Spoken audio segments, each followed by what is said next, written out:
Chapter 1. The Trial. A dream. The same dream repeated countless times. Xiao Fan could not recall how many times he had dreamed of these two individuals, a robust and composed middle-aged man, and a pure, beautiful young woman with striking blue eyes. These two Caucasians had begun to appear in his dreams from an indeterminate day, and despite his firm conviction that he had never encountered them before, their images lingered inexplicably in his mind. Each time they materialized, the backdrop shifted to a restaurant, an amusement park, a bustling street.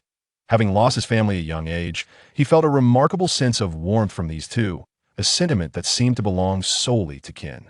Yet today was extraordinarily different. Typically, Xiao Fan would only realize he had dreamt upon awakening, entirely oblivious to the dream while in slumber. However, today, it felt as though something had struck his mind with sudden clarity. He instantly recognized the two smiling figures before him as denizens of his dreams. Almost simultaneously, the azure sky faded, the earth cracked, and the world around him began to swirl in chaotic unison. Xiao Fan, like an astonished bystander, beheld the unfolding spectacle. A mechanized voice resonated from the depths of his consciousness. Xiao Fan from Earth, you shall undergo the trial. Brilliant blue light engulfed his vision, becoming the sole hue within his perception. He felt an overwhelming vertigo, as if thunderous roars echoed from the void.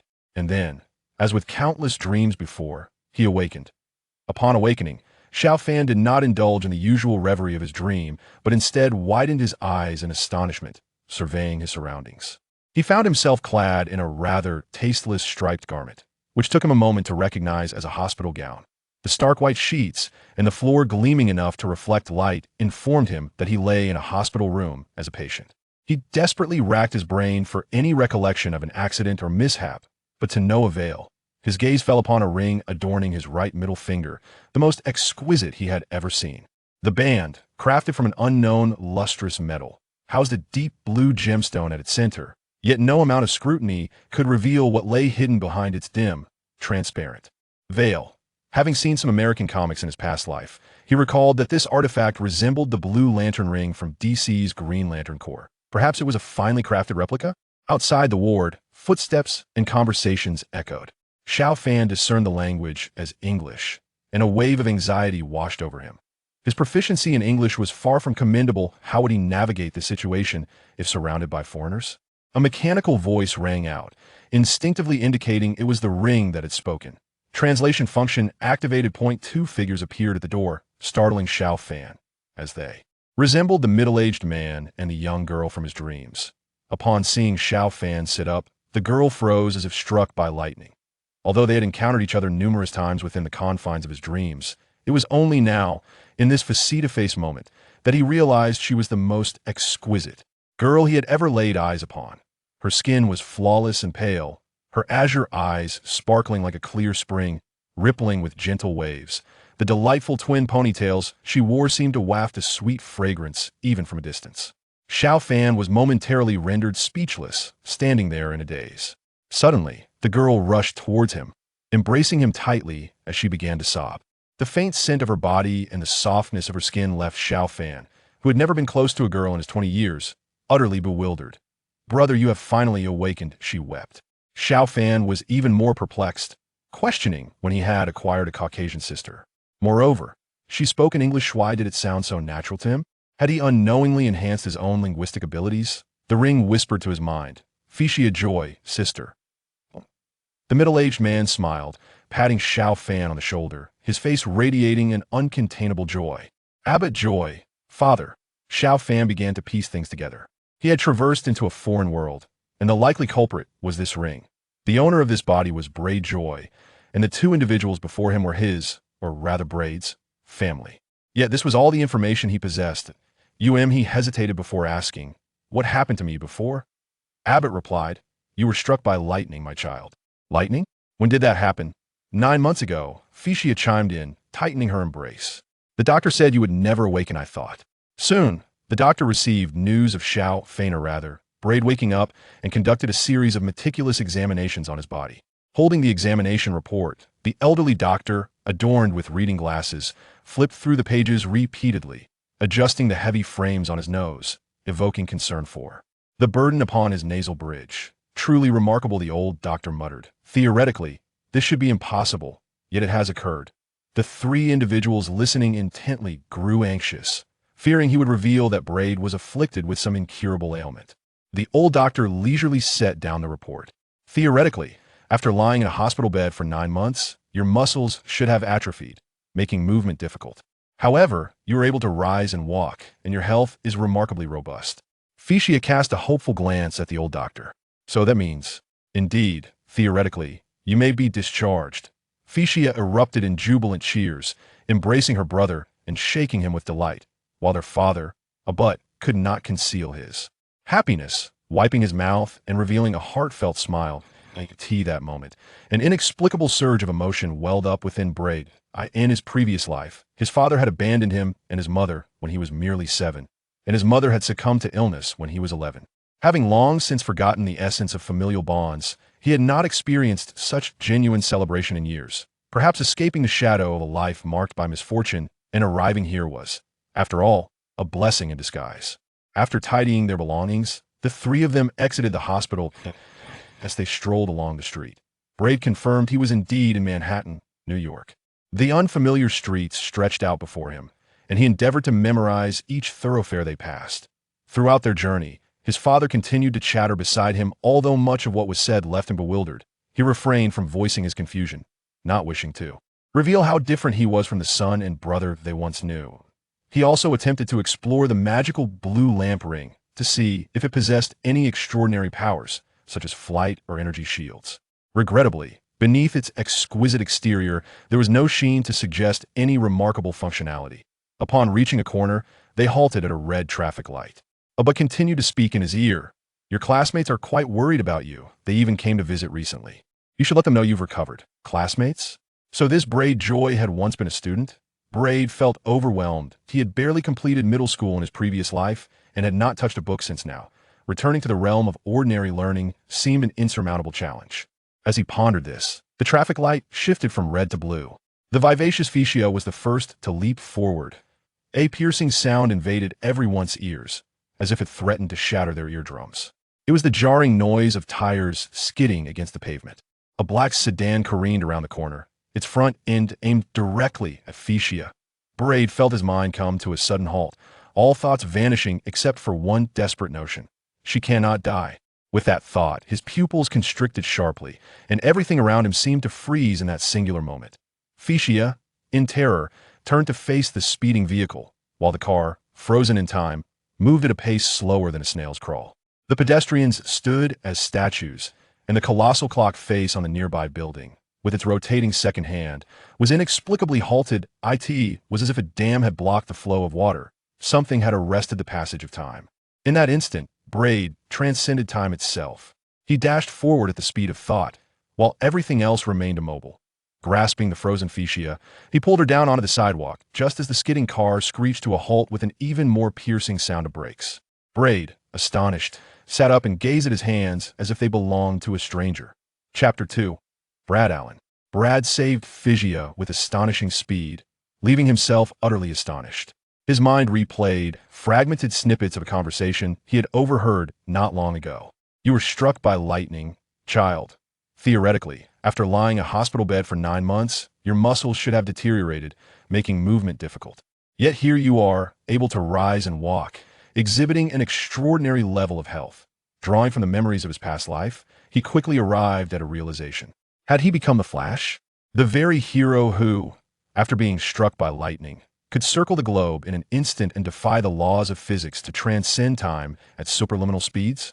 Excitement surged through his mind. He recalled the countless times he had daydreamed about the joys of possessing super speed as a reclusive individual. Of course, those were mere fantasies. Never had he imagined that one day his dreams might materialize. He then began to ponder whether this was the DC universe. It must differ in some ways, considering the Flashberry Allen was from Central City, not Brad Allen, an unassuming student from Manhattan. Fischia, who had just encountered death, shivered momentarily before regaining her composure, asking Brad in bewilderment, "What just happened?" Abbott hurried over, his concern evident. "Are you both all right?" Though he had not fully grasped the events that had transpired, his primary focus was the safety of his children. Brad reassured him, "Yes, we are fine to AS for the reckless driver." After instinctively hitting the brakes, he had hesitated for barely a second before slamming the accelerator and vanishing from sight. Brad harbored a strong disdain for such individuals, but never felt justified in condemning them too harshly. He understood that, as an ordinary citizen, one's first instinct in a crisis is often self-preservation. As for the consequences of their actions, apologies may they fend for themselves. It was this very mindset that contributed to the growing darkness in societal values. Not long ago, Brad had been just a typical recluse, yet contemplating his newfound extraordinary abilities made him question whether he bore a responsibility to contribute positively to the world. Lost in his thoughts, Abbott interrupted his reverie. "Child, what did you just do?" "Ah, it was nothing. I merely saw Figia in danger and acted without thinking." Brad chuckled nervously, deflecting the inquiry. Although Abbott remained suspicious, his attention had been solely on his daughter in peril, leaving little room for scrutiny of Brad's actions. Unable to find a logical explanation for how Brad had saved Figia without his notice, he decided to set the matter aside for the time being. This moment, Brad became aware of the potential for his latent super speed, a sensation that stirred within him, compelling him to test it. However, he was reluctant to raise the suspicions of the two individuals accompanying him, so he decided to follow them home, seeking an opportune moment for experimentation. Moreover, he was still uncertain of his own home location. The Joy family resided in a house of the most ordinary kind, an antiquated structure that had undergone numerous renovations, yet still failed to convey a sense of modernity. The iron security door bore faint traces of rust, with only the handle appearing newly replaced, creating a rather discordant impression. Brad's expression flickered. He had not anticipated that his living conditions would be even more humble than those of his previous life. Despite having lost his parents in his former existence, the divorce had at least left him a house, affording him a decent standard of living. He was surprised to find that this lifetime's living environment was so meager. Yet, if given the choice, he would still opt for his current life, for it had allowed him to once again experience the warmth of family. Upon entering his room, Brad was engulfed by a sense of unfamiliarity. This was not his space, but belonged to the original occupant of this body. It is often said that one's personal space reflects their character. As he surveyed the neatly arranged books and the meticulously folded blankets, he pondered how differently this past Brad must have lived compared to himself. In his previous life, his own room had been a chaotic reflection of his carefree nature, a mess that aptly represented his solitary existence. Observing his brother standing silently in the room, Figia approached him, her voice gentle. "What's the matter? Has it been so long that you feel unfamiliar?" Brad managed a wry smile. She had indeed hit the nail on the head. "Yes, it seems I have many memories to reclaim." Fish's cerulean eyes fixed on him intently as she softly reassured, "Don't worry, my father and I will help you adapt." Faced with her tender demeanor, Brad felt a flutter in his heart, his cheeks warming slightly as his gaze instinctively drifted elsewhere. Despite his repeated reminders that Figia was family, his sister, he found it difficult to view her solely as such. Deep down, he sensed a certain allure towards this beautiful girl. With the prospect of sharing a roof with her, he pondered how he would navigate their relationship. Sensing something amiss with Brad, Figia gently placed a hand on his face, inquiring, "What's wrong?" Brad intentionally averted her touch, replying, "I'm fine, just a bit fatigued." "Is that so?" A flicker of disappointment crossed Fish's eyes as she chose not to press further and exited his room. After a day spent attending to various tasks, it was not until evening that Brad finally seized an opportunity to step outside under the pretense of purchasing eggs for the family. He had suppressed his eagerness all day and could no longer contain his desire to test his newfound abilities. In Manhattan, a fleeting crimson silhouette darted past at a speed almost imperceptible to the naked it weaved through streets and alleys, effortlessly traversing the Brooklyn Bridge, skimming past Chinatown and Roosevelt Avenue. In mere seconds, it glided across Harlem River Drive, vanishing in an instant from Times Square. The entire expanse of Manhattan was traversed by this scarlet specter within just a few minutes. As he sprinted with abandon, Brad felt as though he had never experienced such exhilarating freedom in his entire life. The fierce wind assaulted him heated, while the myriad of vehicles on the streets resembled colossal steel tortoises, trudging along at a leisurely pace. He pressed forward against the tempest, allowing the roaring wind to be cast behind him, ultimately becoming one with the storm. No, not a storm, a bolt of lightning. In a fleeting moment, the flash seemed to cast aside all earthly dust and debris. This was an experience unlike any he had ever known. filling him with an unprecedented thrill. I am the fastest person in the world. This thought suddenly surged forth within him that he nearly reached the edge of Manhattan before slowing down, sliding along the ground for quite a distance until he came to a halt by the Hudson River, sparks flying from beneath. His feet nearly igniting. This served as a reminder that he would need to contemplate friction issues in the future. However, Brad had no time to ponder such concerns. He now felt on the verge of transcending the laws of physics. In that moment, he believed he had completely transformed, standing proudly between heaven and earth, filled with an unrivaled sense of dominance. As he prepared to let out a triumphant shout, a sudden dizziness enveloped him, and he collapsed to the ground. Time passed, and in a haze, Brad seemed to hear someone calling his name. Slowly opening his eyes, he was met with the sight of a woman with coral-colored, flowing hair, her fair skin and exquisitely delicate features marking her as a striking beauty. Have I crossed over again? Brad's first thought was one of disbelief. To encounter two such stunning women in a single day seemed extraordinarily fortunate indeed. He propped himself up and inquired, "Who are you?" The lady gracefully crouched, smiling as she replied. Jean Grey. A flicker of astonishment crossed Brad's eyes. Jean Grey was none other than the Phoenix from the X-Men. Could it be that he had found himself in the Marvel Universe? "You fainted on the street, and I was worried something had happened to you." Jean paused, carefully assessing Brad's expression. "It seems you are beginning to understand that you are quite special." Brad was taken aback, realizing that she must have witnessed his recent collapse. He merely huffed in response. Jean continued, "But it seems you have only recently discovered your abilities, haven't you?" Her assumption was not unfounded after all. How else could one explain Brad's reckless sprint followed by a sudden fall? It was likely that he was still unfamiliar with the condition of his own body. Regarding the issue of fainting, Brad pondered for a moment and recalled the cause.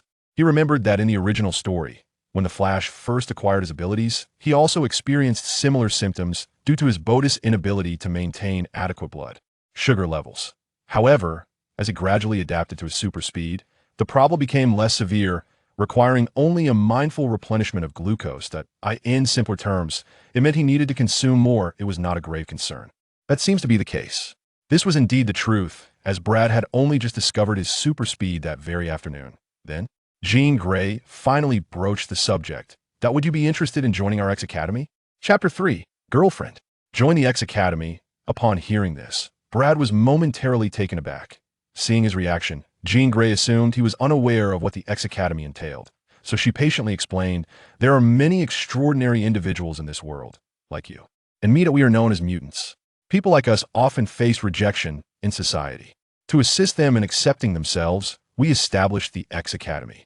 What she did not anticipate was that Brad was not silent due to ignorance regarding the X Academy, but rather because he was utterly astonished. He had just learned that he was not the only unique being. If there were so many superpowered individuals in the Marvel Universe, then this world would indeed be perilous.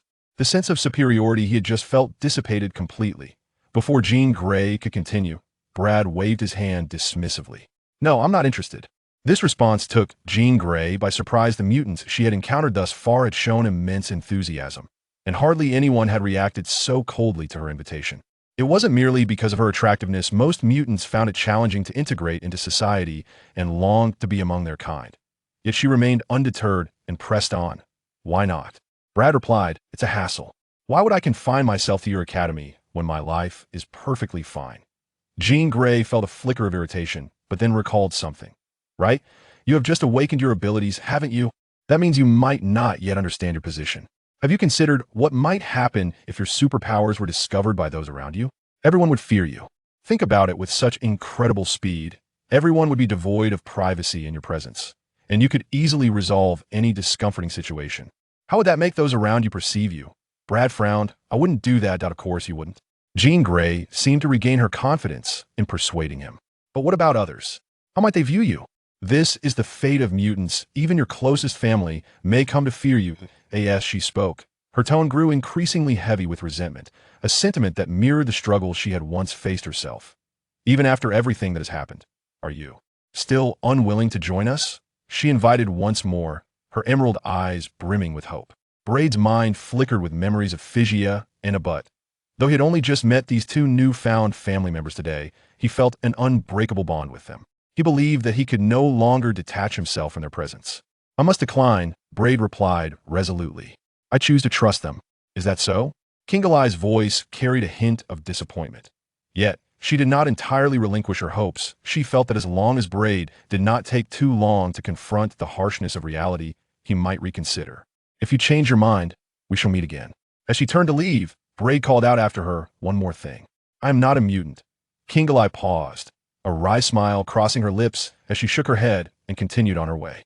Clearly, she perceived Braid as still evading reality. She believed that one day, he would come to understand the anguish of being an outcast in society. Braid took a deep breath and pulled out his phone to check the time, a wry smile creeping onto his face. It was nearly 9 o'clock, and he had been out for over 2 hours surely. Abut and Figia were quite worried by now, and he had forgotten to buy eggs. However, traversing the city and returning home, including the egg purchase, took him merely 5 minutes, further impressing upon him the exhilaration of living with super speed. Upon arriving home, he was greeted by the concerned faces of the two, who seemed as anxious as ants on a hot pan. Braid sheepishly explained that he had run into a classmate and lost track of time. They did not press him for further details. Still, Braid refrained from disclosing his super speed. He harbored an underlying worry about Kingalai's words despite his assertion of trust in his family. They had only just met. What if Figia and Abut truly saw him as a mutant outcast? He had already lost family once and had no desire to endure that pain again. After waiting for 2 hours, the meal had grown cold. Figia reheated the food and served it once more. Though the meal had been warmed, Braid praised it profusely. Figia's cheeks flushed with delight. She had been the cook since she was 14 and simply remarked, "It seems my brother has been away from home for too long and has forgotten." The taste of home-cooked meals. Braid presented his empty plate and inquired, "Is there any left?" Both of them looked at him in astonishment. "More? You've already eaten enough for 3 people." Braid explained, Perhaps it's simply because I have been on nutritional supplements for too long and have not had a proper meal that tastes especially delightful." Figia teased, "Or perhaps a lightning bolt struck and awakened your appetite." Brett chuckled lightly on the surface, yet inwardly acknowledged that the girl's deduction was not entirely unfounded. His appetite, indeed, had some correlation with being struck by lightning. However, it would be rather awkward to admit that he required sustenance due to his blood sugar depleting rapidly after traversing Manhattan twice within a matter of minutes. Nevertheless, Abbott and Figia would soon acclimate to this reality, for Brett's appetite was destined to only grow larger in the days to come. Thus, the night passed quietly. The following morning, just after the family had finished breakfast, a knock echoed from the door. Figia went to answer it, returning moments later with a playful grin plastered across her face. "Brother, there's someone here for you." "Someone for me?" Brett felt a twinge of unease. He was unfamiliar with anyone from his past as Brett Joy, and the prospect of revealing his amnesia due to this encounter was unsettling. He approached the door, only to be greeted by yet another stunning woman, prompting him to silently ponder the fortuitousness of a situation, or rather, the sheer abundance of beauty in this world. The visitor possessed porcelain skin, her cascading waves of golden hair flowing freely over her shoulders. Her enchanting eyes seemed to convey unspoken sincerity to everyone around her. While she did not fit the description of seductive, her every expression held a captivating allure. Yet, it was not the beauty herself that left Brett astonished. What truly surprised him was the message relayed to his mind by the blue lamp ring. Avril, classmate, girlfriend. Chapter 4, A Date. Chapter 4, A Date with a Girlfriend? The word filled Brad's mind entirely. Goodness, this fellow actually has a girlfriend. And what a stunning beauty she is. A flurry of excitement danced within him. He had never experienced such good fortune before. No girl had ever come close to him, not even a little.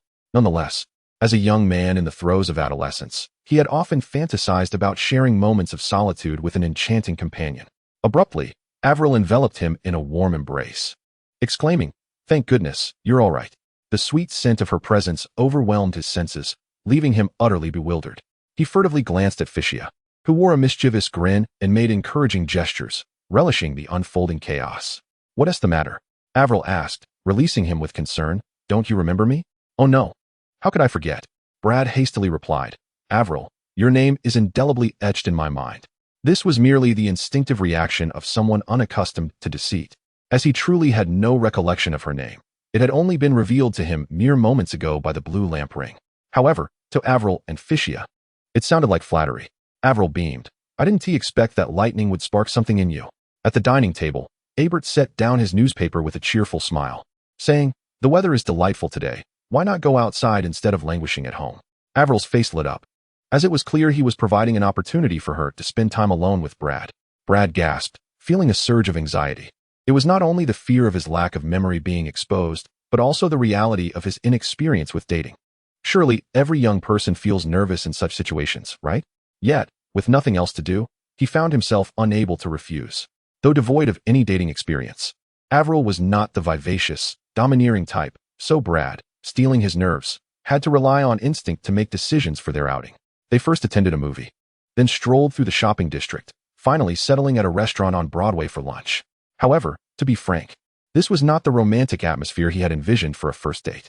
It was far more awkward than he had anticipated, lacking intimacy. Perhaps deep down, he suspected that this girl harbored affections for the previous Brad Joy, rather than for him. The lunch atmosphere grew increasingly somber. Avril attempted to spark conversation, but Brad, fearing that speaking too much would reveal a discrepancy between himself and the former Brad, remained largely silent. Avril, finding the exchange dull, fell silent as well. They continued to eat, and the awkwardness intensified. Finally, Brad realized that this impasse could not continue. To alleviate the tension, he suddenly suggested, "How about we visit the amusement park this afternoon?" In his mind, the amusement park is undoubtedly a favored venue for romantic outings. Otherwise, why would television frequently showcase scenes of young couples joyfully frolicking there? Feeling that Brad had finally rekindled some enthusiasm, Avril readily acquiesced to his suggestion. As a prominent economic hub, Manhattan boasts remarkable urban development, and naturally, its amusement parks are no exception. Beyond the verdant landscapes that are pleasing to the eye, the myriad attractions serve to ignite the public's interest in playful escapades. The park was bustling with visitors, aside from the exuberant children. Most were couples immersed in their own worlds. The atmosphere was suffused with joy, making it perhaps the warmest place in the city. Where shall we begin? Brad pondered as he surveyed the extensive array of attractions. Avril tugged at his sleeve and pointed towards a nearby roller coaster. A roller coaster, indeed a splendid choice. Brad mused, resting his chin in thought. Upon hearing his words, Avril's eyes widened in surprise, as if taken aback. What's wrong? Brad noticed her peculiar reaction and sensed something amiss. It's just that you never dared to ride one of those before. Every time it was mentioned, you would dismiss it, insisting it was far too dangerous, she remarked. Ah, that, Brad thought to himself, cursing inwardly. He hadn't anticipated that the former version of himself was a coward afraid even to ride a roller coaster. After a moment's contemplation, he nonchalantly replied, "Well, if you were struck by lightning, many things would seem less daunting." "Is that so?" Avril questioned, a flicker of something unusual dancing in her eyes. As the roller coaster ascended the steep incline, laden with eager passengers, it gradually picked up speed. Everyone held their breath, bracing for the impending physiological thrill. An overwhelming force, intertwined with astonishing acceleration, enveloped them. In that instant, it felt as if their souls were momentarily unanchored. The coaster plunged downwards at a 75-degree angle, a cacophony of screams and roars merging together. The pull of gravity seemed relentless, drawing all souls upward as if they were leaving their corporeal forms behind. At the moment of descent, Brad's heart instinctively tightened, as if it were being yanked by an immense gravitational force. Almost reflexively, his nerves tensed. The surrounding screams and roars faded into stillness, and the roller coaster's mighty dive transformed into a slow-motion glide. The exhilarating stimulation heightened his awareness, leading him to a state of hyper-alertness. He chuckled to himself, wondering if perhaps he was overly anxious. Turning his head, he caught sight of the enchanting woman beside him. Her eyes tightly shut, arms clinging to herself as if she were seeking solace in her own embrace. No girl had ever shown such vulnerability towards him before, and an inexplicable excitement surged within Brad. Unable to resist, he reached out to stroke Avril's cascade of golden hair, then gently closed his own eyes, surrendering himself to the embrace of gravity alongside the crowd. Perhaps having a girlfriend like this truly was a source of great happiness. As the sky gradually darkened, the two individuals found themselves thoroughly enjoying the day. In the afternoon, they shook off the gloom of the morning. For Avril, they had finally rekindled their past intimacy. For Brad, he had just forged a new and precious interpersonal bond. As they walked back, laughter began to fill the air. Brad, no longer overly concerned with concealing his true self, pondered how he could interact with these newly significant people in his life if he continued to limit his authentic expression. Just as they embarked on their return journey amidst the warming atmosphere, three figures clad in black materialized before them, encircling them ominously. A robbery? Brad mused in astonishment. How unfortunate for these thieves to target someone who could easily outpace a bullet. More importantly, there was a charming lady present. Was this not an obvious opportunity for him to showcase his true self? Quick, put the money in the bag, the leader commanded. Extending a bag with his left hand while brandishing a glinting knife with his right, the blade shimmering under the street lamp's glow. Unbeknownst to them, these three menacing figures appeared to Brad as nothing more than prime targets, eliciting a ravenous desire within him. Avril, feeling anxious, instinctively pressed closer to Brad, her voice lost in fear. "Do not worry," Brad reassured her. "I will protect you." Then, to her astonishment, he boldly stepped forward and delivered a powerful punch to the nose of the man before him. The assailant let out a cry of agony, collapsing to his knees, clutching his face. Judging by the sensations from his strike, Brad surmised that the man's nasal bridge was likely fractured. This unexpected display startled Brad as well. It seemed that the lightning had not only bestowed upon him super speed, but also endowed him with the strength akin to a well-trained agent. However, he needed to temper his exuberance, as he wished to keep his abilities concealed. Nevertheless, the enhanced awareness brought on by his super speed endowed him with dynamic vision and reflexes sufficient to handle these three miscreants. The two remaining assailants, witnessing their comrade's misfortune, gasped and rushed forward to assist. Instantly, Brad positioned himself protectively in front of Avril, completely disregarding the knife that appeared to approach him at a leisurely pace. With a swift elbow strike, he delivered a forceful blow to one of the black-clad figures, sending him crashing to the ground. The other attacker lunged clumsily with his knife, but Brad effortlessly sidestepped the assault, concentrating all his strength into a single punch that struck the man squarely on the left side of his face, rendering him incapacitated before he could utter a sound. Perhaps to the onlookers, Brad seemed remarkably swift, yet they remained oblivious to the fact that he had deliberately slowed his pace to appear within the realm of ordinary speed. Had he unleashed his full potential, they would likely have been felled before they could even regain their footing. Feeling a sense of satisfaction with his performance, Brad took a deep breath, only to turn around in surprise to find that Avril was not regarding him with the adoration he had anticipated. Instead, her expression was one of astonishment, tinged with a hint of wariness typically reserved for strangers. "What is the matter?" Brad was bewildered by his own shortcomings. Avril hesitated, stammering as she asked, "Are you Brad Joy?" Chapter 5. Obadistan observing the guarded expression on Avril's face, Brad suddenly realized he had committed a grave error. Perhaps his recent display had seemed impressive, yet it was not the behavior of the true Brad Joy, a man who would shy away from even the most innocuous roller coaster. This inconsistency undoubtedly left Avril feeling estranged.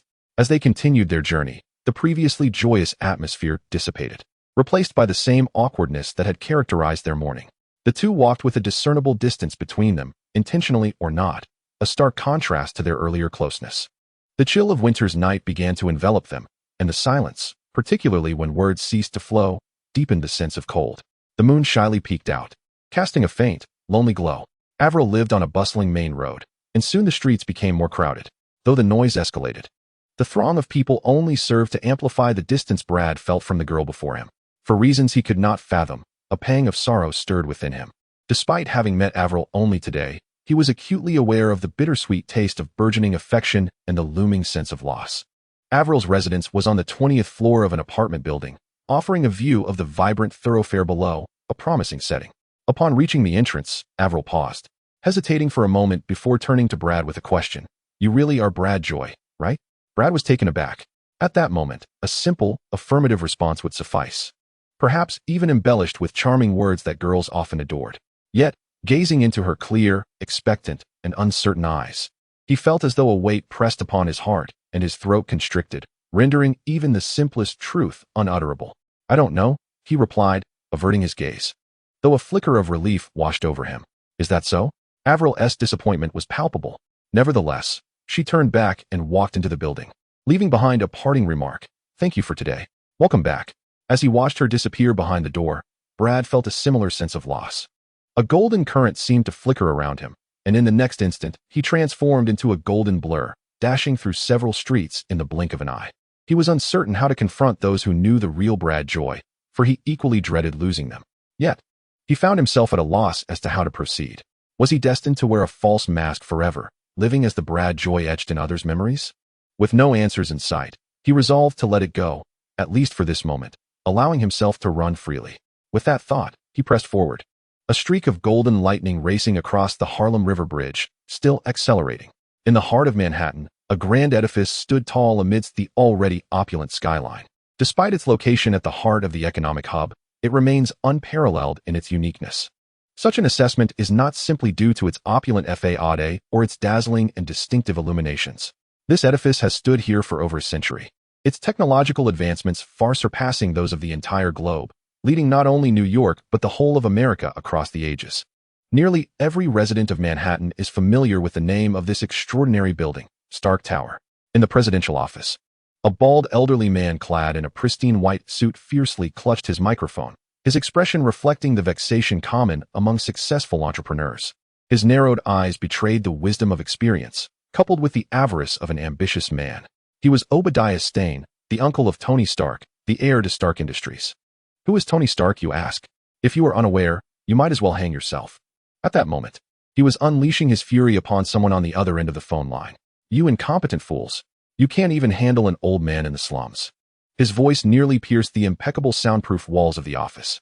Am I wasting the money I send you on nothing? After a brief pause, he continued, this time issuing a definitive command. I don't care about anything else. I want that house. You may employ any means necessary, even if it requires some tough measures. Upon concluding, he forcefully pressed the microphone down. Your people are utterly inefficient. I abhor procrastination. A voice, deep and inhuman, emanated from a dimly lit corner of the room. Clearly altered, a man could only deduce his gender from the voice, as he was shrouded from head to toe in a purple cloak, his face concealed in its shadows, revealing only a sinister red glow, reminiscent of flames flickering in the eyes of a demon, instilling dread in all who faced him. Obadiah was no exception. To be frank, had it not been for the immense power and high utility displayed by this individual, Obadiah would have never wished to ally himself with someone of such dubious character. Faced with the other's critique, Obadiah remained noncommittal. Instead, he inquired, what interest do you have in that old house? It is merely an inconspicuous part of the slum. I fail to see anything remarkable about it. He paused, then questioned further, is it possible you have some past grievances with its owner, Abbot Joy? Indeed. The decrepit house that Obadiah had just ordered his subordinates to acquire belonged to Abbot Joy. No, the cloaked figure's low, fearsome voice carried a hint of mockery. I have no interest in that old man. However, another individual associated with him is quite exceptional. Who is that person? Obadiah yearned to extract further information, hoping to glean some insight into his partner's identity. Although they were in collaboration, he had to begrudgingly admit he was entirely unaware of who this partner was, let alone their background. Yet, the man showed no intention of providing an answer. He gradually rose to his feet, dragging his lengthy cloak as he approached the office window. Gazing down from the highest room of the city's architecture, the crimson gleam in his eyes seemed to intensify. Below, he observed a shadow, imperceptible to the ordinary eye, weaving like a chess piece across the grid-like streets 100 meters down, darting back and forth with remarkable swiftness, swiftly crossing the thoroughfare beneath Stark Tower. Noticing the other's reluctance to respond, Obadiah ceased his inquiries. While aware of the peculiar temperament of this individual, those who chose silence were unlikely to divulge anything. The cloaked figure turned, extending a pitch-black hand from within the purple fabric, leaving a small square object on the desk before retracting his hand. Curiosity piqued. Obadiah picked up the item, scrutinizing it, and inquired, what is this for? The cloaked man replied, it is an ultrasonic disruptor, capable of affecting the balance of certain exceptional individuals by interfering with atomic vibrations. You will find it useful. Obadiah, puzzled, asked, exceptional individuals? The cloaked man's gaze returned to the window, his tone taking on an air of amusement. Indeed, you will understand when you encounter him. After all, you are quite astute, are you not? Obadiah refrained from further questioning, instead contemplating the disruptor in his hand. Chapter 6. The beating. The evening following his date with Avril, Brad ran until he felt dizzy once more before halting. Upon returning home, he did nothing but collapse onto his bed and succumb to sleep. The following day, his spirits remained low, yet he resolved to undertake a crucial endeavor. First and foremost, he needed to master the English language. His current comprehension of spoken dialogue was solely due to the translation feature of the mysterious blue lamp ring. However, the uncertainties surrounding this device were numerous. What if it ceased to function one day? Before that eventuality, Brad had to seize the time to familiarize himself with English as much as possible. Casting aside his mental burdens, he retrieved an English dictionary. This was not a formidable task, as a bookish individual surrounded by volumes.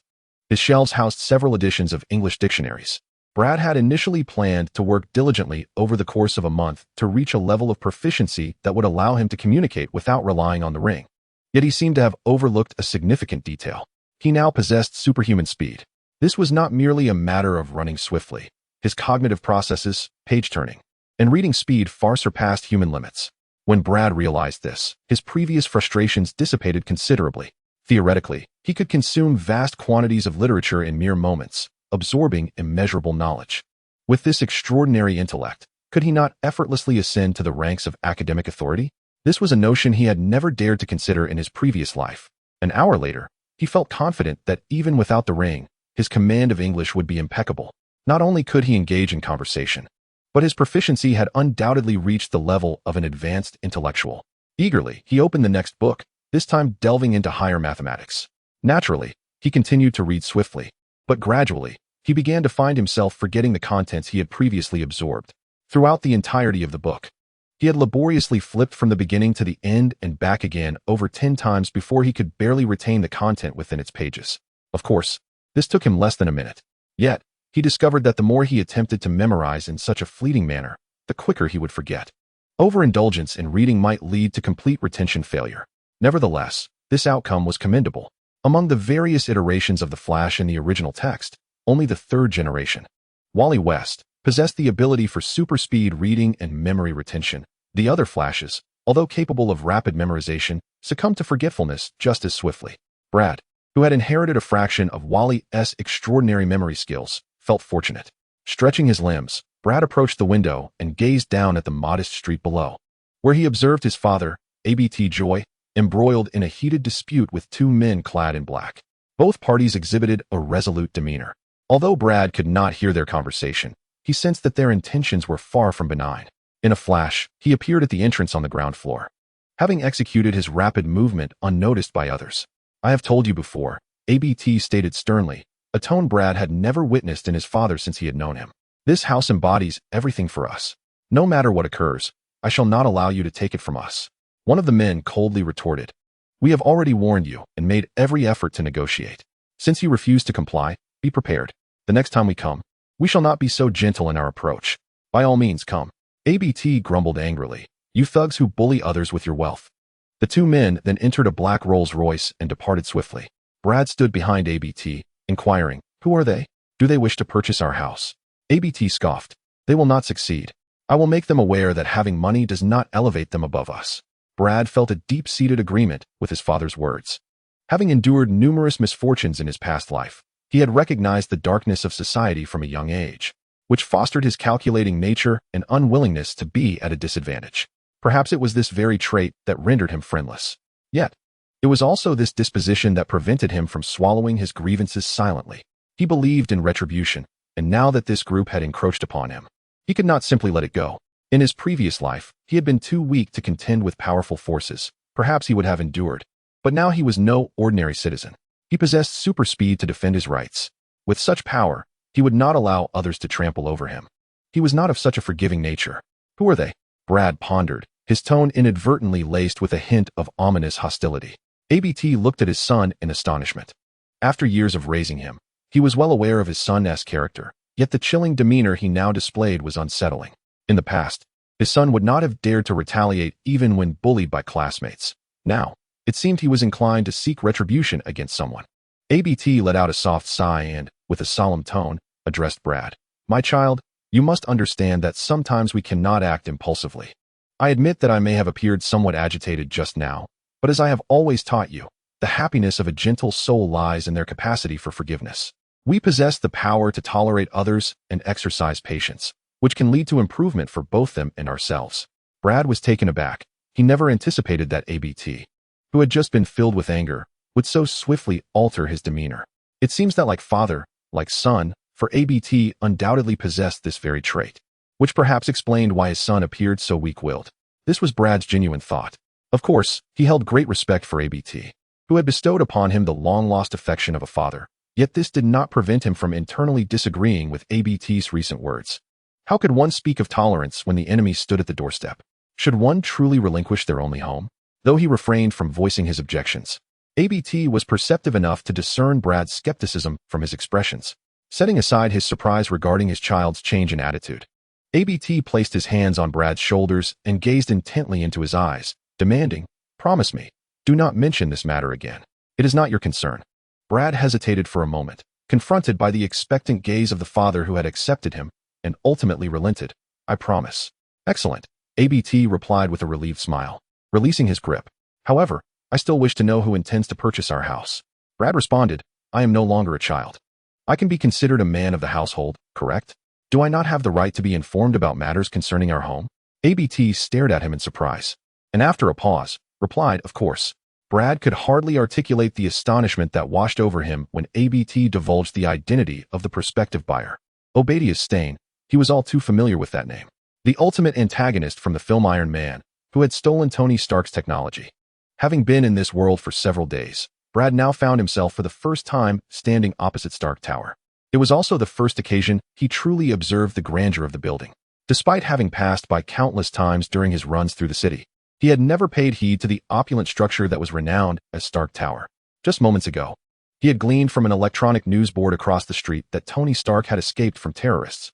Brad realized he could stealthily invade Obadiah's office and snap his neck or threaten him to halt the acquisition. Yet he refrained from such actions. On one hand, it was to honor his promise to ABT. On the other, he understood that, according to the original storyline, it would not be long before Obadiah's faced defeat at the hands of Tony Stark. He saw no necessity to intervene, for patience would suffice. After weighing his options, he ultimately chose inaction, transforming into a flash of golden light as he departed from Stark Tower. Little did he know, he would soon come to regret this decision. The following day, in the early morning, the clock struck 6, and the bustling streets of Manhattan were eerily empty. Winter had descended, and the morning air was bone-chilling, each exhalation seemingly frozen in an instant. Every breath was a jolt to the nostrils, making the act of rising and venturing outside a torment in itself. Unless absolutely necessary, few would brave the outdoors. Yet, on this frigid morning, ABT had bid farewell to his 2 children still enveloped in dreams, setting forth alone into the street.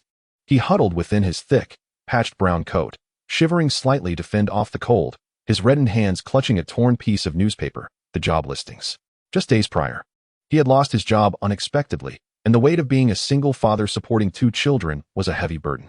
However, he never voiced his struggles to his children, wishing instead for them to live joyfully. Though he could not provide a life of luxury, happiness was the only gift he could strive to maintain for them. A sleek black luxury car approached silently. In such a neighborhood, at this hour, the presence of such a vehicle was decidedly unnatural.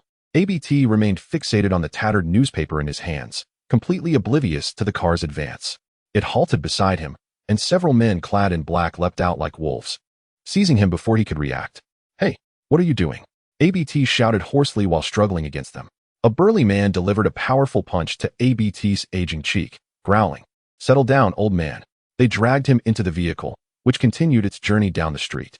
It was a Chevrolet with superior soundproofing and darkened windows, rendering the inside's happenings utterly concealed from the outside world. The car made a slow, steady circuit before returning to where it had begun. Doors swung open, and several sturdy young men rudely tossed ABT onto the street, the vehicle speeding away. A portion of his face was soaked in blood, trickling into his eyes and clouding his vision with a crimson haze. A fine drizzle began to fall from the overcast sky, drenching the half-torn newspaper still clutched tightly in the old man's hand. Chapter 7. Counterattack at Manhattan Central Hospital. A taxi pulled up to the entrance. Brad and Fishia hastily paid the fare and dashed into the building. Normally, they would not have opted for a taxi, as it was a luxury they could ill afford. But today was different. For Brad, even with a taxi, the pace felt agonizingly slow. Yet, he endured it for the sake of accompanying Fishia.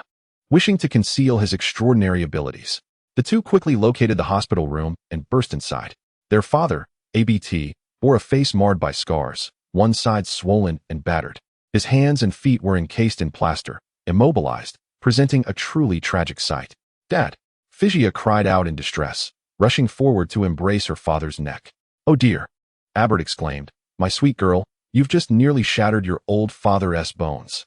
Fishia stepped back awkwardly, yet still clutched his remaining intact hand. Albert gazed at her affectionately before his eyes shifted to the figure of Brend behind her. Upon seeing Albert, Brend's immediate reaction was one of deep concern, but it was swiftly replaced by a surge of anger. It was needless to say that he could easily guess the culprit behind this misfortune at that moment. He longed to rush to Stark Tower and rend Obadiah limb from limb. Albert instantly discerned Brend's thoughts through his facial expression. With a gentle sigh, he cautioned, "Child, do not act foolishly. Brett's anger intensified, extending beyond mere resentment towards Obadiah to encompass frustration towards his father as well. This was precisely what made those elites increasingly greedy and shameless. If the oppressed could rise against their oppressors, perhaps the wealthy would temper their excesses. Enduring such treatment, merely surviving like an ant, what purpose does that serve? Father, please say nothing more, Brend declared. I cannot, under any circumstances, tolerate these scoundrels. Figia looked at him in astonishment. She had never seen such an expression on her brother's face since she could remember. Albert, observing Brett's demeanor, realized that further words would likely be futile, and thus shifted his tone. Child, you must understand, you are but an ordinary person. You may feel rage, you may curse, but you cannot change much. After a brief pause, he emphasized, we can do nothing. So let it be. Bear it, for every dark night will eventually yield to dawn, will it not? Brend's face darkened, and he remained silent. After a moment, he turned and walked away. Albert was partially right. As an ordinary person, perhaps all he could do was vent his frustrations. Yet he was not an ordinary person. Where are you going, child? Albert called after him. Brend halted in his tracks, not looking back as he replied, to do what must be done. Brend retrieved a mask, donned a cotton coat inside out, and pulled up the hood to conceal his identity. He then made his way directly to Stark Tower. With his swift pace, he found himself standing in Obadiah's office within a minute. Unfortunately, he discovered it to be empty. Fueled by fury, he began to rummage through the office, searching for any clues that might indicate where Obadiah had gone. The crimson whirlwind swept through the office, scattering documents and papers into chaos. Before long, he stumbled upon a lead. Obadiah's itinerary for the past few days repeatedly mentioned the same location, an ambiguous factory belonging to Stark Industries, situated just a few blocks away. Brend suddenly recalled something. He remembered that in the film Iron Man, Obadiah had concealed both the steel armor Tony Stark had crafted in the cave and his own modified version within a factory. It was likely that Obadiah had been incessantly traveling between Stark Industries and that factory, seeking to unravel the secrets of the core reactor of the iron armor. Otherwise, that colossal contraption would merely serve as a decoration, utterly incapable of propulsion. The journey from Stark Industries to the factory was not overly lengthy, merely a 10-minute drive. However, for Brend, even a single minute felt intolerable. Obadiah was indeed at that factory, currently bellowing furiously at the researchers. Tony Stark created this contraption in a decrepit cave. After uttering this, he seemed to feel that his statement lacked sufficient emphasis, and added, using a heap of discarded missile shells. One of the chastised researchers turned pale, weakly retorting, we can only apologize, sir. I am not Tony Stark. Obadiah's brows knitted tightly together. He had begun to calculate how to seize the reactor from Tony, as creating one himself now seemed impractical. At the same time, he felt a deep-seated jealousy toward his nephew's extraordinary abilities, coupled with anger at his refusal to share this monumental achievement. While he pondered, a shadow burst through the door and slammed onto the control panel. Who is it? Obadiah shouted, turning to the source of the voice, only to find one of the guards lying unconscious on the control panel. A sense of foreboding surged from the depths of his being. In the next moment, a golden blur rushed into the room, trailing a magnificent arc and a semblance of electricity, swiftly traversing the entire laboratory, causing all present to collapse in various poses. Before panic could fully seize Obadiah's mind, the shadow had come to a halt before him, revealing a figure clad in a brown cotton coat, hood, and mask. At this moment, he was left alone in the laboratory with only 2 bodyguards still standing. The bodyguards, though startled, were well-trained and immediately drew their weapons upon spotting the intruder. Yet, their instinctive motions paled in comparison to the intruder's speed. 2 blurs sliced through the air, and the bodyguards fell in response. The intruder, having rushed from Stark Tower, was indeed swift, though he lacked the ability to duplicate himself. His attacks unfolded in succession, yet to onlookers, it appeared as if both men had been felled simultaneously. A terrifying velocity that was truly awe-inspiring. Obadiah felt a momentary disorientation, as if the scenery had blurred in an instant. A great force pressed against his throat, and before the sensation of suffocation could reach his brain, his back had already collided with a wall that was originally more than 10 meters away. He struggled to steady his voice to sound natural, yet maintaining composure under such suffocating circumstances proved exceedingly difficult. Who are you? He managed to force out through clenched teeth. What do you want? Brend endeavored to suppress his burgeoning fury, lest he inadvertently strangle the man before articulating his purpose. With barely concealed indignation, he declared, I have come to collect a debt. The notion of debt collection was far too abstract for a figure of Obadiah's stature. The debts he owed were innumerable and unquantifiable. However, The crux of the matter lay not in the deaths themselves, but in how he might extricate himself from the clutches of this seemingly bullet-speed individual. Little did he know that the person before him surpassed even the velocity of a bullet. As Obadiah witnessed the extent of his opponent's capabilities, a sudden epiphany struck him. He began to speak, diverting Brad's attention, while his hand stealthily delved into his pocket for a particular item. "Calm yourself. Perhaps there has been a misunderstanding," he proposed. But his gaze abruptly hardened. "We can negotiate differently." Upon observing Obadiah's reaction, Brad silently cursed his miscalculation. Yet, it was too late. In an instant, he felt as though the very ceiling were pressing down upon him, and the floor had transformed into a watery expanse. Of course, this was merely a figment of his imagination. However, the sensation of losing control over his limbs was certainly not illusory, and his grip on Obadiah's throat involuntarily loosened. With a sly grin, Obadiah placed the ultrasonic disruptor on the ground, not out of a desire to flaunt it, but because the device would become ineffective once it exceeded a certain range from its target. Brad felt as if his head might explode. He had certainly noticed the disruptor before him, and quickly deduced that it was the source of his disorientation. Yet, each attempt to reach for the device was futile. It appeared to him as though it was ensconced behind 3 layers of obscurity, rendering him incapable of pinpointing its location. Unaware of how long he had been struggling against it, Brad was acutely aware of the sensation of countless tiny insects gnawing at his neurons. Prolonged agony can distort one's sense of time. In the realm of human perception, a single minute can stretch into what feels like a century, making the accurate passage of time impossible to ascertain. After what seemed an eternity, Brad finally made contact with the device, but despite his efforts, he could not locate the switch. It was not that the switch was particularly well concealed. It was akin to a bleary-eyed individual in the morning searching for their alarm clock. He was utterly unable to find the switch for the device. Thus, summoning every ounce of strength he could muster, he struck the detestable object with a forceful blow. At last, the torment ceased. Brad exhaled a sigh of relief. Although he had yet to regain complete control over his body, his senses were nearly restored. It was then that he realized his sweat had thoroughly saturated the innermost layer of his clothing. How could Obadiah possess such a device? This ultrasonic disruptor seemed tailored for villains in the cosmos, specifically crafted to counter heroes like the Flash. How could Obadiah have foreseen that he would engage in battle with the speedster? With great effort, he turned his head, momentarily taken aback. It appeared he would have to ponder this conundrum at another time. Before him stood a figure clad in black armor, towering at an imposing height of 3 men. Fully armed to the teeth, Brad was unmistakably familiar with this entity, for it was none other than the suit worn by Obadiah during the climactic battle in the film Iron Man. How could this be? How was it possible for him to harness the energy required to power such armor?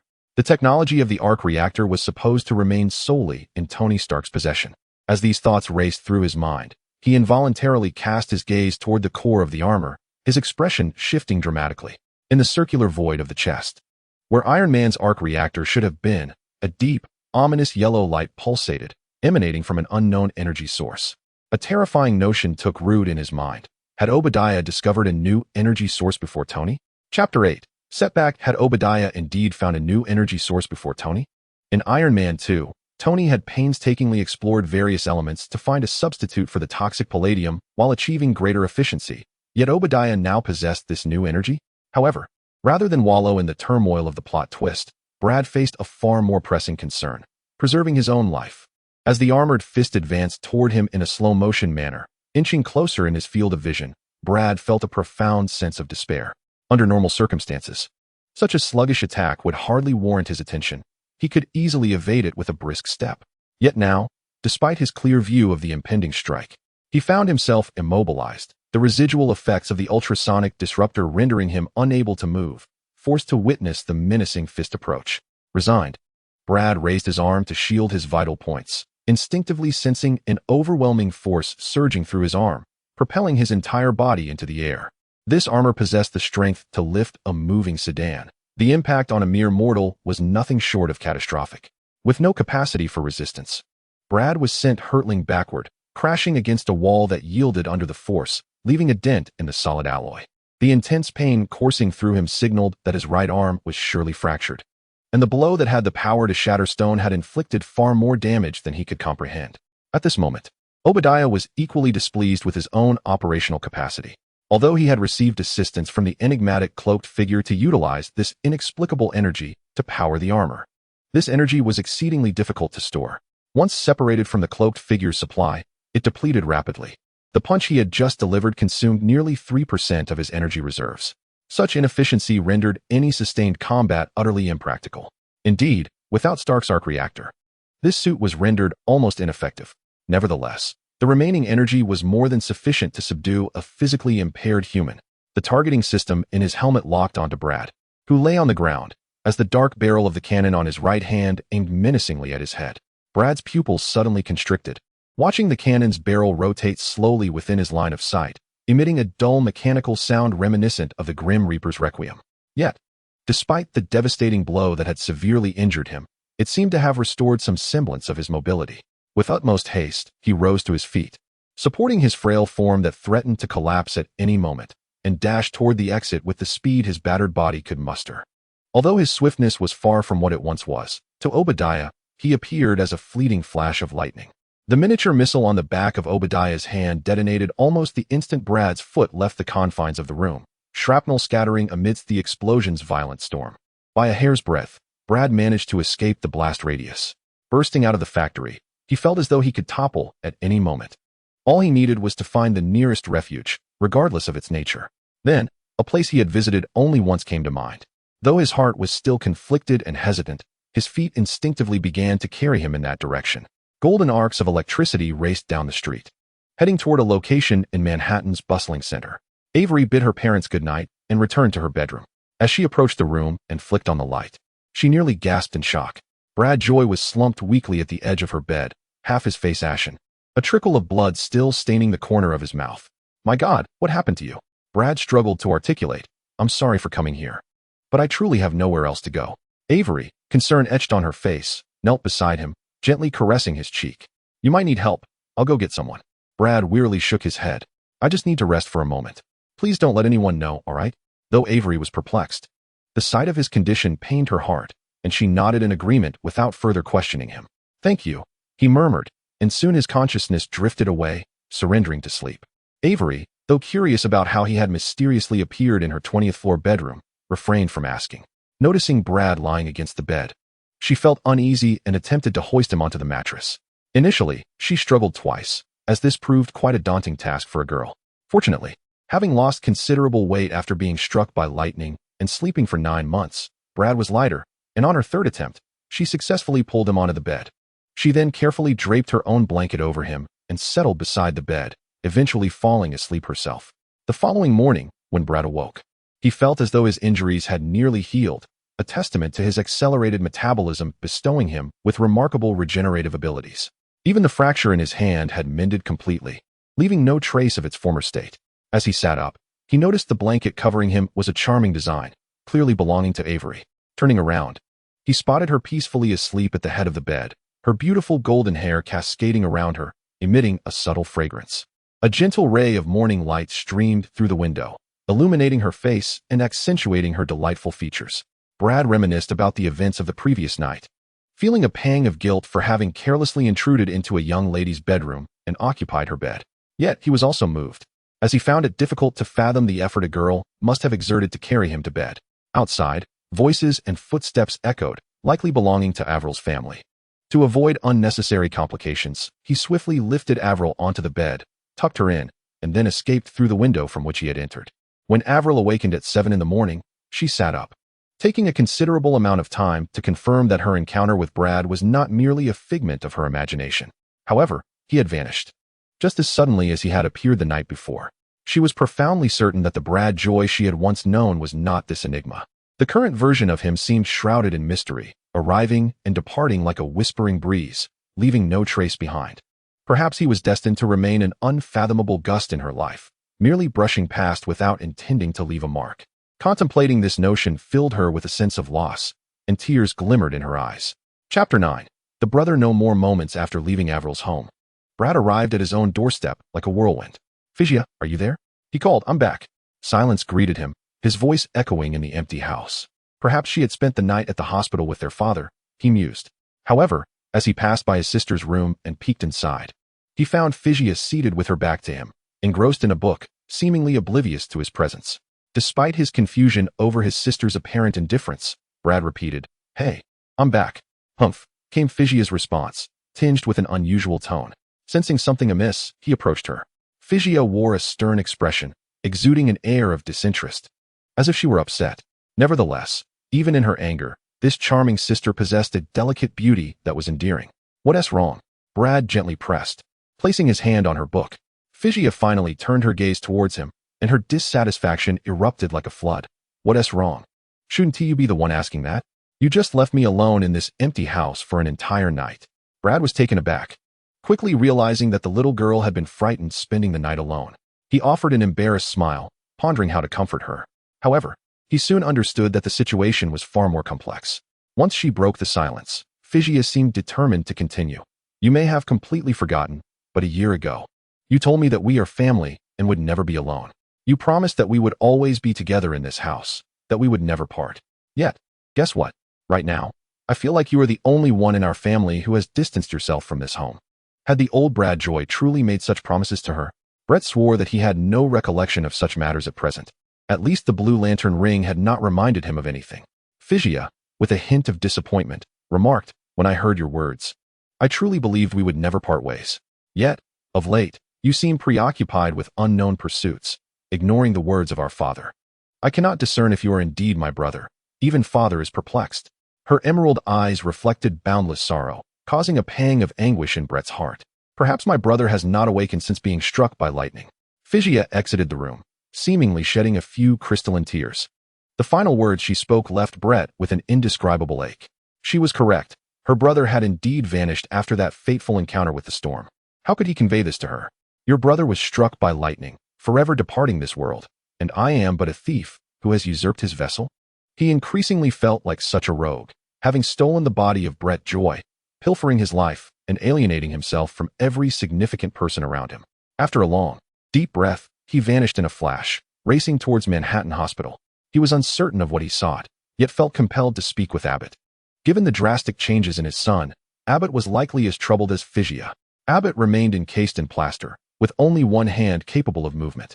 He struggled to turn the pages of a newspaper, his mind consumed by work-related concerns.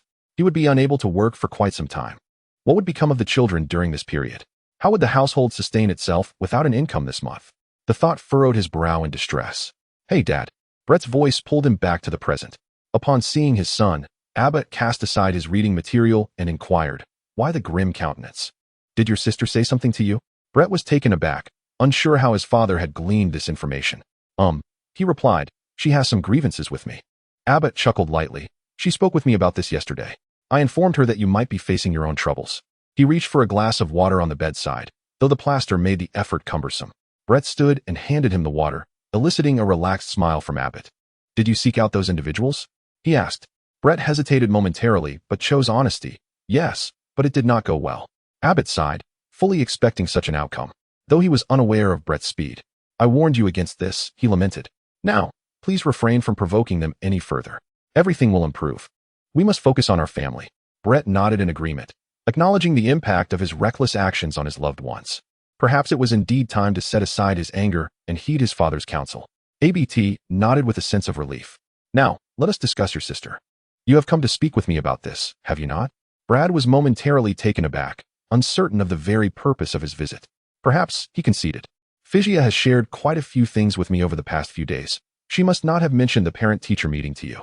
ABT remarked, how curious. Such matters were always disclosed to you beforehand. Brad managed a wry smile, recognizing how deeply connected his former self had been with his sister. Perhaps you could step in as her guardian, ABT suggested, raising an eyebrow. Brad was startled. What? Me? ABT gestured to his plaster cast. I cannot go, can I? However, I doubt she would appreciate my presence. Brad replied despondently. Our recent interactions have been rather strained. ABT chuckled. Silly boy, she merely needs you. Go to her. She would be delighted to see you. Her discontent stems from a desire for your support. After all these years as her brother, have you not gleaned any insights? Brad rubbed his nose and smiled faintly, acknowledging that his role as a brother had only just commenced a week ago. That day, Brad remained in the hospital room throughout. He increasingly felt that being a father encompassed far more than mere affection. It represented something grander. At times, it served as a sanctuary for the wounded spirit, while at others, it illuminated the path through confusion. These were experiences he had never known before, intensifying his appreciation for paternal love. In his office, Obadiah faced the man cloaked in purple. You anticipated that this rogue would return to seek me out when you provided me with that disruptor, did you not? Obadiah's tone carried a hint of reproach.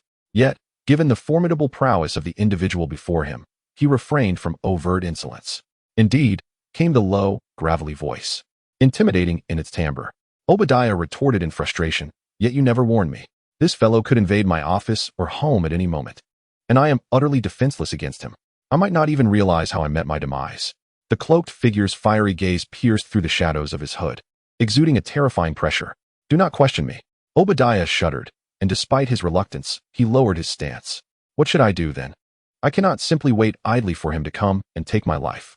I require practical means of defense. Perhaps that sonic device could disrupt him. But if he suddenly breaches my abode without warning, my life would still be forfeit." The cloaked man scoffed. "You need not worry. That will not occur." Obadiah was skeptical of this hollow assurance. His primary concern was his own survival. Yet, recalling the unsettling aura that enveloped the man when he had uttered, "Do not question me," he chose to remain silent, though his unease deepened. Chapter 10. Chitauri Allen. Chapter 10. Chitauri Allen. Physia and Brad attend Starl High School. The parents' meeting for Physia's grade was set to commence in 5 minutes, and the majority of parents had already arrived. In American schools, classes are not divided. Instead, they are organized and managed by grade level, which is why all the parents of the entire grade gathered in a vast auditorium for the meeting. Observing her classmates interacting with their parents, Physia, feeling isolated, sat quietly in her seat and let out a soft sigh, fully aware that no one would be there to accompany her. However, the moment she spotted a familiar figure, a flicker of joy briefly illuminated her eyes before quickly being masked. Approaching her brother, she inquired in surprise, "What brings you here?" Brett chuckled. "You're attending a parents' meeting without reporting to a parent? You'll hear about it when we get home." Physia pouted in response. "Who said I wanted you here? Besides, when did you become my parent?" Brett waved his hand dismissively. "Dad just promoted me. You know he couldn't possibly come himself, right?" Physia shot him a disapproving glance. "Since when does a brother act as a parent? That is absurd. And I don't need you anyway." Brett lightly pressed his finger against her soft nose. "All right then. You can just play the role of a parent yourself." Noticing that most parents had seated themselves, he ruffled his sister's hair and moved to the nearest available seat, assuring her, "Don't worry, I will be a competent parent. After this, I'll treat you to dinner." Watching her brother's retreating figure, Physia smiled with a sense of comfort, feeling a peculiar warmth swell within her. She had an indistinct feeling that her brother had finally returned, even if he seemed somewhat different from before. Throughout the meeting, Physia remained anxiously perched by the window, peering in occasionally, fearful that her makeshift parent might cause a mishap. Initially, the surrounding parents were taken aback by the presence of a young man among them, yet Brett remained unfazed, attentively listening to the teacher's reports while occasionally jotting down notes, appearing quite credible in his role. The teachers, aware of Physia's family situation, did not comment much on her brother substituting for their father. An hour later, Physia finally felt a wave of relief wash over her as she saw the meeting conclude. "See, I told you I'd be a competent parent," Brett remarked. Physia laughed. "If a perfect score is 100, I'd say you barely passed with a 60. Brett shrugged, shifting the topic. "Well, it's about time for dinner. What shall we eat?" Suddenly, it seemed as if he had taken on an air of affluence as he expressed his desire to treat her. With a mischievous grin, Physia seemed determined to indulge in a playful financial scolding of her brother. As they chatted and walked toward the auditorium doors, Brett suddenly noticed something, his expression freezing in that instant. Physia, sensing his unusual demeanor, followed his gaze and burst into silent laughter. Before them stood an exquisite girl, surpassing any beauty Brett had encountered before. Her brows gracefully arched and her lips delicately small, her complexion surpassed even the purity of snowflakes. With flowing blue hair that danced with each step, she exuded a faint, enchanting fragrance carried by the gentle breeze. Despite her mere 15 or 16 years, and a physique that was not particularly remarkable, she was undeniably a stunning young lady in every respect. In that fleeting moment, Brad felt as if time itself had come to a standstill. The world around them ceased to exist, leaving only him and that exquisite maiden. Perhaps, by some subconscious instinct, he had activated an accelerated awareness that slowed time, for as she approached, each step seemed to stretch into what felt like half a century. When she finally brushed past him, her silky hair grazed his side, and the lingering scent enveloped him, resonating within his senses.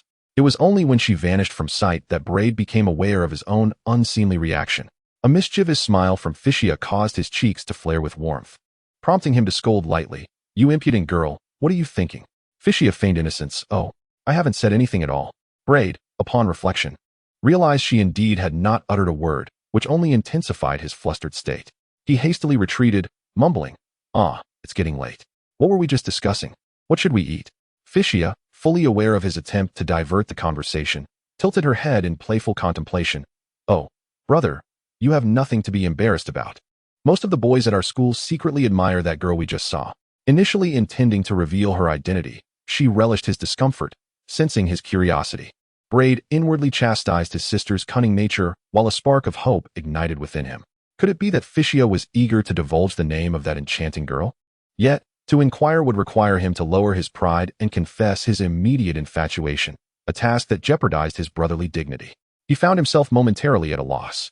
However, the thought of relinquishing this opportunity stirred an undeniable itch within him. Observing her brother's troubled expression only heightened Fishy's amusement, deepening her resolve to withhold the information. Amusedly scrutinizing Brend's face, which was contorted in a manner far worse than swallowing a bitter persimmon. Very well. In light of your role as a guardian and for treating me, I shall graciously share this with you, Fishy proclaimed, adopting the demeanor of a victorious champion. Brend felt a surge of joy at her words, but the next phrase chilled him to the core. However, Brend instinctively swallowed hard. You must never leave me alone again. Brend paused, reading both expectation and seriousness in Fishy's eyes. With a gentle smile, he nodded, I promise. This vow was heartfelt. Unlike the initial awkwardness of meeting the beautiful and charming Fishy, he had gradually discovered a rhythm in their sibling relationship over the past few days. Although not biologically related, he had come to accept her as his sister and embrace the responsibilities of an elder brother. Fishy beamed with satisfaction. Then, I shall generously inform you. Her name is Katusha Allen, our school's pride and joy. In Obadiah's office, a statuesque woman with a golden ponytail anxiously occupied Obadiah's chair, tapping her knuckles against the desk. Before her lay Obadiah's personal computer, on which she had just uncovered some terrifying information. This woman was Pepper Potts, the most trusted confidant of Tony Stark, serving as both his secretary and lover. At this moment, she had obeyed her boss's orders to infiltrate Obadiah's office, hacking into his computer and discovering the horrifying truth that Obadiah had kidnapped Tony, intending to create an iron suit. It was imperative to stop him at once. After downloading the data onto a drive Tony had provided her, she hurriedly made her way out, already dialing a number as she walked. Hello, is this Agent Coulson? I need you to come here with your team immediately. We have a very dangerous individual to apprehend. Chapter 11. Rescue Stark at 9 in the evening. Fishy visited her father in the hospital, while Brend informed her that he had other matters to attend to and left. He had been restless ever since Obadiah had dealt him a blow last time. Given his nature, he would not let it go unchallenged. He was determined to return to Stark Tower to confront him and inquire about the method used to power the iron armor. Brend rushed from the Manhattan hospital to the lobby of Stark Tower. Although he entered through the front door, none of the security personnel at the entrance noticed his presence. At most, those standing nearby felt an eerie gust of wind brush past them, just as he intended to dash up the stairs to the top floor. The elevator doors opened halfway. Through the slightly ajar doors, he caught sight of a stunning woman standing at the front of the elevator, flanked by several well-dressed men. If his memory served him correctly, that was none other than Tony Stark's renowned secretary, Pepper Potts. Had Obadiah already taken action so swiftly? Were they there to apprehend Obadiah? As his mind raced, the elevator doors continued to open slowly. In a moment of quick decision-making, Brend resolved to observe the group's movements before proceeding. If Obadiah was indeed on the upper floor, delaying for a few minutes would not be detrimental. He turned and slipped behind a nearby sofa in the lobby, stealthily watching the group. As Pepper stepped out of the elevator, her anxiety was palpable. I called Tony, but he isn't answering. I truly hope he is safe. Obadiah has gone mad, but I know where he is right now. We must capture him swiftly. I know a shortcut. Rest assured, madam. That is precisely why we are here. He cannot escape, replied a well-dressed middle-aged man, exuding a friendly demeanor, yet unmistakably possessing the air of a seasoned agent. Brend recalled that this individual was Agent Coulson, a key figure in SHIELD, one of the most powerful secret organizations in the world. Tony isn't answering his calls. Could it be that he has already fallen victim to Obadiah's assault? According to the memories of his past life, Brend knew that Obadiah had stolen Tony Stark's arc reactor, leaving Tony's life hanging by a thread. He had managed to survive thanks to the rudimentary prototype reactor he constructed in the cave. However, the current circumstances had diverged significantly from the original narrative. Who could say whether Tony would endure this ordeal? Brend clenched his teeth. Though as a mere mortal his primary feelings towards the affluent hero Tony Stark were envy and jealousy rather than admiration, he did not deny Tony's character. After all, he was a wealthy individual willing to stand up for the underprivileged, a man of conscience. Should he perish, it would represent a tremendous loss for the technological realm, the impoverished, and indeed the entire world. Weighing his options, Brend resolved to prioritize ensuring Tony Stark's safety over seeking vengeance against Obadiah. Just as Pepper and the others stepped outside, a sudden gust of wind swept past them. Pepper was startled, remarking on the peculiar breeze, while Coulson furrowed his brow. What was Tony Stark's address? He had publicly disclosed it in the film Iron Man 3. Perhaps most would overlook such details, but coincidentally, Brend had been a detail-oriented individual in his past life, possessing a remarkable memory for specifics. He distinctly recalled Tony arrogantly announcing his address, 10880 Malibu Beach, zip code 90265, with the address in hand. Locating the place would be a simple task. Malibu Beach was not too far from where Brend stood. In approximately 3 minutes, he arrived at the uniquely designed white edifice that was Tony Stark's residence. Lacking a key, and without the ability to phase through matter as the Flash did in the original story, Brend resorted to scaling the wall and leaping through an open window. The room was immaculately arranged, and it was clear that such cleanliness was not the hallmark of a lavish playboy's lifestyle. The expansive living room was devoid of occupants, with the flickering flames in the fireplace casting shadows on the pristine white walls. Both the floor and ceiling were uniformly white, and the sofa was no different. The lights in the corners illuminated the entire space, indicating that someone had recently been there. The outward wall was replaced by a vast glass expanse, revealing an endless sea, an exquisite view for idle contemplation. However, Brend was not there to savor the scenery. The lights were on, signifying recent occupancy. Since no one was present in this room, they must have retreated to another. Brend recalled that Tony's private laboratory was located in the basement. He soon discovered the straight staircase leading down to the basement. In a swift motion, he arrived at the glass door. The door stood ajar, accompanied by a sophisticated keypad lock, clearly indicating that entry was not ordinarily permitted. But today was different. Yet, where was the owner of this room? Entering the laboratory, amidst a plethora of intricate high-tech apparatus, Brend swiftly found Tony, who lay breathless at the edge of an experimental table. Before him rested a glass display case, within which lay the prototype nuclear reactor, evidently his objective, but it seemed he had failed to reach it. In a flash, Brend was by Tony's side, turning him over. Tony, now unconscious, had lost all color from his once handsome face, and the area where the reactor should have been was now a hollow void.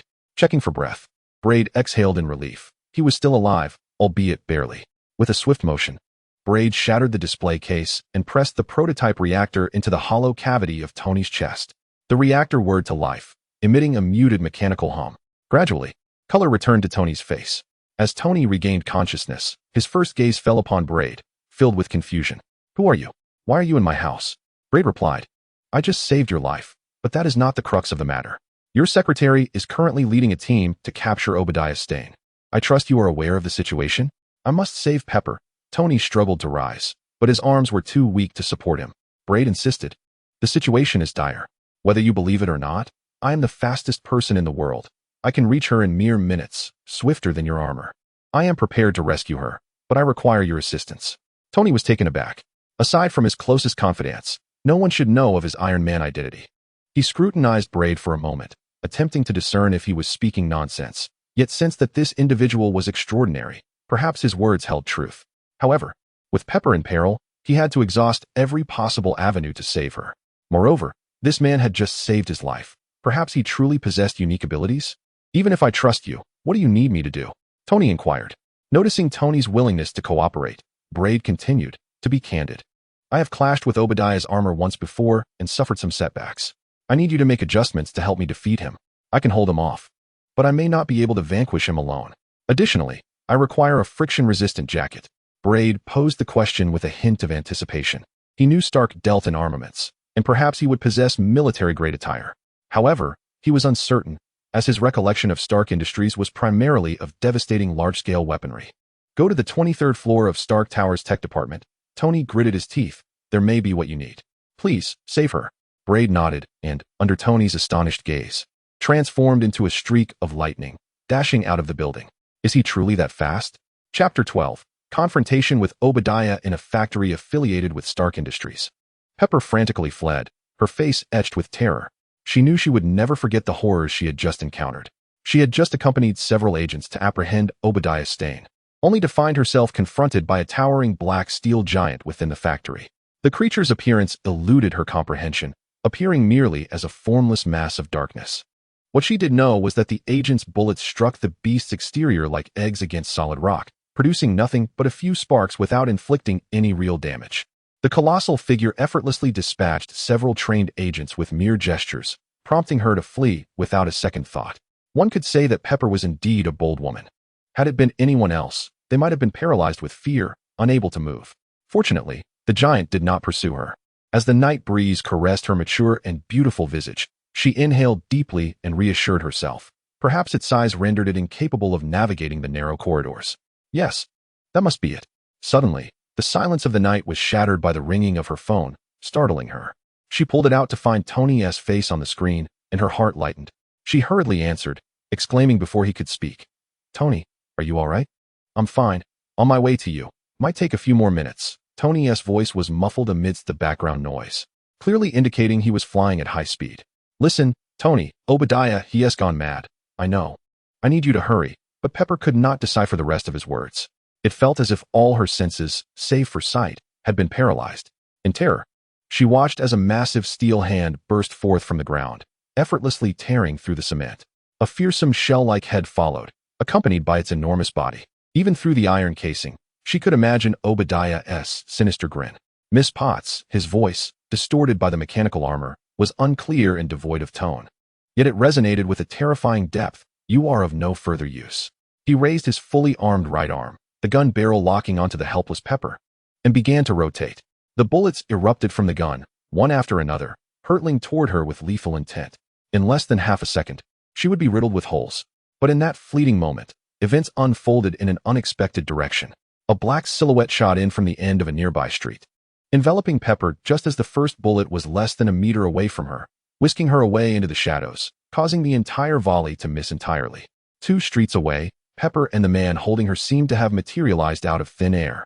As she was set down, she remained dazed, having just brushed against death itself. Before she could process her surroundings, she found herself in a bustling street. The man before her was clad entirely in black, his sleek bodysuit enveloping him from feet to neck, appearing to be made of some durable synthetic material. His head was concealed beneath a motorcycle helmet, creating a stark contrast, yet effectively disguising his identity. "Stay here," he instructed. The man spoke and, with a swift motion, vanished before the astonished eyes of the little Pepper. The phone rang again. It was Tony calling. "Tony, you won't believe what I just witnessed." Having rescued the little Pepper, Brad hurried back to Obadiah at breakneck speed. At this moment, he was quite pleased with the infantry armor he had procured from Stark's technology department. Not only did it possess exceptional abrasion resistance, but it was also impervious to blades and bullets, even boasting bulletproof capabilities. This was the pinnacle of close combat equipment. Although Brad did not believe that bullets could strike him, it was better to be prepared, wasn't it? As for the helmet, he had casually snatched it from the handle of a motorcycle parked roadside on his way. Stealing? Please. He was in a rush to save a life. Such a worn-out helmet should consider itself fortunate to serve such a significant purpose. This was his line of thought. "Hey, big guy, we still have some scores to settle," Brad called out mockingly. Although the figure before him was vastly different from before, Obadiah quickly recognized him. After all, how many individuals in the world could move with such lightning speed? Obadiah grunted, "It's you again, just the person I was looking for to settle the score." With that, he raised his hand, and the barrel of the gun on his knuckles unleashed a tongue of fire toward Brad. With a cold smirk, Brad sprang forth, his toes barely touching the ground as he effortlessly evaded a barrage of bullets, creating a long afterimage as he moved several meters away. In the past, he had refrained from sprinting at full speed for fear of igniting his clothing, but according to the manual, this jacket had a combustion point of 500 degrees. Thus, he could run with abandon, free from the worry of igniting the fabric. With a swift motion, Obadiah launched a miniature missile that blazed a magnificent trail through the night sky, hurtling menacingly toward Brad. Considering the extensive blast radius of the missile, Brad swiftly maneuvered behind Obadiah, using the brute's massive frame to shield himself from the explosion's shockwave. Obadiah, furious, spun around, as irritated as an elephant trying to swat a fly. Various firearms erupted in unison, a spectacle of light and sound surrounding the hulking figure, creating a truly grand scene. Yet, no matter how dense the firepower, The projectiles, which appeared to Brad to be moving at a snail's pace, could hardly hope to strike their mark. Brad weaved effortlessly through the rain of bullets, maintaining his composure. However, this only ensured his survival. It would not inflict any substantial damage upon the behemoth. Seizing the opportunity during a lull in Obadiah's fire, Brad lunged toward one of Obadiah's arms, moving at a speed imperceptible to the naked eye as he swiftly disassembled the gun mounted on the back of his hand. Just as he completed the disassembly and the barrel shattered into a cascade of fragments, Obadiah's powerful arm swung toward Brad's chest. Brad barely managed to retreat half a step before being swept away. Once more, he experienced the sensation of being flung by the brute force of the armor, feeling as though his very organs had shifted. However, this time he was struck while retreating at high speed, having already diminished much of his force. Coupled with the superior impact resistance of his current uniform, the damage was not as severe as before. Brad managed a bitter smile, acknowledging that he was still not fast enough. Had he not been tempted to complete the final disassembly step while watching the steel arm approach inch by inch, he would have surely dodged in time. With his speed, how could he have been hit? In comics, the Flash could dismantle an entire gun before his opponent even realized it, yet he had merely disassembled half a gun, not only being discovered but also sent flying in the process. Clearly, his speed was still lacking. However, training to improve his speed could be addressed later. For now, he needed to deal with Obadiah. Although the situation was troublesome, Brad believed that with patience, he could eventually dismantle this iron foe piece by piece. After all, no matter how fierce his firepower, ammunition was finite. As long as the barrage ceased, he would have an opportunity to counterattack. Yet it seemed Obadiah had anticipated his thoughts. After Brad was sent flying, Obadiah did not rush to strike, but rather, his heels shifted, and the thrusters beneath him flared with brilliant light. His towering form ascended amidst a cloud of dust. Brad's expression darkened instantly. Should the adversary take to the skies, he would truly be left without means to inflict harm. For even at his swiftest, he could only maneuver upon the ground. Even if he could evade all attacks, he had no means of retaliation. At this moment, Brad began to contemplate retreat. He was a pragmatic individual. His intent to rescue Pepper was merely incidental, also a favor to Tony Stark. His confrontation with Obadiah was primarily motivated by their enmity and his desire for retribution. However, this was predicated on his confidence in subduing Obadiah. Should he ascertain that he lacked the capacity to defeat him, he would prioritize withdrawal. Just as he prepared to retreat, a sudden trajectory flashed across the night sky. The red and yellow armor surged forth like a cannonball, hurtling straight towards Obadiah and colliding with him before he could react, altering his course. The two ironclad behemoths intertwined, crashing through two walls and rolling several times before landing in the center of a street. Upon witnessing this, Brad promptly dismissed his thoughts of retreat. The newcomer, though swift, was distinctly recognizable to his dynamic vision. It was none other than Iron Man, who had hastily arrived from Malibu. With Iron Man in the fray, Brad felt renewed confidence in his ability to handle Obadiah. A smirk crossed his lips as he swiftly pursued. Chapter 13, Supersonic Impact. Tony, having collided with Obadiah and crashed through two walls, landed in the middle of a street, his ears still ringing. Despite the exceptional shock absorption capabilities of the iron suit, this impact left him somewhat disoriented. The surrounding screams quickly jolted him back to reality. Obadiah clearly recovered much faster than Tony. Such a formidable figure was not merely for show. Although his agility was somewhat lacking, his resilience against blows was far more formidable than that of Iron Man's close-fitting armor. Consequently, Obadiah suffered little damage, and after Tony managed to adjust himself, he unleashed a merciless punch towards Tony, who lay sprawled on the ground. In response, Tony activated his foot thrusters, propelling himself several meters away, skimming just above the ground. Obadiah's punch, capable of shaking mountains, struck nothing but air, leaving a massive spiderweb-like crack in the concrete beneath. Tony quickly regained his footing, his right palm open as a radiant white light emanated from his hand. A milky white energy cannon shot forth, striking precisely at the chest of Obadiah's armor. However, the formidable energy blast only managed to create a deep crater beneath Obadiah's massive foot, proving to be largely ineffective. Pleased with his defensive capabilities, Obadiah laughed heartily. "Tony, you truly are a genius, having developed such an excellent weapon for me. With it, I shall be invincible." To validate his claim, he effortlessly lifted the hood of a nearby car, flinging it like a boomerang towards Tony. With agility, Tony ducked to evade it, but before he could fully regain his stance, he noticed two red dots on his chest, common indicators used by snipers to lock onto a target. Realizing the imminent danger, Tony's shoulder revealed two small gun barrels. At the same moment, a menacing rocket hurtled towards him, prompting Tony to fire a few rounds in response. Although the bullets paled in comparison to the missile's power, they detonated the rocket before it could make contact, averting a direct hit.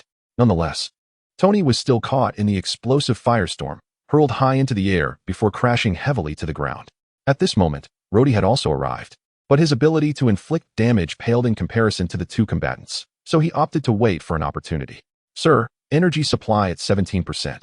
It is inadvisable to continue fighting, the artificial intelligence Jarvis dutifully informed. Annoyed, Tony responded, I know, redirect all energy to the thrusters. The flames beneath him ignited with an even more dazzling brilliance than before, and Iron Man's red and gold figure burst forth from the thick smoke, moving at such speed that swirling black smoke trailed behind. Utilizing the momentum, Tony swung his fist, delivering a powerful blow to Obadiah's dark left cheek. The punch was immensely forceful, producing a sharp metallic clang and scattering sparks. Yet, regrettably, it did not yield the anticipated results. Obadiah merely tilted his head, absorbing the full force of Iron Man's strike with his substantial frame, then swiftly clamped his right hand around Tony's neck, resembling a giant vice, rendering Tony unable to escape despite his struggles. Damn it, Tony thought, feeling the immense pressure on his neck as the armor's collar began to cave in. Jarvis, are there any weapons available? Energy supply at 6%. Most weapons are non-operational, Jarvis replied. Tony anxiously shouted, electromagnetic pulse. The weapon system is malfunctioning and cannot be activated. Jarvis responded calmly, as if it had no bearing on him. Tony felt utterly helpless. Although the Iron Man suit's defenses were not about to collapse imminently, it wouldn't be long before Obadiah would crush his neck along with the armor. Brad furrowed his brow. This was clearly diverging from the narrative of the film. In the movie, Tony had outsmarted Obadiah with Pepper's assistance, yet now Pepper had been taken several blocks away by him, and it appeared that Tony was on the verge of defeat. Would Iron Man truly meet his end at the hands of a villain? This was undeniably a dire situation. Brad stumbled slightly, launching himself forward in an attempt to dismantle Obadiah's arm, but Obadiah, having narrowly escaped Brad's previous assault, was now fully prepared. Before Brad could even reach him, Obadiah unleashed a barrage of fire from his shoulders, abdomen, and knees. Dodging was well within Brad's capabilities. However, remaining stationary to disassemble Obadiah's arm without being struck by stray bullets was evidently beyond his current speed. What to do? Inspired by Tony's recent powerful punch, Brad recalled a move from the comics performed by the Flash. He remembered that the Flash could run at supersonic speeds, delivering a devastating punch at such velocity. Although the Flash himself wasn't particularly strong, the force generated at such speeds was formidable. However, judging by Tony's recent strike, it was clear that merely achieving supersonic speed would not be sufficient to incapacitate Obadiah. Could he strike Obadiah with enough velocity to bring him down? Moreover, the comics had mentioned that if the attacker failed to maintain adequate speed, they could be obliterated by the recoil of their own force. Though saving Iron Man was of paramount importance, Brad was not willing to gamble with his own life. After all, he had no familial ties to Tony Stark. Why should he risk his life to save him? As he grappled with these thoughts, Obadiah arrogantly taunted, "Look at you two, endowed with such talent, yet squandering it on trivial matters. Power is meant to be wielded, and those who fail to comprehend this do not deserve to possess it. Your voice, even altered by machinery, remains grotesque, especially yours, Tony. We are born into wealth, inherently entitled to exert oppression. But you have disappointed me greatly." His tone escalated, as if genuinely furious. As the president of a leading global corporation, you dare speak of abandoning the arms industry and contributing to peace. Do you have any idea how disappointed I am? This destiny ensures you will stand in my way, destined for annihilation. You are unworthy of being strong. Initially hesitant, Brad felt a surge of fervor as countless memories flooded his mind upon hearing Obadiah's words. Wealthy, powerful, oppression? It was precisely these incomprehensible individuals that had plunged his previous life into despair. Even if there had been a wealthy individual who had shown concern for the arduous lives of him and his mother, she might not have succumbed to the ravages of illness. Now, having finally bid farewell to that hellish existence and regained his family, it is utterly appalling that these loathsome tycoons would dare to inflict harm upon his household. In the past, perhaps he lacked the capability and energy, enduring humiliation in silence. However, now that he possesses strength, why should he still tolerate the torment of such scoundrels? A man, at his core, is imbued with a fierce spirit. At this moment, Brad cast aside the accumulated realism of his years. Even if it meant shattering his very being, he was determined to take this scoundrel down with him. With that thought, he felt a surge of energy beneath his feet and charged in a direction entirely opposite to that of Obadiah and Tony. In an instant, he vanished at the far end of the street. Humph, he has fled. Obadiah sneered, ceasing his barrage of fire, for he was merely a coward. Turning to Tony, he tightened his grip, the pressure around Tony's neck crackling ominously, as if the armor could fail at any moment. Brad had sprinted all the way to New Jersey, halting only at the edge of the Hudson River. Taking a deep breath, he turned and crouched, adopting a standard starting position. Flickering arcs of electricity danced around him. With a mighty shout, he propelled himself forward, akin to an arrow released from its bow.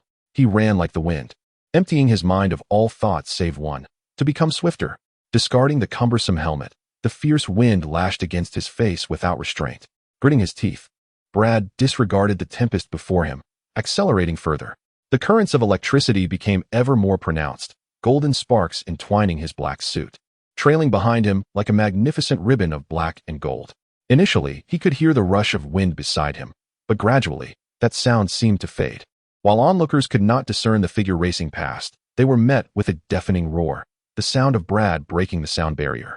In that instant, a semi-spherical barrier of pearlescent air enveloped his body, causing car windows and street-side residences to shatter inexplicably. He was unaware of how fast he was moving, but he was certain he had long surpassed the speed of sound. Yet, Brad's acceleration was far from over. With only 2 kilometers remaining to his destination, it felt as though he could reach it with a mere lift of his foot. Each step he took seemed to defy the ground beneath him, as if he were treading on clouds, unaware of the surface he was traversing.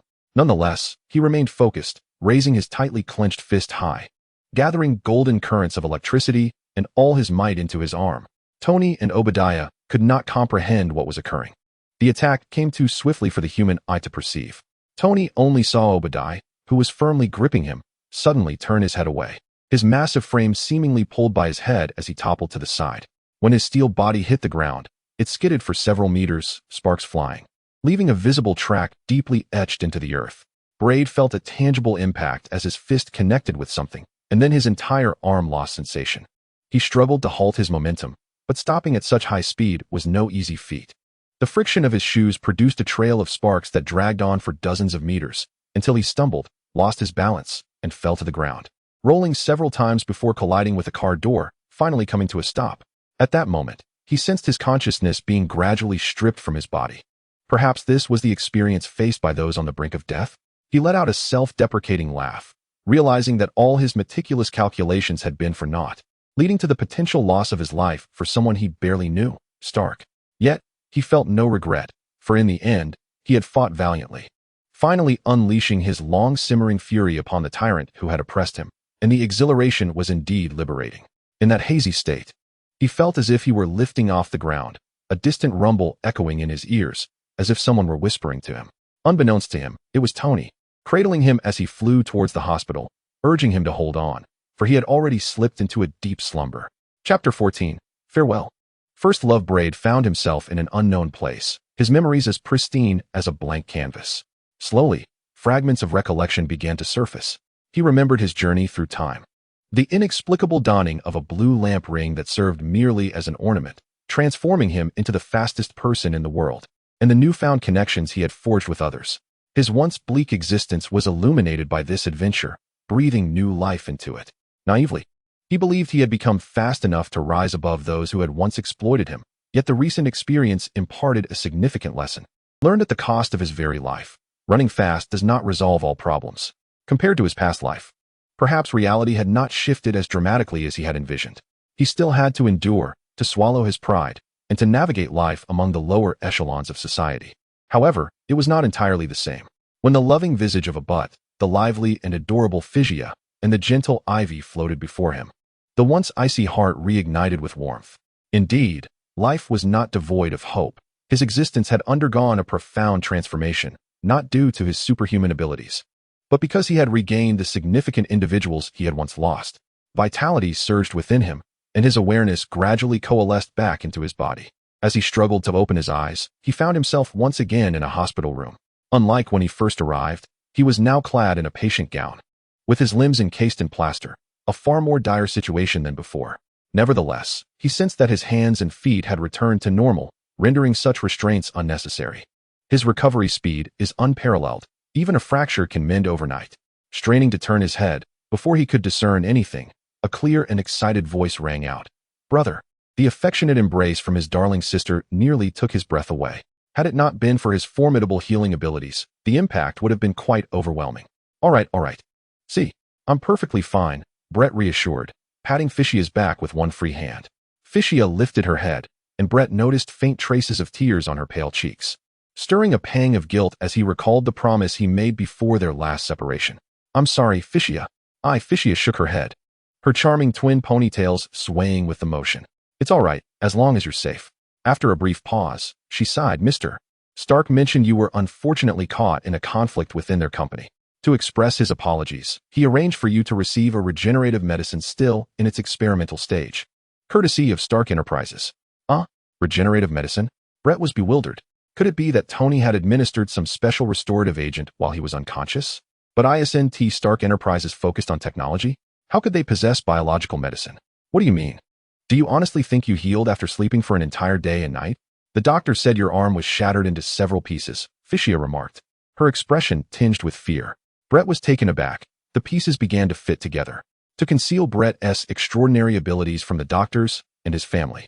Tony had told them that Brett was merely caught in the conflict between him and Obadiah, attributing Brett's superhuman healing to the medicine provided by Stark Enterprises. Upon reflection, one could discern the inconsistencies in this explanation, yet it sufficed to keep his powers hidden. At that moment, Brett felt a flicker of gratitude towards Tony, deciding that he should express his thanks to him someday. The sound of brisk footsteps echoed at the door. Both turned to see the anxious face of Avril entering. She hurried to Brett's bedside, crouching down with concern. How are you? I heard you were injured. I apologize for not visiting yesterday. I only learned of it today. Fishia stuck out her tongue, explaining, I was too anxious yesterday and forgot to inform her. It was only this morning that I remembered I should let Avril know about brother. Seeing Avril's genuine concern warmed Brett's heart, and he replied, I'm all right. You two chat. I'll step outside for some fresh air, Fishia said, moving towards the door, offering Brett a discreet gesture of encouragement from Avril's unseen angle. That girl. Brett mused inwardly. Avril, noticing Brett appeared to be in good spirits, let out a sigh of relief. That's wonderful. I heard you were hurt. And Brett gently ran his hand over her golden hair, offering comfort. Thank you, I'm fine. Avril sighed. Do you know? That day you mysteriously came to my home and left just as enigmatically. I find myself in a constant state of anxiety, imagining the misfortunes that might befall you. Isn't it strange? I never anticipated that this girl would possess such an acute sense of intuition. Brad, feeling a wave of emotion, reassured her, do not worry. I will be fine. Avril shook her head. You cannot fathom the turmoil I felt upon hearing that you were injured in this incident. Fishia told me that your injuries were severe, and in that moment, my mind went blank. I was terrified for you. A warmth enveloped Brad, mingled with a pang of guilt. I do not know what has happened to you, Avril continued. Since you awakened after 9 months, something has felt off. You may have grown stronger and offered a sense of security, yet you also evoke my constant concern. You have become so enigmatic, always in a rush. I cannot discern if you are truly Brad Joy. Her words struck a chord. In truth, he was not the same. Brad felt unable to contest her observations, merely bowing his head in silence. Taking a deep breath, Avril closed her eyes momentarily, and upon reopening them, it seemed she had reached a significant conclusion. I have realized something. You have changed, Joy. You are stronger, yet colder and more distant. I have come to understand that you are no longer the person I once cherished. You are not the Brad Joy who, despite his timid nature and inability to handle matters, could warm the hearts of those around him. Brad continued to listen, for her words rang true. A foreboding sensation gripped him. Perhaps he had already anticipated what was to come, yet lacked the courage to confront it. Yet, what was destined to occur would inevitably unfold. For life rarely grants us the luxury of choice. After a long pause, Avril resolutely stated, let us part ways. In that instant, Brad felt as though he had been struck by lightning. Although their time together had been brief, he had come to recognize that Avril was a gentle soul, reluctant to inflict pain upon others and indecisive. How long had she deliberated before uttering those words? Straining to keep his voice steady, Brad replied, part ways? Oh, very well then. It seems there is no other option. He refrained from attempting to salvage their relationship, despite knowing that, given Avril's character, a persistent refusal to accept her decision might coax her to relent. He chose not to do so. This was not due to a lack of care for her. Avril was a rare gem, not only strikingly beautiful, but also possessing a kind and gentle heart. For this reason, she deserved to find someone better suited for her. Most importantly, he realized that he should never have entered into a relationship with her in the first place. He had taken advantage of her. The person Avril had fallen for was the Brad Joy of the past, not this imposter. He had essentially usurped her boyfriend from her life. And to continue stubbornly resisting the breakup would be beneath him. Avril's eyes were already red-rimmed. She wiped away her tears and, suppressing her anguish, swiftly exited the hospital room. Brett feigned a stoic expression, yet his nose betrayed him, growing increasingly sensitive. He had only recently become acquainted with Avril, but it felt as though a significant portion of his essence had been irretrievably excavated. This, he mused, was the essence of heartbreak. The bittersweet remnants of a nascent romance had just dissipated into the breeze. At some point, Physia had quietly taken her stand at the doorway, evidently having eavesdropped on their exchange. After a brief silence, she hastily approached and enveloped Brett in her embrace. "Brother, if you wish to cry, let the tears flow," she urged. Brett shook his head, refraining from tears. In his past life, he had borne the weight of darkness alone, so how could he weep over such trivial matters? Nevertheless, he clung tightly to his sister, for he genuinely sought solace in her presence. Chapter 15. Not the Flash, I am Iron Man. This declaration by Tony Stark had been incessantly broadcast across various television networks for an entire day and night. As Brett flipped through the monotonous channels, he began to question whether the remote control was malfunctioning. Upon finally receiving the doctor's discharge approval, he exhaled a sigh of relief, inwardly rejoicing at the prospect of leaving this wretched place. The duration of his stay felt interminable. However, the doctors did not share his sentiment.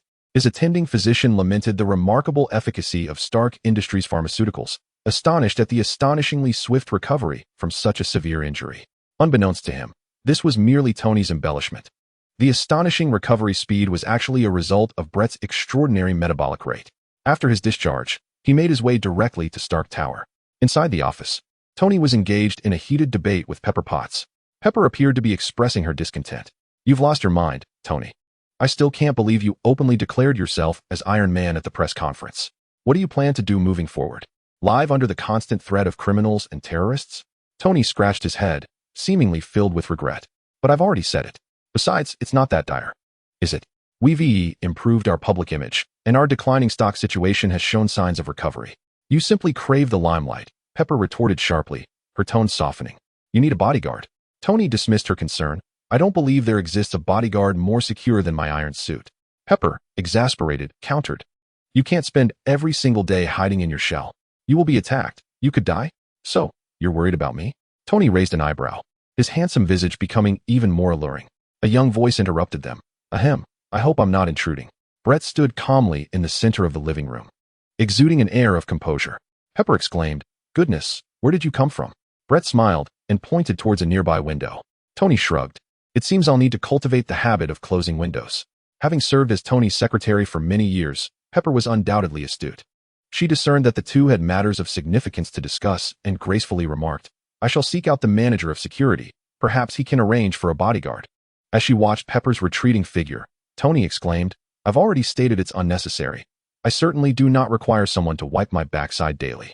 Unperturbed, Pepper continued on her way.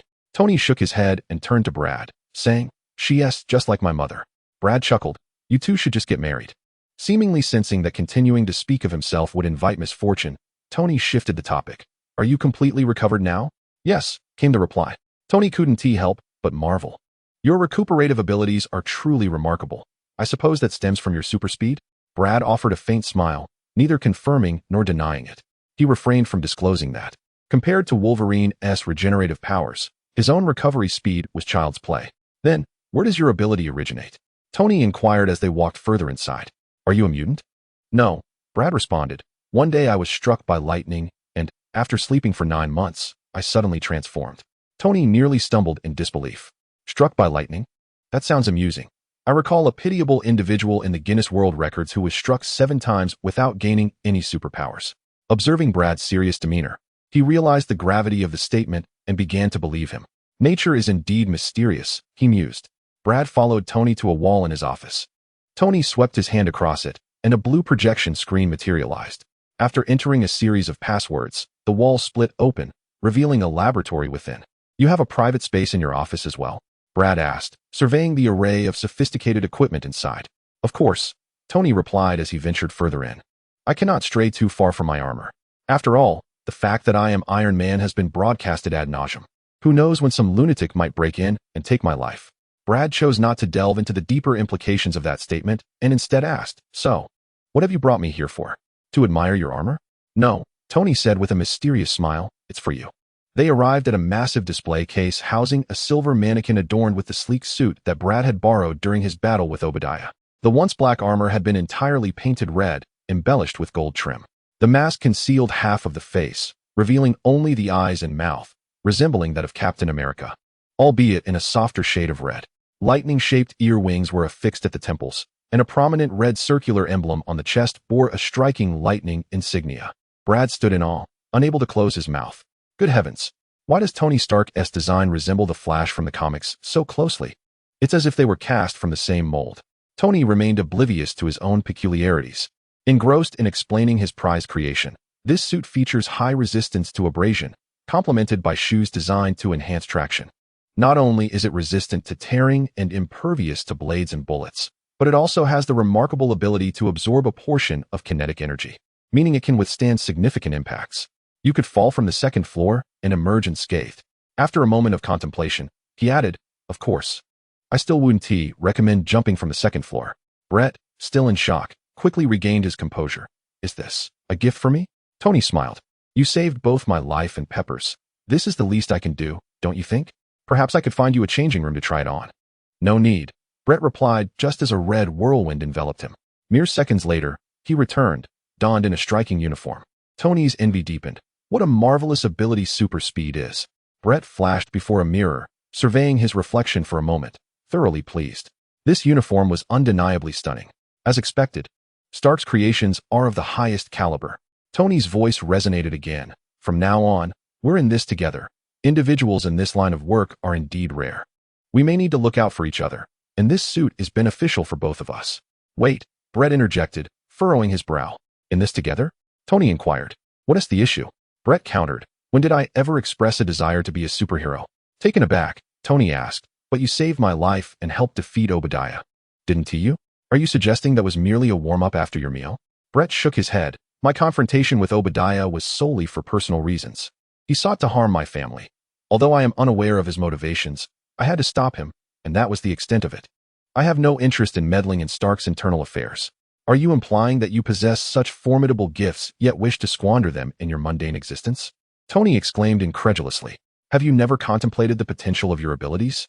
Brett shrugged. Perhaps I could act swiftly, but that doesn't imply I can effect change. The filth of human society runs deep. I have never believed that anyone could truly alter this world. You can save one person, too, but ultimately, you must yield to the entrenched darkness of society. Pausing, he emphasized, even someone as wealthy as you cannot achieve this. Not even if a deity descended from the heavens could bring about change. His statement was far from mere rhetoric. Thor, the god of thunder, was expected to arrive on Earth soon, and even his boundless power would prove futile against the complexities of human society. Disappointed, Tony gazed at Brett. I thought you were a hero. It seems I was mistaken. While perhaps we cannot effect significant change, I am unlike you. I will at least strive to do better. He turned away, attending to his Iron Man armor. I have work to do. You may leave. However, you may choose to keep the clothes. Should you ever change your mind, you might wish to don them. Brad remained silent, merely exerting force beneath his feet, vanishing from Tony's office. As he hurried through the bustling streets of Manhattan, Brad's mind was in disarray. How could he not perceive the disappointment radiating from Tony? He understood that they could have forged a friendship, yet now their relationship had evidently grown strained. Nevertheless, Brad remained resolute in his convictions. He was merely an ordinary individual, endowed with a talent by mere chance, not a saint. He would not exhaust himself in a perpetual quest to rescue the populace from calamity. This was not out of disdain for the superhero's endeavors, but rather a deep-seated belief that such aspirations were idealistic. Superheroes were but a collection of sorrowful idealists, striving for an elusive dream, regardless of their might. Brad, however, was destined not to engage in such battles, for he was Brad Joy, a realist. He was not the Flash. Chapter 16. Roosevelt in Manhattan, within an abandoned subway station. Two men clad in black traversed the rusted tracks, their path illuminated by the faint glow of a flashlight. The underground was dim, damp, and filled with the scent of rust. It was uncertain when someone last ventured down here. At the entrance, an antiquated sign bore the name Roosevelt, though its letters were nearly indecipherable due to the ravages of time. The two men were highly trained operatives, resembling hounds as they pressed against the wall in search of something, akin to detectives scouring a crime scene for evidence. Moments later, one of them pressed an old brick in the wall, triggering a thunderous rumble as an ancient mechanism was set into motion. The tracks began to separate, revealing a profound fissure. As the two rails continued to part, a subway car, long buried, slowly ascended. Illuminated lights flickered to life within the car, instantly transforming the dim station into a scene as bright as day. The operatives exchanged a glance before entering the car. It appeared to have been converted into a secret stronghold, with various equipment neatly arranged inside. A computer seemingly awakened from slumber, its screen displaying a progress bar indicating that information was being downloaded. The two men leaned closer to the monitor, and within moments, the download was complete. One of them clicked to open the downloaded content. A video file commenced, and after a few seconds of buffering, the visage of a middle-aged man appeared on the screen. Testing. My name is Richard Parker, the man spoke to the camera. Regardless of the rumors that may arise in the future, I wish for the world to know the truth. Oscorp has become a leader in the field of genetic research. The two men exchanged excited glances. I believe we have found it. Without continuing to watch, they shut off the video, retrieved a disk emblazoned with markings, inserted it into the computer, and began downloading the data. A sudden gunshot shattered the tranquility of the station, and before a lone agent could react, he collapsed.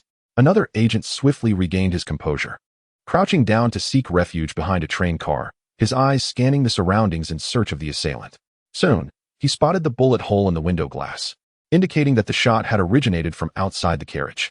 Drawing his own weapon, he cautiously approached the door, striving to steady his racing heart.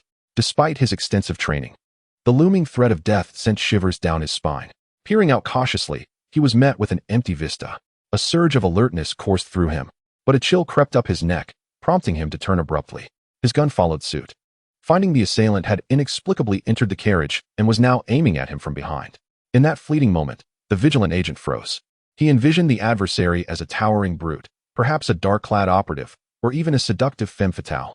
Yet he could never have anticipated that his opponent would be an exquisitely beautiful, innocent girl, with cascading blue hair and a figure that, while not fully matured, did not detract from her stunning beauty. She elicited a sense of awe at the perceived injustice of such beauty bestowed upon a single, fair visage. She was none other than Chitauri Allen, who had once crossed paths with Brad. The agent's momentary distraction, lasting barely half a second, proved fatal in the high-stakes encounter. A merciless bullet pierced his brain, and he stared wide-eyed in disbelief as he fell. Chitauri lowered her weapon, ensuring no ambush awaited her before she sat at the computer, continuing to download files onto a disk, which she promptly pocketed. Her slender fingers danced adeptly across the keyboard, and soon, the screen displayed the words deleting files alongside a progress bar. She then exited the carriage, leaving behind the glaring lights and two lifeless bodies. Unbeknownst to her, a mini-camera embedded in the chest of the fallen agent had dutifully captured her visage and actions, transmitting them in real time to their headquarters. Thousands of meters above, a massive, sci-fi-inspired aircraft carrier floated in the sky. Inside, a bustling command center was alive with activity. A one-eyed commander, a robust black man clad in a dark coat, stood before the surveillance screens, exuding a solemn authority cultivated through years of experience in the field. He was Nick Fury, the head of the Strategic Homeland Intervention, Enforcement and Logistics Division, commonly known as SHIELD, and one of the most powerful individuals on Earth. At that moment, he observed the girl who had dispatched two of his subordinates. Though her expression remained impassive, a peculiar light flickered in his lone eye. "Who is this girl?" he inquired. His deputy, a strikingly tall and handsome woman named Hill, responded. Chitauri Allen, 16 years old, a student at Star High School, with no suspicious background. "Apprehend this individual," Nick Fury remarked coolly. Chapter 17. Encounter. Abdur Joy had but a few days left before he could finally be discharged from the hospital. However, he could hardly contain his impatience. The family's financial situation was deteriorating, and he needed to secure employment that very morning. Even during his confinement, he had not been idle, diligently perusing the newspapers for job listings each day. When Brad came to visit, Abdur was engrossed in the recruitment section of the newspaper. Brad tapped gently on the door to attract his attention. Abdur smiled and tossed the newspaper onto the bedside table. "I heard you were injured. It seems you are recovering quite well." Brad nodded. "Yes, I'm not in too much trouble. How about you, Dad?" Abdur waved his uncast arm. "I am completely fine now." The doctor said I could be discharged after a few more days of observation. But don't rush into anything, Brad cautioned. Being immobilized for so long may require some time for your muscles to recover. I will be as quick as possible, Abdur replied, his brow furrowing. The family's circumstances did not permit him to remain idle any longer. That is one of the reasons I am here today, Brad continued. I hope to find some work as well. You know, to help out around the house. Abdur raised an eyebrow. No? Why not? Brad protested. I am practically an adult now. I can contribute. Indeed, you are only 17. I will soon be 18, Brad countered. That is still after your graduation. Abdur's tone was firm and unyielding. Child, I have invested so much effort into your education over the years. Now that you are on the cusp of graduation, we cannot abandon this crucial moment. Listen, while our situation is challenging, we can overcome it together, can't we? Brad appeared unconvinced, yet recognizing his father's resolve.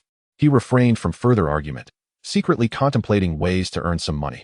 Noticing Brad's silence, Abdur assumed he faced difficulties and sighed. My child, I know you have not touched a book since you were struck by lightning nearly a year ago, but it is all right.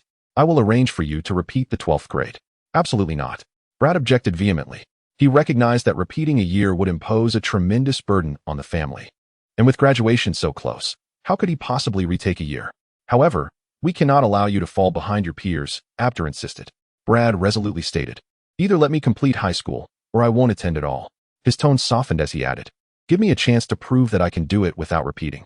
He was utterly confident in his assertion. For an ordinary person, this might be a challenge. But for him, whose efficiency in work and study surpassed that of the average individual by leaps and bounds, catching up on 9 months of progress was hardly a concern. Seeing his son's unwavering stance, and considering the family's difficult circumstances, Abdur could only sigh. Very well. Brad's rehabilitation leave has finally come to an end. Today, he embarks on his journey back to school. However, it would be rather inaccurate to refer to this as a return to school for him, as he has never set foot in Starl High School before. The Brad Joy who once attended is no longer the same individual. This realization brings a twinge of anxiety to Brad, for everything feels foreign. He does not recognize a single classmate. Although the Blue Lantern ring will remind him of the names of some individuals closely associated with the former Brad Joy, he has recently discovered that this only extends to those with whom he shared a deep connection. Casual acquaintances will likely remain nameless. Moreover, his nervousness stems from another source. In his previous life, he had not even reached middle school, let alone stepped into a high school environment. Despite knowing that attending high school would be trivial for someone with his accelerated intellect, he cannot shake off the feeling of apprehension. Taking a deep breath, Brad steps into the campus he has long been away from. The campus is lush with greenery, and walking along the dappled paths beneath the trees brings a profound sense of relaxation and ease. Two uniquely styled academic buildings complement each other, while students meander between them, some engaged in lively conversation, others wearing headphones, and some leaning against the walls with books in hand. The entire campus is vibrant, infused with an unmistakable academic atmosphere. Before long, Brad notices that it seems everyone is discussing the same topic. Are you talking about her? No way. You must be joking. How could my goddess do such a thing? What a pity, such a wonderful girl. As he listens to the chatter of students along the way, a flicker of curiosity arises within him. Who is this girl? What has she done? His first class is natural sciences. Upon entering the classroom, Brad chooses a seat in the back row. The discussions regarding the enigmatic girl continue to fill the air. Brad Joy? A voice calls from behind. He turns to see a young man clad in a black shirt and jeans, around his age, clutching a natural sciences textbook under his arm. Despite wearing thick-framed glasses, he exudes an air of vitality. Noticing Brad's puzzled expression, the young man continues, It's me, Jimmy Patterson. Don't you remember? We were quite close before you were struck by lightning. Oh, now I recall. Jimmy. Brad feigns a look of sudden realization. He naturally surmises that this individual might have been a close friend of the former Brad Joy, and to avoid revealing any inconsistencies, he decides to go along with it. Jimmy seems rather pleased with Brad's reaction and embraces him warmly. Buddy, I've missed you so much. Brad finds himself slightly breathless. After releasing him, Jimmy inquires. You didn't decide to repeat a year? Brad shrugs. My family circumstances don't allow it. It might be a bit challenging to catch up with the coursework, but I will do my utmost. If you encounter any difficulties, feel free to let me know, Jimmy replies earnestly. I will help you as much as I can. Brett felt a wave of comfort, for in his previous life, he had never possessed such a close friendship, a reflection of his meticulous nature. However, now that he had it, he was determined to cherish this bond. By the way, I noticed that the students seemed to be discussing something along the way. Brett inquired. Seemingly related to a girl? Are you unaware? Jimmy exclaimed in astonishment. Our national goddess, the one and only Chitauri Allen, is wanted nationwide for allegedly stealing state secrets and has gone missing. How could you not have heard about such a significant event? Chitauri Allen? Brett recalled the beautiful girl he had encountered while attending a parent-teacher conference on behalf of Physia, and he felt a twinge of surprise. Although he had only met her once, his instincts suggested that Chitauri was a genuinely innocent girl. Yet, human nature is inscrutable. One can never truly judge a person by their appearance, can they? Jimmy expressed his regret. What a pity. I've been enamored for a whole year, but lacked the courage to speak to her. How could such a wonderful girl resort to stealing secrets? Perhaps she hails from a family of spies? The jarring bell interrupted their conversation, prompting them to part ways and take their seats. The day swiftly passed amidst their studies. For Brett, who had not even graduated from middle school, it was a fulfilling day, as he had several years of coursework to catch up on. Even with his super speed, it was more than enough to keep him occupied. He occasionally thought of Chitauri, the girl he had only met once, yet did not dwell on it too much. He had indeed been captivated by her beauty at that moment, but infatuation at first sight is merely a fantasy of dreamers. Brett could only marvel at the exquisite craftsmanship of creation that could yield such a delicate visage, without allowing himself to worry excessively over a girl he had seen but once. After school, Brett exited the school gates and found a deserted corner, transforming into a fleeting bolt of lightning, arriving at his doorstep in the blink of an eye. He smiled in satisfaction. Surely, not even a plane could rival his speed. However, he was taken aback to find Physia already waiting for him at home. Given that Physia's school hours should coincide with his, it was theoretically impossible for her to arrive home faster than he did, unless she had left early. Curiously, Brett asked, "When did you return?" "It seems only a few minutes have passed since school let out. Today was rather unexpected, so I took a leave of absence and returned early," Physia said mysteriously, pulling him by the hand. "You have to come and see." Unsure of what Physia was alluding to, Brett allowed her to lead him inside. Physia opened the door to her bedroom, and in that instant, Brett's eyes widened in astonishment. A stunning girl was sitting in a duck-like posture, her clear and enchanting eyes innocently gazing at the two of them. Her alluring pose accentuated her long, beautiful legs, enhanced further by the sheer black stockings, exuding an irresistible charm. Any man who laid eyes upon her would be compelled to think, "Goodness, could she be any more perfect?" Indeed, she was none other than the fugitive Chitauri Allen. Chapter 18 Imposter. What are you thinking? Brad exclaimed angrily at Physia, disbelief coursing through him as he struggled to contain his fury.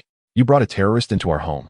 Physia was momentarily taken aback, not anticipating such an intense reaction from Brad. She had believed that he held a favorable opinion of Chitauri, never imagining that he would be incensed. "She is not a terrorist," Physia defended. "She is merely a friend who needs my help due to unfounded accusations against her." Brad scoffed. "How can you be so sure? Did she tell you that?" "Terrorists often say the same." Physia found her brother's anger utterly incomprehensible, yet she maintained her composure. "She is my friend, and I trust her." "I do not," Brad declared emphatically. After a deep breath, his tone softened somewhat. "Listen, even if she is innocent, we are not equipped to assist her, all right? If her whereabouts are discovered, we could all be implicated. Is that what you wish to see? She is now homeless, and people across the nation are searching for her. We are her only hope, and you want me to abandon her?" Physia retorted. Brad stood firm. "From a practical standpoint, yes. We lack the means to help her." Physia's eyes widened in disbelief. "You have changed, brother. You would never have said such a thing before." Brad sighed, fully aware that the former version of himself could not have remained indifferent to the plight of an innocent girl, yet he remained unyielding. Setting aside the uncertainty of Chitauri's innocence, he pondered the consequences of her potential guilt. If she were to fail in clearing her name, would their entire family be implicated in her crimes? People are inherently selfish. Brad never denied this truth. He would not sacrifice his family for a stranger. Yet, he found himself at a loss, grappling with how to convince his sister to steer clear of such troublesome affairs. Chitauri, on the other hand, remained surprisingly calm, simply sitting quietly. Even when Brad referred to her as a terrorist, she merely gazed at them with her gentle eyes, saying nothing. Beauty can wield a potent influence, especially when there are two. Brad glanced back at the composed Chitauri, sighed, and asked, "You claim to be innocent? Then why are you wanted?" Chitauri shook her head. "I do not know. Listen, I do not wish to become entangled in your troubles," Brad said, casting a sidelong glance at his sister. "But my sister seems to disagree with me. If I were to allow you to stay, can you assure me you will not cause any trouble?" "Yes," Chitauri nodded firmly. Seeing Brad's wavering resolve, Physia quickly interjected, "Oh dear brother, please let her stay." With a resigned shake of his head, Brad replied, "Fine. What choice do I have with such a troublesome sister? Physia beamed. That is the brother I adore. I shall prepare a grand feast to welcome our guest. Then she smiled slyly. Brother, you must seize the opportunity. All the boys at school dream of being alone with her. Brad rolled his eyes. Focus on preparing dinner and stop thinking about nonsense. When he saw Katia enter the kitchen, he returned to Katusha and remarked, My sister seems to trust you immensely. But I do not. It is entirely possible that I might hand you over to the local police at any moment, so I need you to be obedient. Katusha lowered her head. If Brad finds me bothersome and wants to turn me in, then so be it. Brad nearly choked. He had not anticipated that Katusha would be so agreeable. He had expected her to vehemently defend her innocence or guarantee that she would not cause any trouble. Yet she had capitulated so easily. Moreover, had she just referred to him as Brad? Typically, people use surnames when first meeting, reserving first names for those with whom they share a close relationship. Perhaps she was merely attempting to foster familiarity, he thought. I will not turn you in, Brad continued. For the sake of my sister, I shall refrain from doing so. However, I require your assurance that you will not bring any trouble to my family. To that end, you must remain in this room at all times, and you are not to go anywhere without my permission, understood? Katusha nodded, I understand. Gazing into her gentle, sparkling eyes, Brad felt an odd sense of guilt wash over him. To escape this disconcerting feeling, he said nothing further and exited the room. At dinner, Brad, as usual, devoured his meal voraciously, finishing 2 Mexican burritos and a beef patty, and still claimed it was insufficient. There was little he could do. His blood sugar depleted rapidly. At this rate, you'll impoverish our family, complained Physia, disregarding her image in front of others, appearing every bit the glutton. Katusha's soft voice chimed in. I want more too. Physia responded. The next evening, when Brad returned home from school, Physia had yet to arrive. Although they attended the same school, Physia would not wait for him after class since she walked home with her close friends. Upon entering the house, he first made his way to Physia's room. Katusha was still there, engrossed in a novel. Sensing Brad's entrance, she appropriately set down her book and turned her head, seemingly deliberately letting out a long, rumbling sound from her stomach. Brad felt a wave of embarrassment. He had told her not to leave the room, but had forgotten all about her meals. Have you not eaten anything all day? Brad inquired. No, she replied. There should still be bread in the refrigerator. Katusha tilted her head. But Brad told me to stay in this room. Brad was at a loss for words. He had only intended to frighten her with his stern tone, not realizing that as long as she remained indoors, there was no real danger. To his astonishment, she was remarkably obedient, choosing to endure hunger rather than defy Braid's command, even though she could easily find food in the refrigerator by merely taking a few steps. Feeling a twinge of guilt, Braid said, Very well. I shall step out to procure some provisions. Please wait here. As he exited, in the blink of an eye, he found himself several streets away on Broadway. As he walked, he pondered what to have for dinner. His thoughts inevitably drifted to the innocent and enchanting visage of Katusha, her pure, flowing voice echoing in his ears. Suddenly, through the throng, he seemed to catch sight of her. Clad in a black trench coat with her head concealed beneath a hood, strands of blue hair peeked out. She gazed at him, as if beckoning him closer with her eyes. How could this be? He had arrived here at a speed surpassing that of an airplane, and she had only just been in Physia's room moments before. Noticing that Braid had recognized her, she hastily walked towards a nearby building. Braid could have easily intercepted her within a fraction of a second, but he refrained from exposing his extraordinary abilities in the midst of passers-by. After a moment's consideration, he decided to pursue her at a normal pace. Following her, they reached an empty rooftop, where they stood face to face for a moment.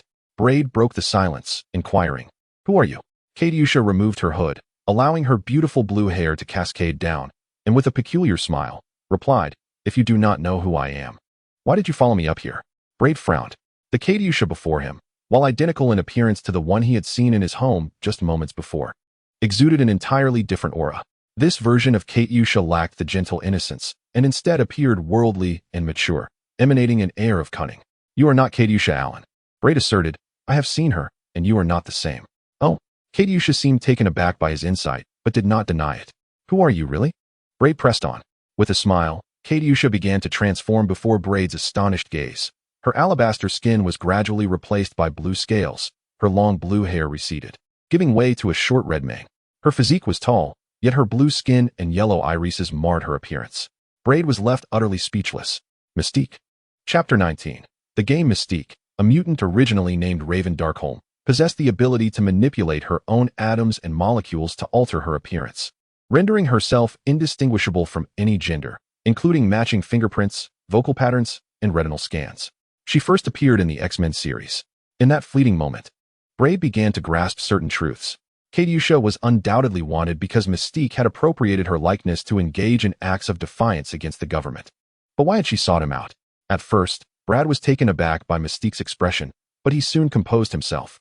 Mystique, however, seemed somewhat surprised and remarked, "Why is it that you appear unfazed by my presence?" "Mutants, I have heard of them," Brad replied coolly. "Why do you choose to impersonate Chitauri Allen? What purpose does that serve?" Mystique chuckled softly. "At times, my mimicry of certain individuals lacks rationale, particularly those humans who seem to possess an inherent superiority based solely on their appearance. I cannot help but create a little mischief for them." Brad began to grasp her motivations. Her transformation into Chitauri was partly coincidental and partly fueled by her own biases against those who, unlike her, were considered conventionally attractive. Having grown up as an outcast in the eyes of ordinary people, Brad inquired further, "What is it that you want from me?" Mystique continued, "You express neither surprise nor fear at my presence. It appears you, as a mutant, are already aware of your kin's existence. Are you interested in joining our ranks?" Brad was momentarily taken aback. He had not anticipated that Mystique, like the X-Men, would categorize him as a mutant. However, he wondered when his powers had been exposed and how she had come to know. It seemed Mystique perceived his uncertainty as she smiled and explained, "I witnessed the ruckus you and Stark caused on the street. You both were so engrossed in your chaos that you failed to notice me." Brad recalled that during his last display of supersonic punches, he had inadvertently tossed aside the helmet meant to conceal his identity. It was astonishing how swiftly his secret had been compromised. Indeed, matters of identity could not be taken lightly. With a hint of regret, Brad replied, "I appreciate the offer, but I am not a mutant." Mystique paused, taken aback. She had recruited countless mutant allies, and while some had declined her invitations, none had outright denied their identities. Nevertheless, she remained undeterred and continued, "You might believe we lack sincerity or that joining us would not enhance your circumstances. However, that is not the case. We are devising a grand plan that, if successful, could profoundly affect the future of mutants." Brad rolled his eyes, whether it was Jean Grey or Mystique. It seemed all mutants believed everyone else should share in their plight. He was living quite well, thank you very much, and did not feel the need for improvement. Yet, when Mystique mentioned a grand plan, he chose to listen, intrigued. Mystique continued, "Are you aware that the relationship between ordinary humans and mutants is deteriorating? This is merely a precursor. An increasing number of mutants are being exposed, and our existence faces unprecedented challenges. We have received credible intelligence from our contacts within the government that Senator Kelly has recently introduced the Mutant Registration Act, which has garnered significant attention. Do you understand what this implies?" Brad contemplated this for a moment, his expression growing serious. He had not previously considered the implications of such a development. Given that both Quicksilver and Mystique identify themselves primarily as mutants, it stands to reason that others who have come to understand their abilities may share similar sentiments. Should the Mutant Registration Act be enacted, the likelihood of exposure would inevitably increase, potentially jeopardizing their current way of life. While the film's narrative ultimately saw the act being overturned, there can be no assurance that events will unfold in the same manner now. Consequently, Mystique's subsequent remarks become critically significant. Observing that Brend had adopted a serious demeanor, Mystique continued with satisfaction, "Rest assured, we will not permit this legislation to be enforced. Therefore, we have devised a plan.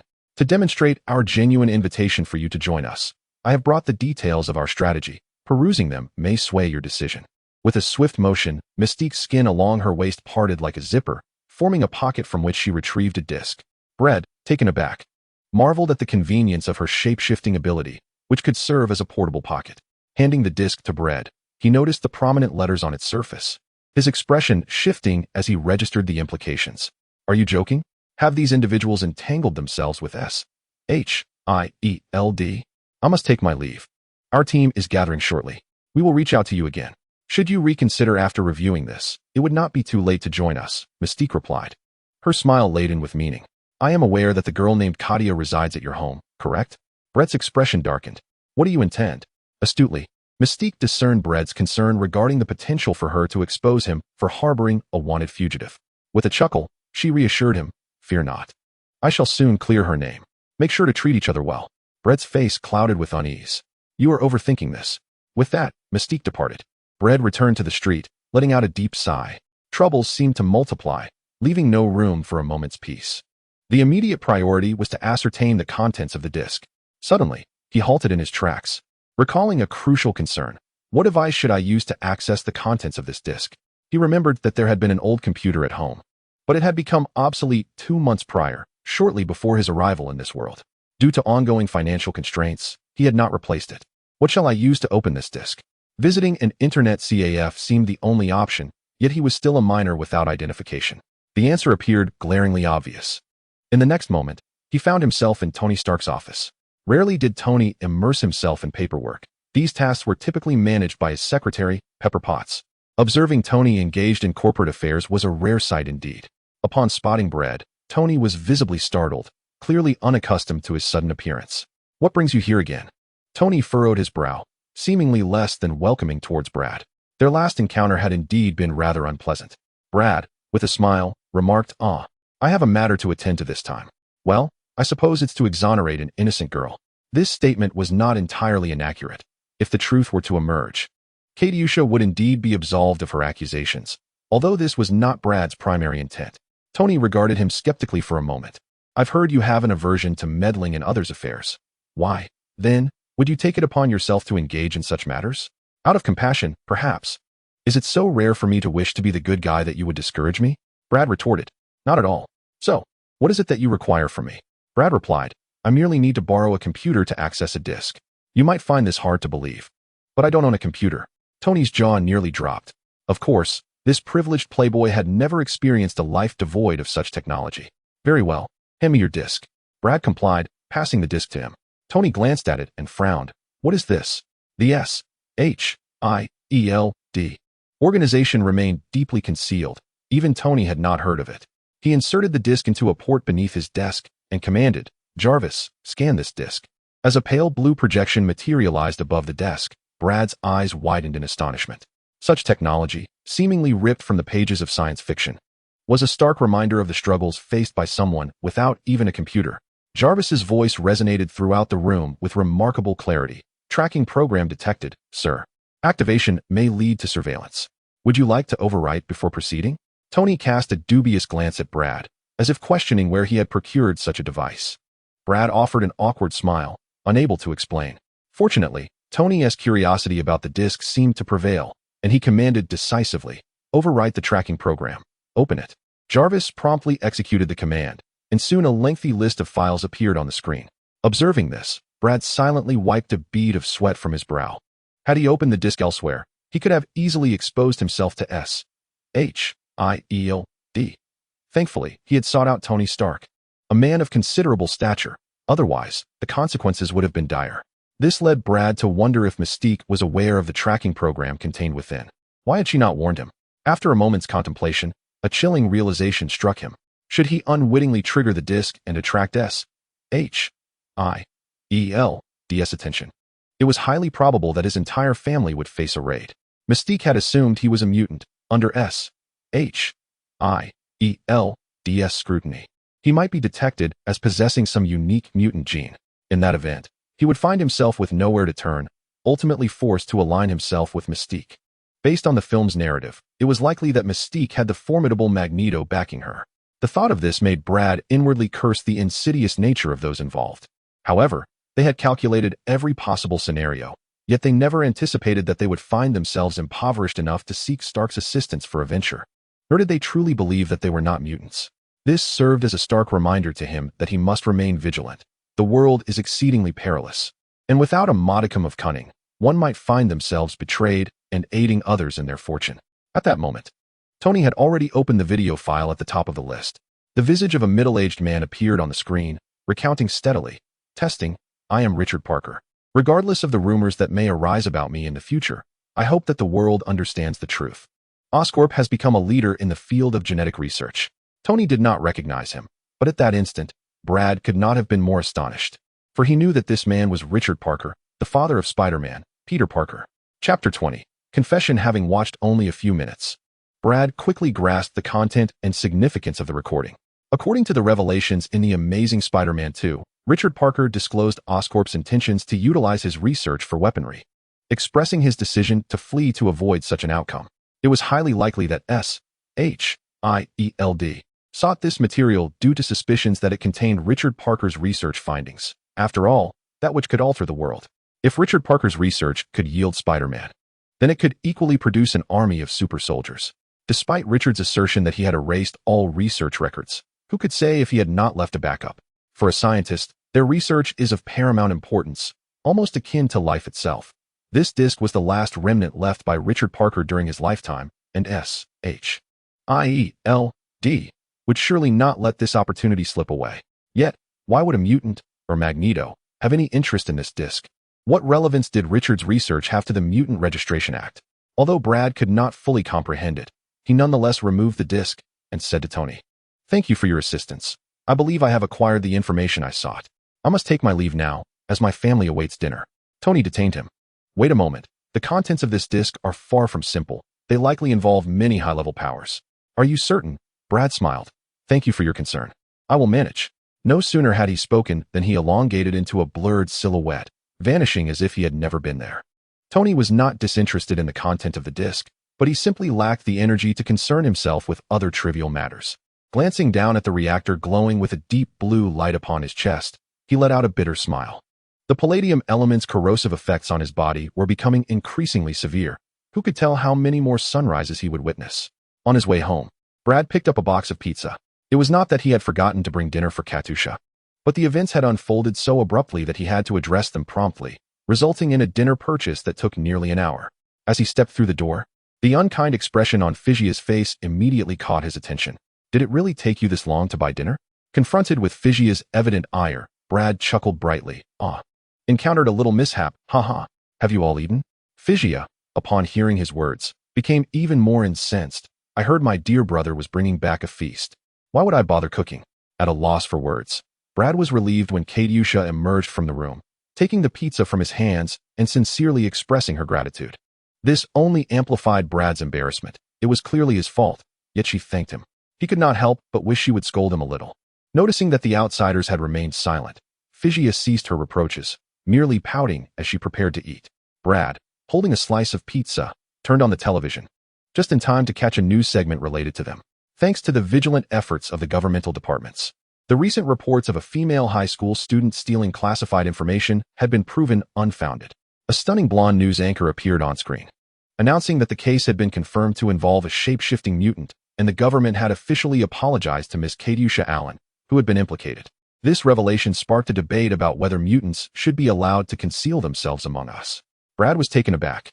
He had not anticipated that the shapeshifter would act so swiftly, publicly clarifying the situation within just over an hour. However, did this not thrust mutants further into the spotlight? What was she thinking? Did she possess such confidence in that so-called plan? Upon seeing the news, Physia excitedly embraced Katusha, exclaiming, "Wonderful! You can finally return to a normal life." Katusha, however, did not seem particularly thrilled. Brad casually glanced back and discerned a hint of disappointment in her eyes. The television had shifted to a government official surrounded by reporters. Recalling his past life, Brad recognized him as Senator Kelly, the proponent of the Mutant Registration Act. Seizing the opportunity, he was vehemently promoting the dangers of mutants, fervently calling for the enactment of the legislation. Should this act pass, Brad would face some challenges, but thankfully, Magneto would not allow it to happen. For now, he would watch the situation unfold. Later that evening, after finishing his shower, Brad returned to his room and retrieved his books. Although he possessed an extraordinary reading speed, he had yet to catch up on several years of coursework within a single day. Thus, he would have to burn the midnight oil. Just as he began to delve into his studies, a knock at the door interrupted him. "Come in." The door opened gently. Katusha leaned against the doorframe, clad in a delicate yellow nightgown that subtly accentuated her slender figure. Her long blue hair was damp, and strands clung to her porcelain-like face, captivating any man at first glance with her ethereal beauty. Clearly, she had just taken a shower as well. Brad found himself momentarily frozen. A pause that might seem brief to an ordinary person, but, for him, with his accelerated perception, felt far more substantial than a mere instant. He felt as though he had been staring at her for an eternity, even feeling a tinge of embarrassment himself, yet he found it exceedingly difficult to retract his gaze. Katusha parted her ruby lips cautiously and inquired, "Does Brend dislike my presence here?" It must be said that Brend was rather taken aback by this question. "Not at all," he replied. However, he soon felt that deceiving such an ethereally innocent girl was a transgression, and so he candidly added, I did worry that your discovery could bring irreparable harm to our family, but that is all in the past now. You have regained your freedom. Seeing that Katyusha displayed no excitement befitting the moment, Brend felt a flicker of suspicion and asked, "Then why did you seek out Physia? Surely you have more friends than just her? How can you be certain that our family would permit you to hide here? Do you not have other friends in better circumstances?" Katyusha's enchanting eyes seemed to pierce directly into Brend's soul, leaving him shaken. "I came to find you," she stated. "Me? But we hardly know each other," Brend replied. Katyusha nodded in affirmation. "Then why?" Brend continued to probe. "Because I like you." This declaration, sweet as a nightingale's song, pierced through the air like a sharp arrow, particularly when uttered by such a breathtaking girl. Brend felt his mind momentarily go blank, as if every cell and organ in his body had frozen, with only his heart racing uncontrollably. However, this surge of emotion was fleeting, quickly transforming into an inexplicable sense of dread. Somehow he recalled Avril.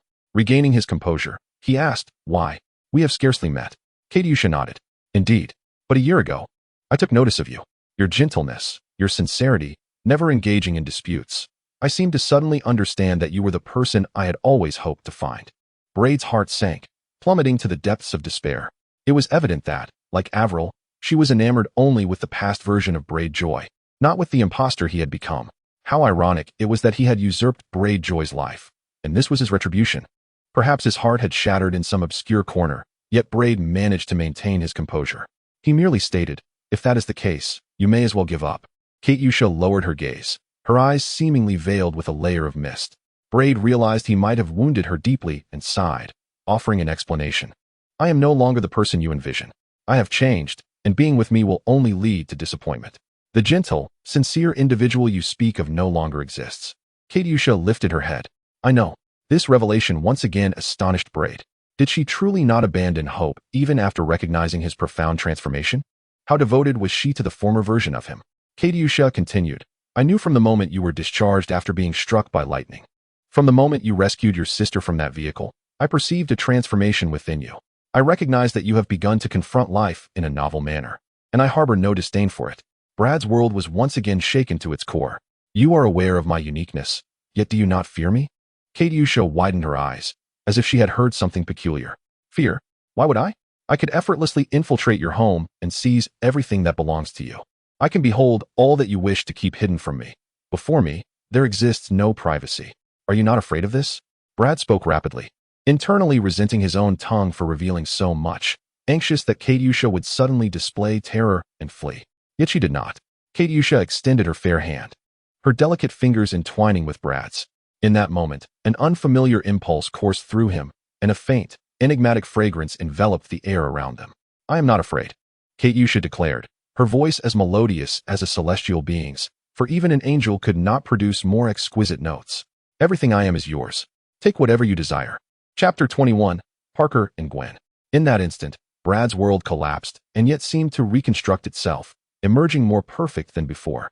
In a heartbeat, amidst the inexplicable barriers that had long existed between him and others, a girl appeared. She was the first to understand him so profoundly and to accept him without trepidation. More importantly, her words transcended mere confession, surpassing even the realm of complete devotion. Brend was oblivious to the full extent of her meaning, yet it was enough to rattle him deeply. Uncontrollable joy illuminated his face. Brend opened his mouth for what felt like an eternity, struggling to articulate the tumultuous waves of emotion within him, ultimately settling on a heartfelt thank you. Katyusha seemed to sense her acceptance, her expression blossoming into an angelic smile. Glancing outside at the illuminated world beyond, Brend inquired, "Would you care to take a stroll?" Without hesitation, Katyusha nodded. "Whenever you wish, I shall accompany you." With a smile, Brend lifted her in a princess carry and, in a flash, leapt from the open window, gliding down the wall. The two raced through the streets like a gust of wind, leaving behind swirling air currents and blurred images, so swift that even those who passed by could not discern their forms. This was the result of Brend moderating his speed, for he feared that Katyusha might not withstand excessive velocity. This was the most exhilarating run Brend had experienced since acquiring his abilities. Feeling the warmth of her delicate form in his arms, the soft caress of her blue hair brushing against his cheeks, and the sweet fragrance of her essence filling his nostrils, he felt as though he had ascended to paradise. Lowering his gaze to the enchanting maiden in his embrace, he noted that though the wind made it difficult for her to keep her eyes open, she still made an effort to gaze upon the fleeting scenery, unwilling to miss the rare sights that accompanied such dizzying speed. Although she was well aware of Brad's lightning speed, witnessing it firsthand and experiencing it for herself was a marvel that left her utterly enchanted with this extraordinary man. She nestled her lovely head tightly against Brad's chest, inhaling the potent scent of masculinity, and her heart became intoxicated. The two of them found themselves atop Stark Tower, the tallest building in the city. As they gazed down, the breathtaking panorama of the entire metropolis unfolded before them. Manhattan at night possessed a unique charm, with countless lights twinkling and the streets bustling with life. Even Brad, who had never before surveyed the city from such a vantage point, was astounded by its nighttime brilliance. Accompanied by a beautiful companion, the experience was indescribably splendid. A gentle breeze swept by, stirring Kadia's pale yellow robe, her long blue hair dancing in the wind, leaving Brad momentarily entranced. It soon dawned on him how careless he had been, realizing that Kadia stood there in her flimsy nightgown. He promptly removed his jacket and draped it over her shoulders. Kadia cast him a meaningful glance, her smile blossoming even more, radiant like a flower in full bloom. The two lingered until late into the night before returning home. The next day was Saturday, and school was closed. Brad had initially planned to catch up on his studies at home, believing he could complete a substantial amount of work in a single day, given his speed. However, his plans had now shifted. He resolved to take Kadia out for a day of fun. Upon learning of this decision, Felicia was taken aback, expressing her disbelief at the rapid development of their relationship. Brad merely smiled in response, neither confirming nor denying her sentiments. He had come to accept his budding romance with Kadia, and there was no need for him to be coy in front of others. Brad had little experience in accompanying a girl out, so when he inquired where Kadia wished to go, she graciously replied that she would go anywhere he wanted. Considering that girls often enjoyed shopping, Brad decided to take her to a pedestrian street. Although Kadia had expressed her willingness to go anywhere, he felt it inappropriate to take a girl to an arcade. "Is that Gwen Stacy?" A melodious female voice chimed. The two turned to see a blonde beauty standing there, her fair skin complemented by a black hairpin. Her figure was graceful. Although her beauty paled in comparison to Kadia's, she still possessed considerable charm. Beside her stood a tall, slender young man. Not conventionally handsome, but strikingly upright, his arms laden with shopping bags, indicating he was accompanying the beauty on her outing. Kadia recognized her. Gwen Stacy? Brad thought the name sounded familiar, and suddenly it struck him. Wasn't she the female lead from The Amazing Spider-Man? Could that mean the young man behind her was Spider-Man? As he scrutinized the duo, he was struck by the resemblance. Kadia introduced him. "Gwen Stacy, my classmate from middle school." Then she turned to Gwen. "This is Brad Joy, my boyfriend." Gwen's expression revealed her astonishment. "You actually have a boyfriend?" Meanwhile, the young man, who was indeed Peter Parker, Spider-Man, questioned with a hint of skepticism. "Isn't it quite normal for such a beautiful girl to have a boyfriend?" Gwen explained. "Katiusha transferred to our school unexpectedly during her third year of middle school. You can imagine, her athletic prowess and academic performance are impeccable, and with her stunning beauty, she naturally stirred quite a commotion.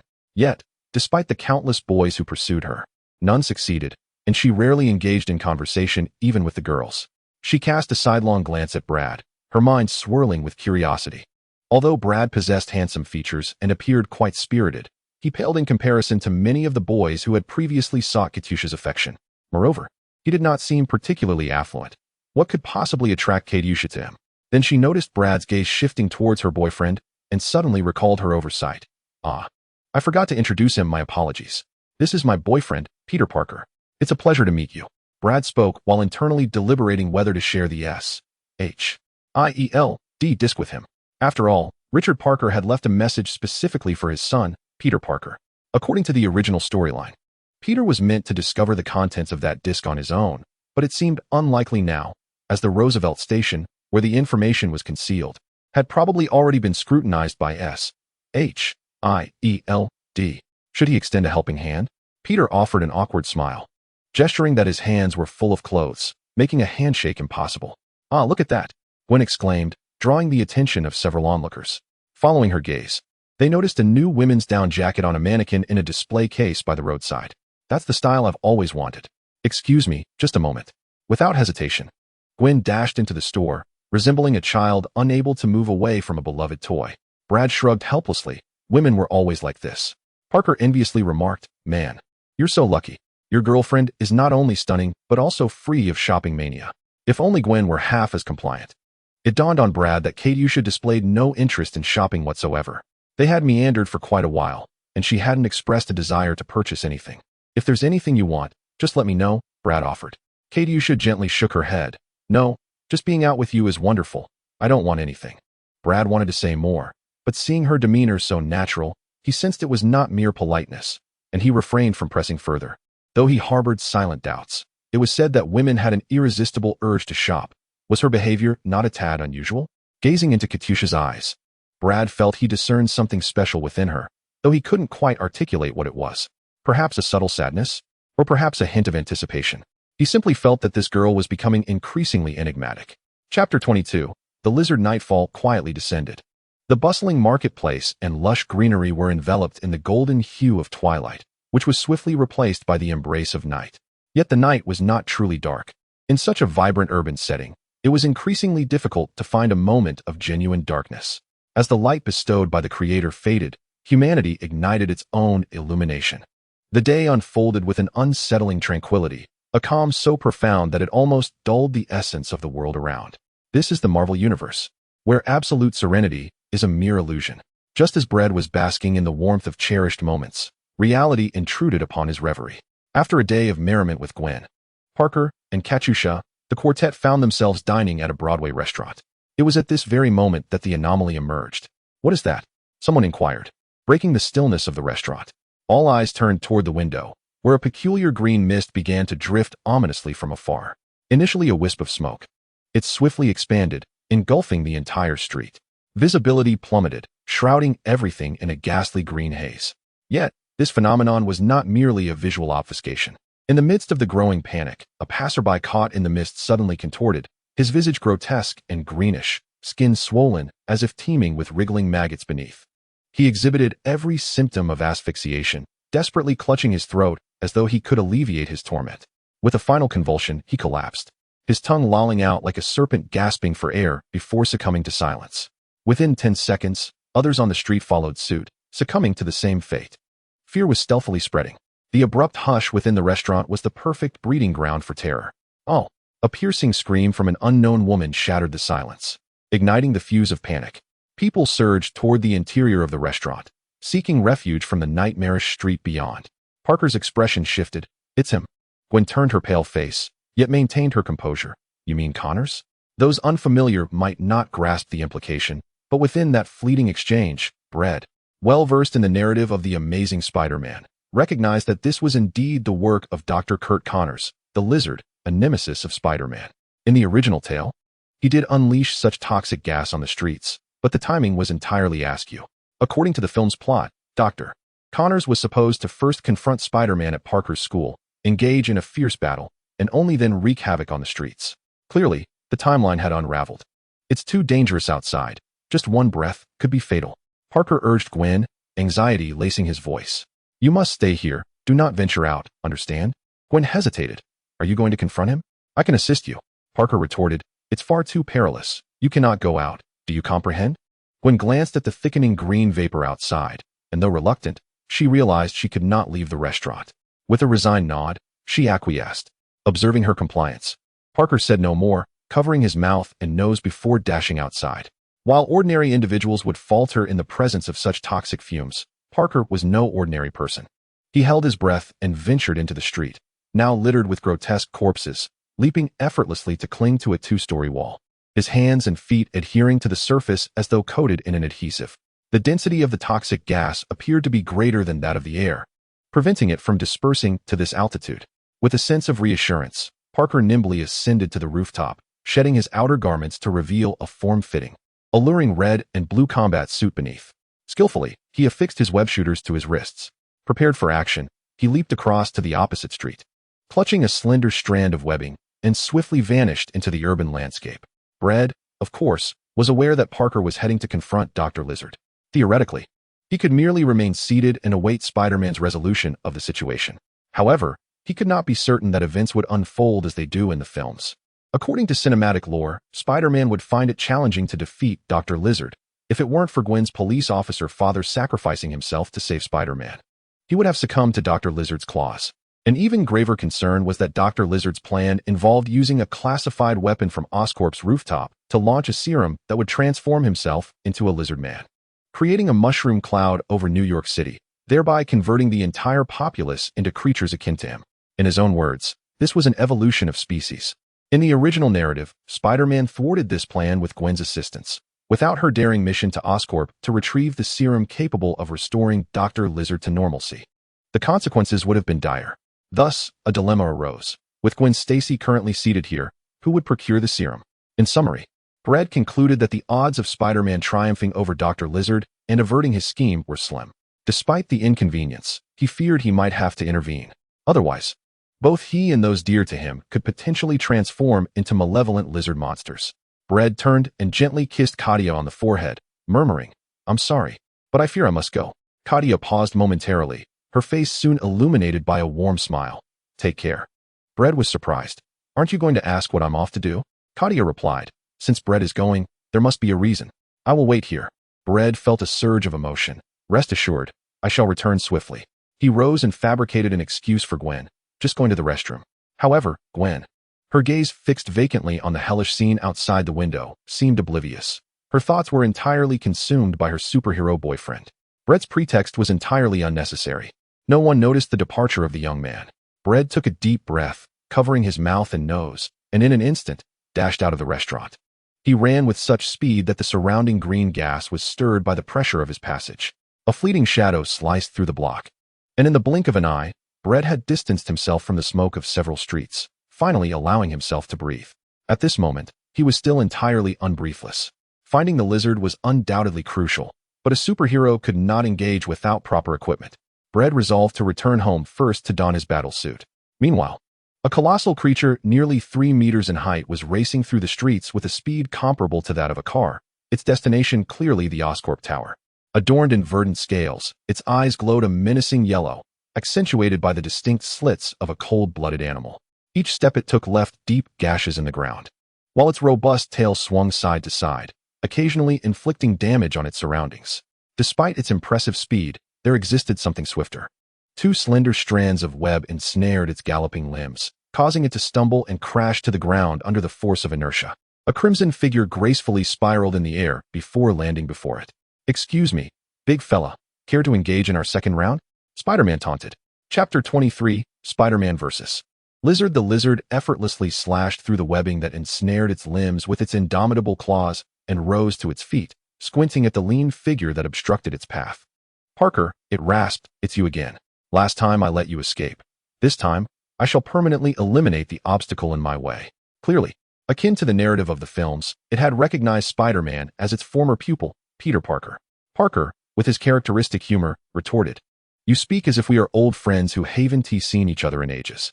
Since we're so close, how about a little chat? If only you could talk."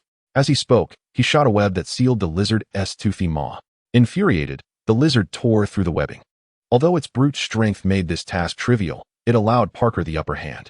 Parker executed a somersault, landing on the lizard's scaly shoulder, and delivered a punch, propelled by a gust of wind, that struck the creature's temple like a hammer. The force of Spider-Man's fist was tremendous. Even the mighty lizard winced in pain, stars dancing in its eyes. Enraged, it swiped a claw at the airborne pest, but Parker deftly evaded with a backflip. While retreating, he launched a web that latched onto a nearby sewer cover, yanking it forcefully as he descended. The cover, propelled by the immense force, struck the lizard squarely in the chest, sending its massive frame crashing to the ground. Parker chuckled, all brawn and no brains. All that muscle for naught. Of course, such a blow would scarcely leave a mark on the creature. The lizard swiftly regained its footing, adjusting its stance before launching itself forward with surprising speed. Parker sidestepped its trajectory, aiming to counter with a punch, but the seemingly cumbersome figure proved to be remarkably agile. One claw deflected Parker's strike, while the other descended with a powerful swoosh, the rush of wind causing Parker's scalp to tingle before the claw could even descend. Parker, like a water snake, advanced with a graceful arch, evading a grasp while landing an elbow strike on the lizard's side. However, the lizard, impervious to the force of the blow, merely shifted its body and swiftly countered, sending Parker flying with a powerful swipe. The series of movements, seemingly intricate, transpired in the blink of an eye, culminating in Spider-Man's defeat for this round. Parker rolled on the ground before springing up like a carp, regrouping for another assault. He unleashed 2 strands of webbing as a feigned attack to divert the lizard's attention. Yet, Having fallen victim to this tactic previously, the lizard was no longer easily deceived. Anticipating Parker's move, it raised its arm to intercept the webbing, then gripped it tightly, yanking Parker towards it with formidable strength. Caught off guard, Parker reacted swiftly, releasing the webbing mid-pull and adjusting his posture to evade the lizard's incoming strike. Utilizing the lizard's sturdy arm for leverage, he executed a graceful aerial spin. Delivering a kick to the creature's head, the lizard recoiled in pain, its head tilting to one side. As Parker landed behind it, he neglected to account for the lizard's retaliatory capabilities. Without looking back, the lizard swung its powerful tail in a sweeping arc. Startled, Parker relied on his remarkable reflexes to lean back and evade.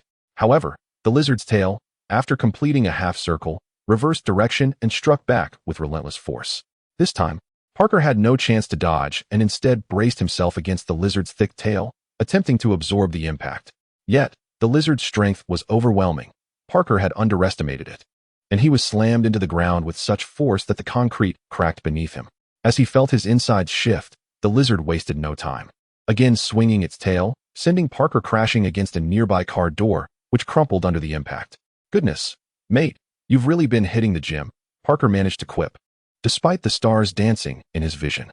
Yet, before he could finish his jest, he found himself airborne once more, hurled several meters away, crashing through a wall into a post office, where debris from the ceiling buried him momentarily in silence. Having dispatched the nuisance, the lizard let out a grunt and continued its rush towards Oscorp Tower. Moments later, Spider-Man's fist emerged from the rubble. Dusty and disheveled, Parker climbed back onto the street, glancing around but finding no trace of the lizard. Cursed be, that creature must be headed to Oscorp Tower, intent on transforming the entire city into its likeness. I must thwart it. A sudden, fierce gale and the roar of helicopter blades caught his attention. A blinding white light enveloped Parker, momentarily blinding him. "This is the New York Police Department. You are surrounded." Now, with a mask obscuring his face and his hands clasped atop his head, Parker gazed at the two helicopters emblazoned with insignias that surrounded him, expressing his dissatisfaction. "Come on, where are the police when you actually need them? Why do they always appear at the most inconvenient moments? Don't they realize a reptilian creature has escaped from the zoo and is rampaging through the streets?"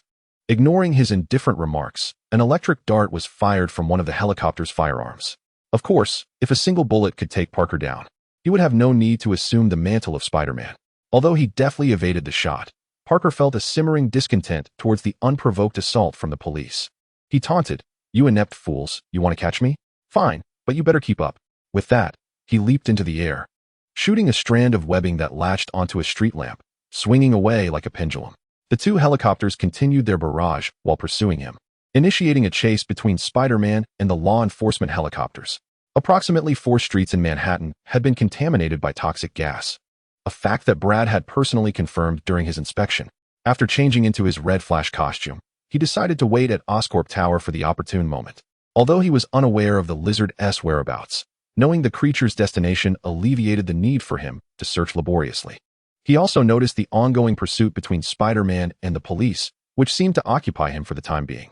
With a wry smile, he realized he had not erred in his decision. It appeared Parker would take a while to arrive. The lizard adeptly scaled the pinnacle of Oscorp Tower, aiming directly for the machine capable of dispersing the serum citywide. Unimpeded by Spider-Man, it felt assured of its impending success, envisioning itself as the architect of a superior species, destined for greatness. However, the world is often rife with unexpected occurrences. The lizard could never have anticipated the emergence of an otherworldly figure to disrupt its meticulously crafted plans. Before it could comprehend the situation, the Crimson Lightning had snatched the vial of serum from its grasp.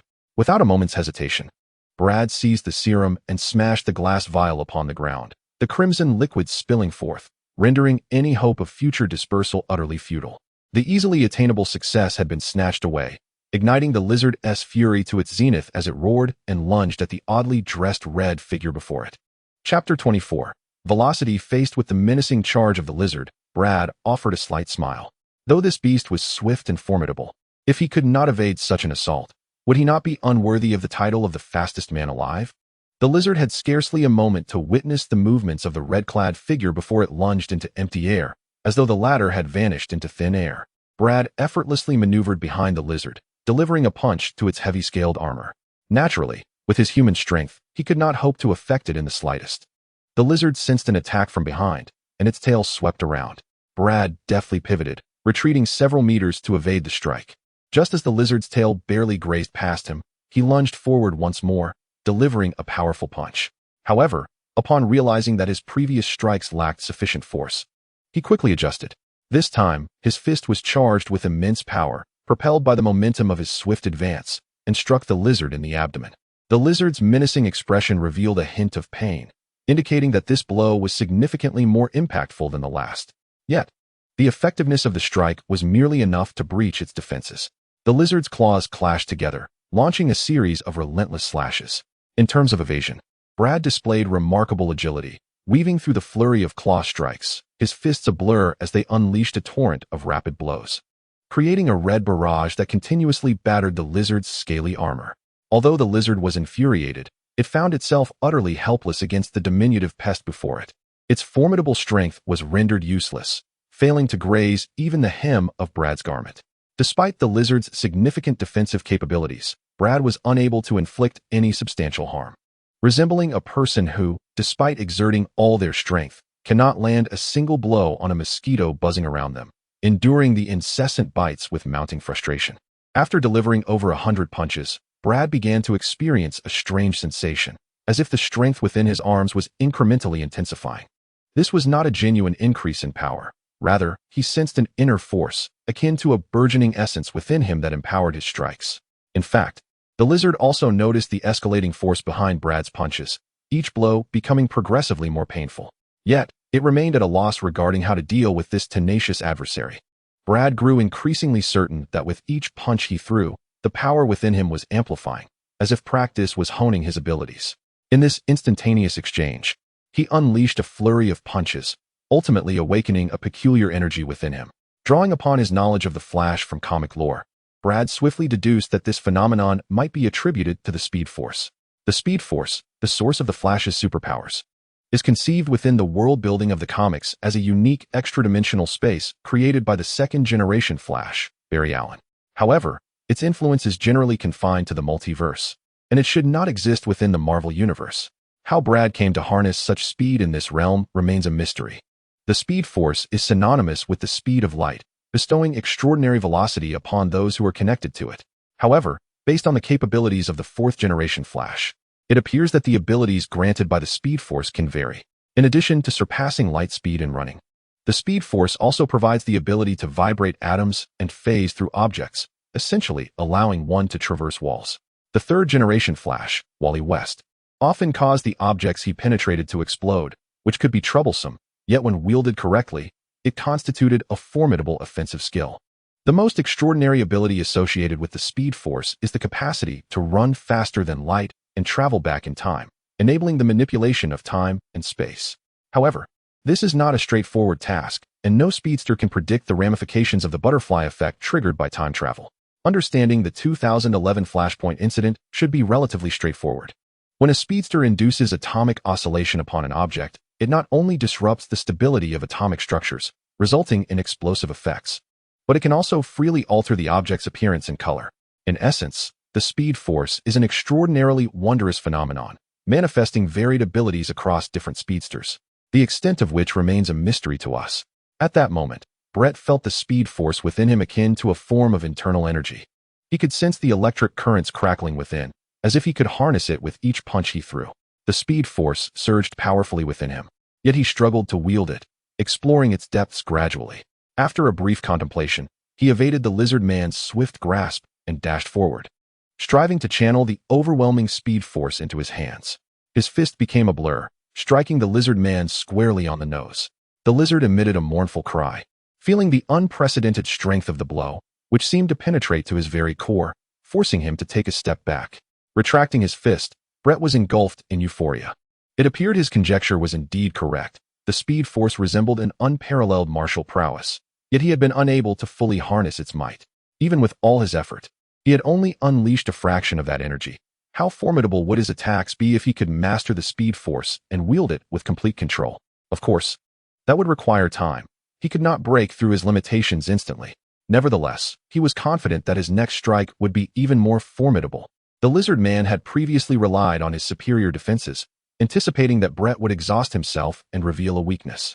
However, Upon witnessing the dramatic increase in Brett's offensive power, the lizard man, unable to land a hit, began to entertain thoughts of retreat as his own attack slowed and he contemplated escape. Yet, Brett, now deeply engaged in battle, would not allow him to flee easily. Even the lizard man's sharp gaze failed to catch the rapidly approaching blur, and by the time he realized it, it was far too late for either defense or evasion. It was a helpless agony of being at the mercy of another, especially when that other appeared to be a mere insect, seemingly much weaker. It was a profound humiliation. Brett's fist became a part of a blurred red apparition as he advanced, his fist imbued with the speed force, unleashing a devastating blow. The rampant energy even burst forth, with golden currents of electricity dancing around the red blur. With unmatched momentum, his punch struck with pinpoint precision at the lizard man's abdomen. The violent impact caused the lizard's thick scales to crack and cave inwards. The lizard howled in agony, curling up to dissipate the force, yet still reeling from the extraordinary pain. Realizing the potency of this newfound weapon exhilarated Brett, who was ready to finish the creature off. However, he soon noticed that the lizard man's severely wounded scales were visibly regenerating at an alarming rate, causing him to frown slightly. In his moment of excitement, he had momentarily forgotten the lizard's troublesome regenerative abilities. Seeing Brett not making another move, the lizard man assumed he had either lost focus or was fatigued, seizing the opportunity to pounce once more. Upon witnessing the scene, Brad merely scoffed as golden currents of electricity circled around his hand, poised for action. Yet, before he could strike, a red figure leaped from below, delivering a swift kick that connected with half of the lizard man's face. The lizard man, who had just regained his footing, was once again sent crashing to the ground. The elegant Spider-Man, who had dispatched the lizard man, landed gracefully and cast a peculiar glance at Brad. It did not take long for him to discern from the segment of helmet and red uniform that they belonged to the same league. Parker's gaze lingered momentarily on the lightning emblem emblazoned on Brad's chest, inquiring, "Well then, my good fellow, should I address you as Lightning? Or perhaps, the Flash?" "Lightning would suffice," Brad replied, "if you wish to call me that. However, let us first deal with this cold-blooded creature, shall we?" "Agreed," Parker concurred. And together they flanked the lizard man from either side. Both sides of the lizard man's face were simultaneously greeted by the swift force of the speedster and the proportionally augmented strength of Spider-Man. Eliciting a pained cry as he fell once more, Parker unleashed a torrent of webbing that enveloped the lizard man layer upon layer, ultimately encasing him in a massive, multi-layered white cocoon. The resilience of Spider-Man's webbing was such that even a high-speed train would struggle to break free, rendering the lizard man, despite his immense strength, momentarily immobilized. With a sigh of relief, Parker remarked, "I am truly pleased to know I have a fellow comrade. Might you share your superpowers with me? Goodness, your speed is astonishing. Consider it a friendly exchange among colleagues." Brad offered a gentle smile, ready to decline, when suddenly, the unexpected occurred. A yellow flash erupted without warning, and the quick-witted Parker found himself struck down before he could evade the sudden assault.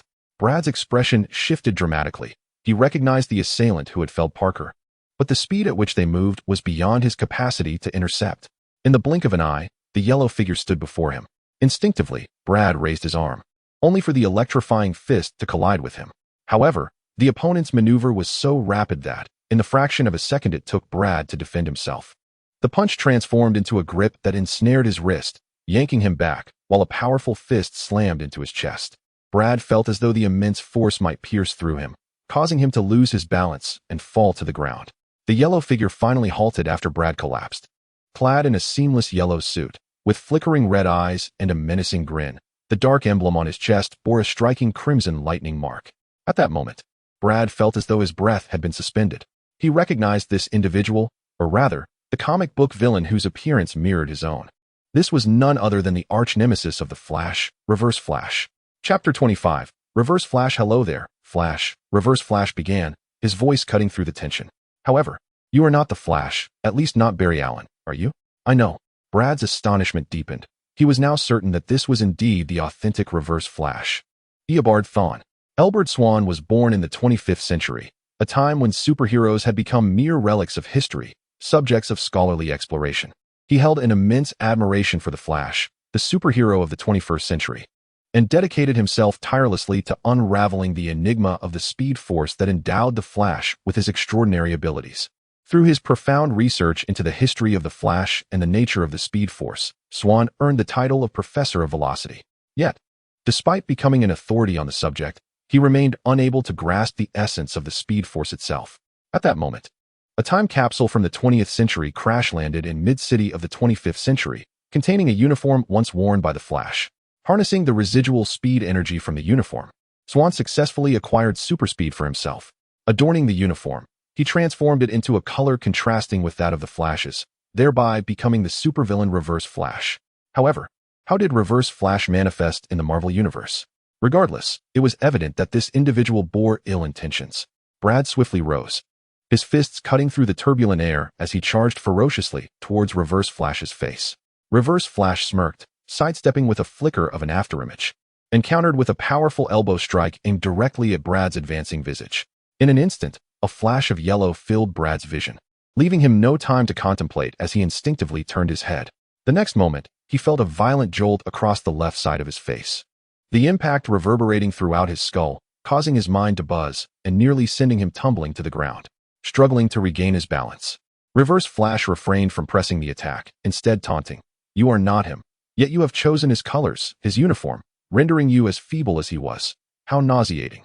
Gritting his teeth, Brad dismissed the words and charged forward once more. This time, he was more cautious, feigning a punch at super speed before attempting a swift palm strike aimed at Reverse Flash's neck. Of course, to deceive an opponent with super speed, one must be fast enough. Brad was indeed swift, but only in comparison to ordinary individuals. To Reverse Flash, clearly insufficient. With the ease of a child dodging a playful jab, Reverse Flash ducked under the blade of Brad's hand, his fist striking out like a striking serpent, landing a blow with unparalleled speed on Brad's abdomen. The force of the impact felt as though it might tear him apart. The shockwave coursing through his body made his stomach churn violently, threatening to expel its contents at any moment. He doubled over, clutching his agonizing midsection. Reverse Flash continued, "Do you see? All you possess is speed, your only asset, which has blinded you to everything else, just like that fool Barry Allen. Strip away your super speed, and your movements are riddled with flaws, devoid of any structure." Brad recognized the truth in those words. He had believed that sheer speed could conquer all, dismissing the importance of combat techniques. Now, facing an equally swift opponent in Reverse Flash, he realized how vulnerable he truly was. No longer reckless in his approach, he understood that the disparity in their abilities was now glaringly apparent. Brad inquired in a low voice, "I know you, Albert Swan. What brings you here? What do you desire?" Before the lightning flash could respond, a mass of white webbing had already ensnared his upper body in a tight embrace, rendering his hands bound and immobile. Parker, holding the other end of the web, teased in his characteristic tone, "Pardon the interruption. I hope we're not disturbing anything? That yellow fellow owes me a couple of punches." Instead of displaying any anxiety over his restraints, the lightning flash regarded Brad with a knowing glint. "Watch closely what you cannot accomplish." With that, he began to vibrate his body, every part, every atom oscillating at a high frequency, transforming him into a blurred silhouette. Brad's heart raced as he began to grasp his intentions. In the next moment, the figure within the web vanished, and the yellow afterimage lunged towards Parker like a beast unleashed from its cage. Parker, already on high alert due to the unusual behavior, deftly evaded the attack, thanks to his remarkable reflexes and the potent spider sense that warned him of imminent danger. He tilted his head just in time to narrowly avoid the lightning flash's strike. Surprised by the reaction of this non-super speedy individual, the lightning flash momentarily hesitated, but it was fleeting. He swiftly kneeled and struck Parker's abdomen with tremendous force. And before Parker could react, he shifted behind him and delivered a powerful blow to his back. Had it not been for Spider-Man's exceptional physiology, he would have surely succumbed to the impact. At that moment, Brad had also arrived, his hand clawing like an eagle towards the lightning flash's wrist, attempting to intercept his attack on Parker. Yet, the lightning flash's arm seemed to have a life of its own as it twisted and gripped Brad's wrist, pulling him forward uncontrollably, just as the lightning flash launched a sweeping kick towards him. Seeing no way to evade, Parker instinctively lifted his leg, blocking the attack's trajectory just in time. Although it would be quite difficult for Spider-Man to synchronize with their rapid exchanges, his agile reflexes allowed him to intervene just within a few exchanges. The lightning flash expressed his surprise once more at Parker's intervention. Even the world's top martial artists would have a minuscule chance of intervening in a clash between two speedsters. However, surprise did not equate to helplessness. He released Brad's arm and thrust his fists toward both of them. Brad and Parker simultaneously felt a sharp pain in their chests, stumbling backward, while Parker's physique, exceeding that of ordinary humans, fared relatively well. Brad coughed up a mouthful of blood, collapsing to the ground. The lightning flash retreated several feet, chuckling. You are still too weak. And far too slow, unworthy of my efforts to defeat you. Perhaps next time, should there be a next time? It seems you have other matters to attend to. As he spoke, he cast a casual glance upwards, and both men followed his gaze, their hearts sinking in terror. The recently felled lizard man had, unbeknownst to anyone, already recovered and seized the moment amidst the chaos of battle to ascend to the gas launch platform atop the OS Corporation Tower. A vial of crimson serum poised for launch in his grasp. In that instant, dread surged within Brend. He had just destroyed one vial of the lizardman's serum, yet he had not anticipated the existence of a backup. It appeared that reverse lightning had been aware all along, merely stalling the two in order to allow the lizardman to execute his plan. As for the reasoning behind such actions, who could say? Enjoy yourselves, reverse lightning smirked. I shall take my leave now, for I have no desire to accompany you in becoming such simple-minded creatures. Should you be fortunate enough to survive, we shall meet again in the future. With that, he transformed into a cascade of golden light, vanishing before their eyes. Yet now was not the time to dwell on him. Still seated on the ground, Brend vanished in the same instant as reverse lightning. A long trail of red light surging towards the tower's pinnacle.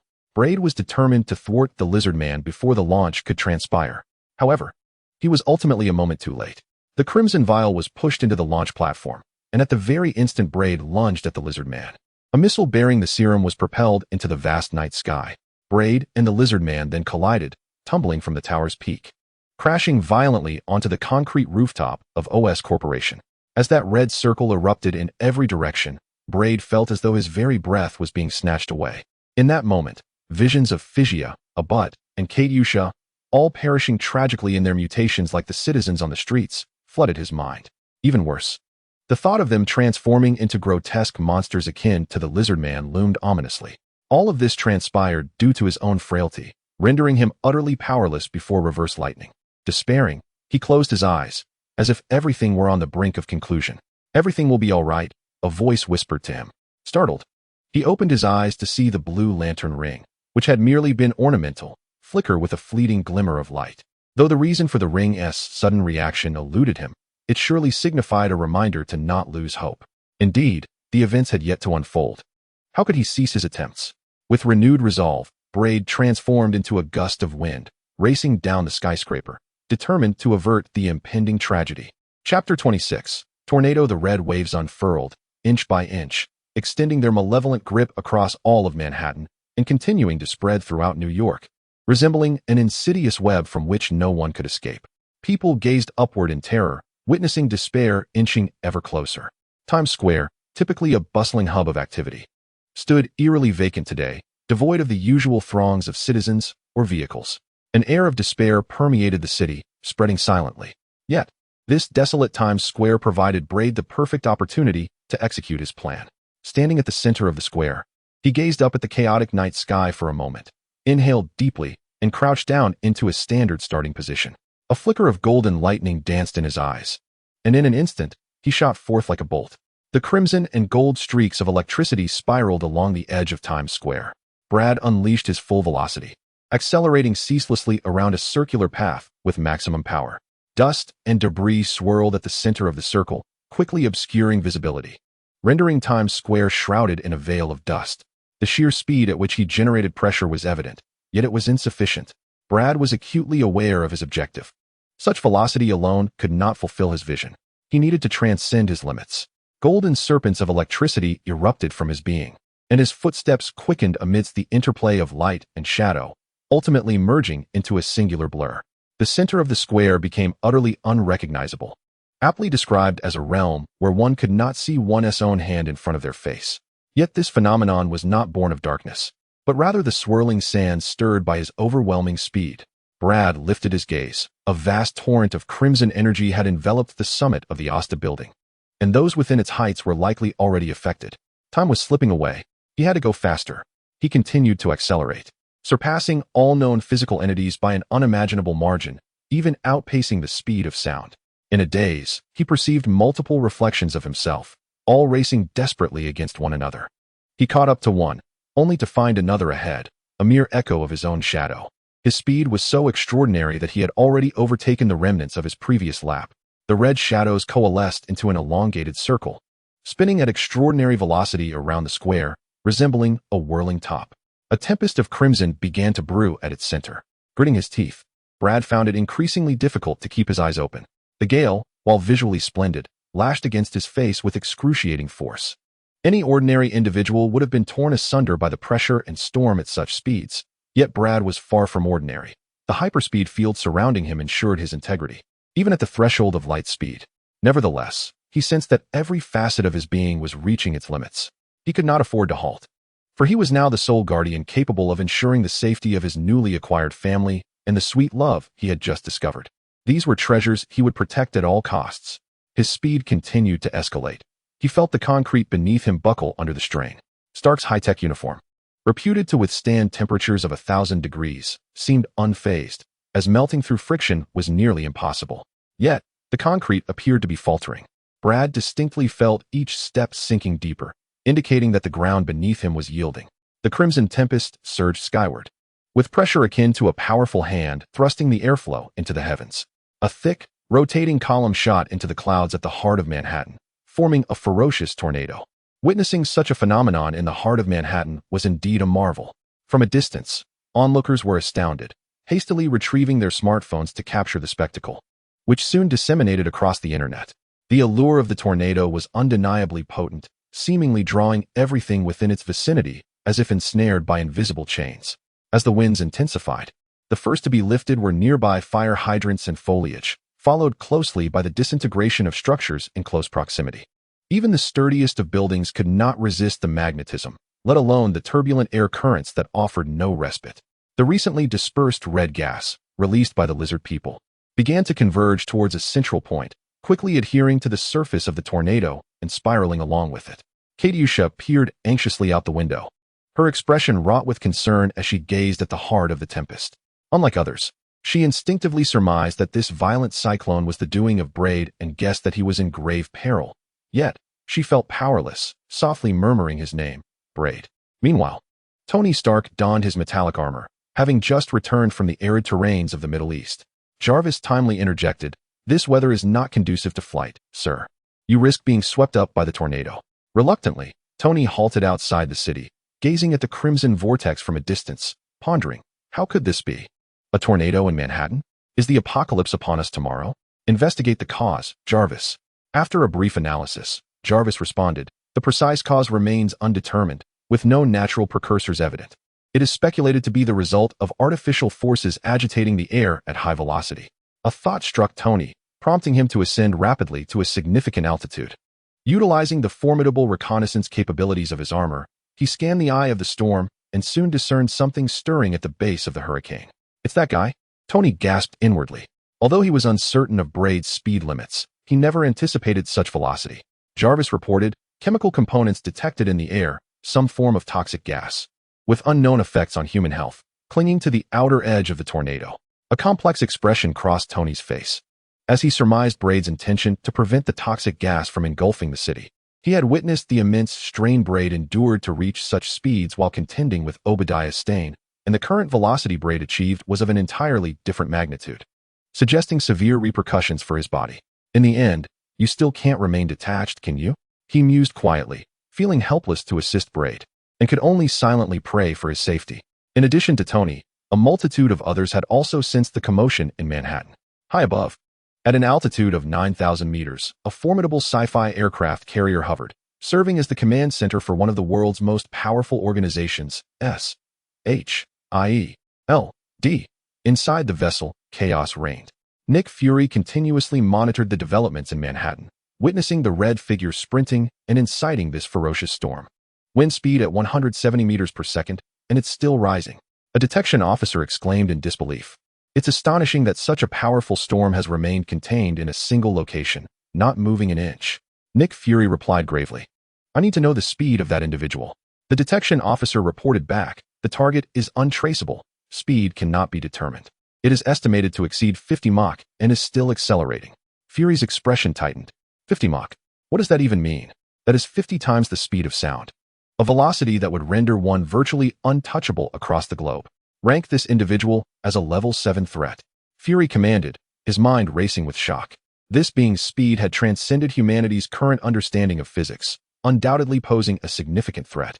However, he was unaware that Brad's speed far exceeded that estimation. The ultimate speed of the Flash could even transcend time and space, tearing through dimensions and creating wormholes, an ability that would render him the most perilous entity on Earth. Of course, Brad had yet to reach such heights, but who knows? Perhaps one day he would evolve to that extent. But simply consolidating the city's toxic gas would not resolve the issue. To be honest, Brad himself harbored no answers. He merely sought to prolong the situation. At that moment, his mind could scarcely grapple with the problem. The excessive toll on his body had not only depleted his blood sugar, but also led to a lack of oxygen reaching his brain.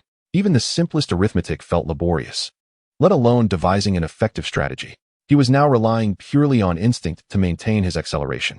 As time passed, the formidable tornado suddenly seemed to respond to some unseen summons, coalescing towards a single point in the sky, its winds gradually diminishing.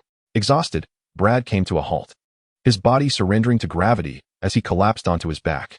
The powerful tornado, along with the crimson toxic gas and debris, had vanished without a trace, as if they had never existed. Lying on his back, greedily inhaling the murky air, Brad felt as though his body might disintegrate at any moment, each movement threatening to crack his bones, akin to an elderly man. "Goodness, did you do that?" A voice drew Brad's attention. He looked up to see Spider-Man descending, having just released his webbing. Returning to his position on the ground, he continued to catch his breath, offering no reply. Brad lacked the energy for conversation, tacitly acknowledging the inquiry. Parker glanced around and asked, "But where did those things go? They didn't just disappear, did they?" Once he had regained some composure, Brad sat up and replied, "Who knows? I suppose they were swept out into the atmosphere." Though he said this to Spider-Man, he was acutely aware that the truth was far different.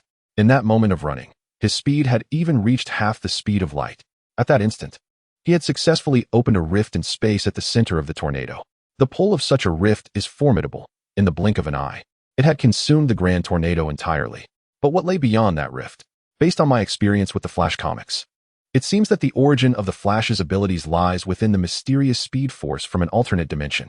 The speed force remains an entirely uncharted phenomenon, warranting further exploration by Blade, though not at this moment. Blade turned to Parker and inquired, "Where's the lizard?" Parker shrugged, replying, "He ran away." A frown creased Blade's brow. This was indeed a troublesome matter. However, with the lizard scheme now exposed, SHIELD would undoubtedly intervene to prevent him from further pursuing his so-called species optimization plan, so it was unlikely to pose a significant issue. Thus, he set this matter aside for the time being. Rising to his feet, Blade stated directly, "Now that the trivial matters are settled, let us discuss something else, specifically your affairs." "Mr. Parker." Spider-Man was taken aback, instinctively touching his mask, before quickly regaining his composure. "What are you talking about?" "Who?" Blade smiled, saying to save time, "Let us dispense with the pretense. I know your identity, for you are the only one in the world with the potential to be Spider-Man." "You're joking," Parker replied, his voice unusually grave. "That was merely an accident." "Were you bitten by a spider?" Blade shrugged. "Perhaps that was an accident too. But your becoming Spider-Man was not." Parker frowned. "What do you mean?" Blade replied meaningfully, "In truth, you are the only person capable of accepting the bite from that spider. Any other individual whose genes were integrated with that mutated spider's DNA would experience a rejection response, potentially leading to immediate death." Parker was momentarily speechless, and after a pause, he hesitantly asked, "So, what makes me so special?" "Because you are the son of Richard Parker," Blade said, producing a disc imprinted with significant markings. "This contains the answers. See for yourself the legacy your father left you." In the distance, the wail of sirens echoed, signaling the superhero's need to depart. Blade turned back, reassuring Parker, "Rest assured. I stumbled upon this by coincidence. No one else is aware of your identity." With that, he shot away like a bird in flight, vanishing from Parker's sight. Parker remained motionless for a long moment until the authoritative calls from the New York Police Department snapped him back to reality, prompting him to take flight. He could hardly wait to discover the contents of the disc. In the restaurant, nearly all the patrons had departed, save for a celestial maiden who lingered, awaiting someone's return. In a blur, Blade appeared before her, having removed his mask. "I apologize for my tardiness," he said sincerely. Katia had waited for him for over 5 hours. A look of relief spread across her face as she embraced him, burying her head in his chest. On that desolate street, enveloped in silence, only these two remained locked in a tight embrace, reluctant to part. Note: upon reviewing the comments section, several readers pointed out a tendency towards characters suffering in the narrative. Initially unaware of this, I have revisited recent chapters and acknowledged there are indeed shortcomings. I shall strive to rectify this in subsequent content. The author is aware of their novice status among the myriad of writers on the Chitauri platform. Numerous readers have promptly highlighted various shortcomings within the narrative, for which the author extends heartfelt gratitude and assures that efforts will be made to amend these issues. The author sincerely hopes that readers will continue to point out deficiencies and exercise patience regarding any missteps in their storytelling. Chapter 27. The Blue Lantern 2 months prior. Before our protagonist's arrival in this world, an object had already made its entrance. A radiant blue light sliced through the fabric of space, abruptly appearing in the vast, dark expanse of the universe, hurtling toward the azure earth like a shooting star. It plunged into the atmosphere with no intention of decelerating.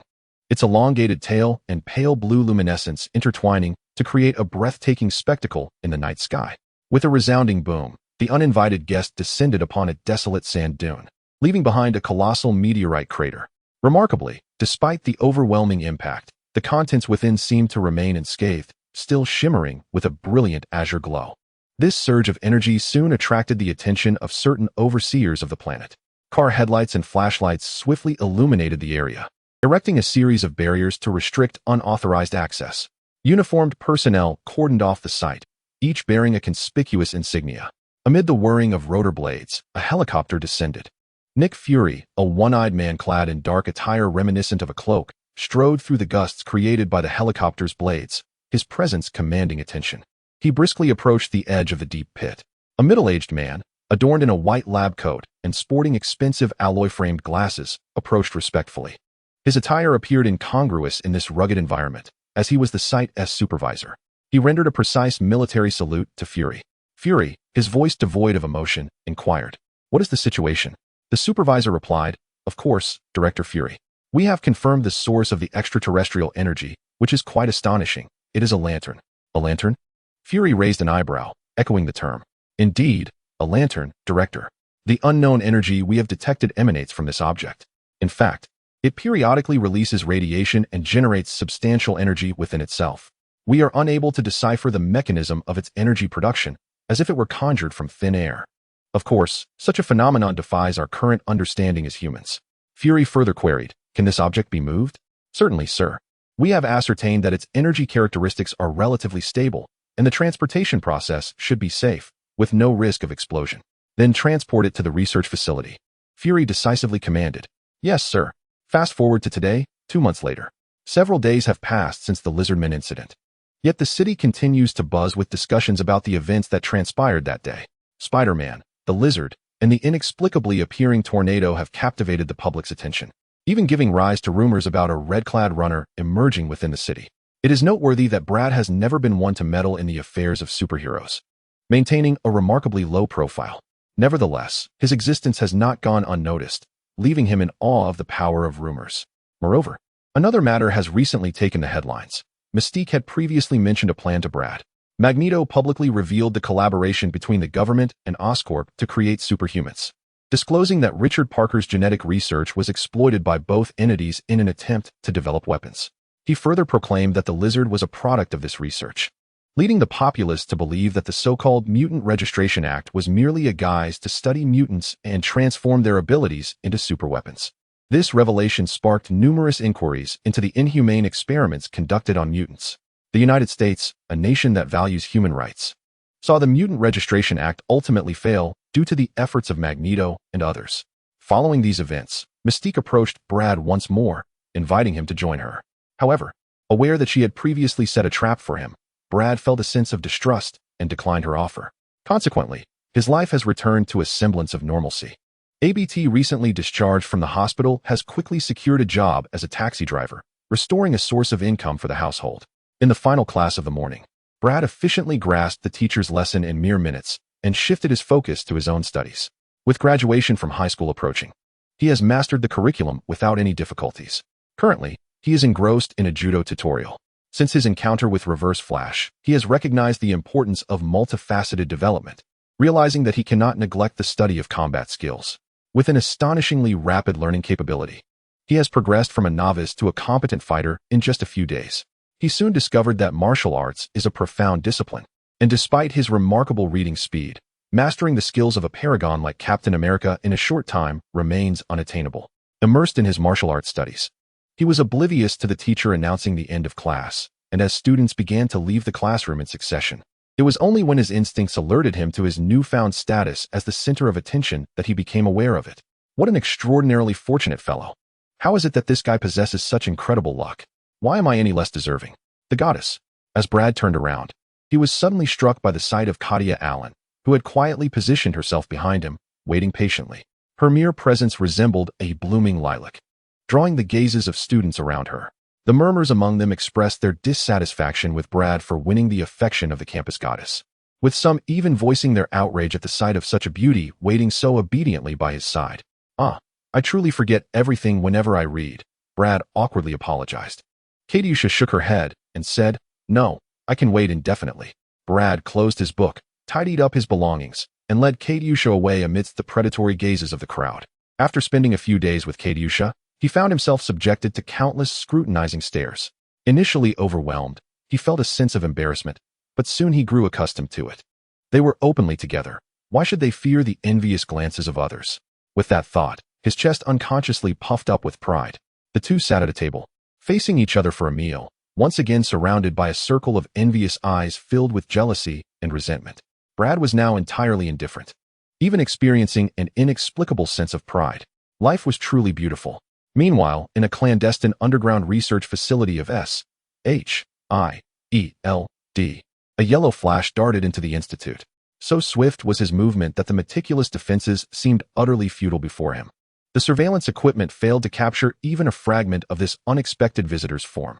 The golden blur raced through the complex, swiftly arriving at a heavy metal door. In theory, entry without a passcode was impossible, yet this enigmatic visitor had no such limitations. Just as he was about to crash into the metal door, he astonishingly passed through it, continuing his dash down the narrow corridor, leaving a trail of lifeless bodies in his wake. Soon, he arrived at another door and, in a similarly inexplicable manner, barreled through. In mere moments, he traversed multiple obstacles, reaching the innermost chamber. The level of security here was extraordinarily stringent, indicating the presence of something of utmost importance. The yellow figure swiftly circled the room before coming to a halt. It was only in that defining moment that we glimpsed his visage, clad in a golden uniform adorned with a red lightning bolt. It was none other than the Reverse Flash, whom Brad had encountered atop the OS tower. With a dismissive grunt, Reverse Flash indicated that the object of his search was not present. In an instant, he departed in the same astonishing manner, as if he had never been there. The robust metal doors remained unscathed, devoid of signs of a network breach, leaving one to ponder how the intruder had come and gone so effortlessly. However, he overlooked one detail. A shadowy figure, Hawkeye, lurking nearby, had been silently observing his every move.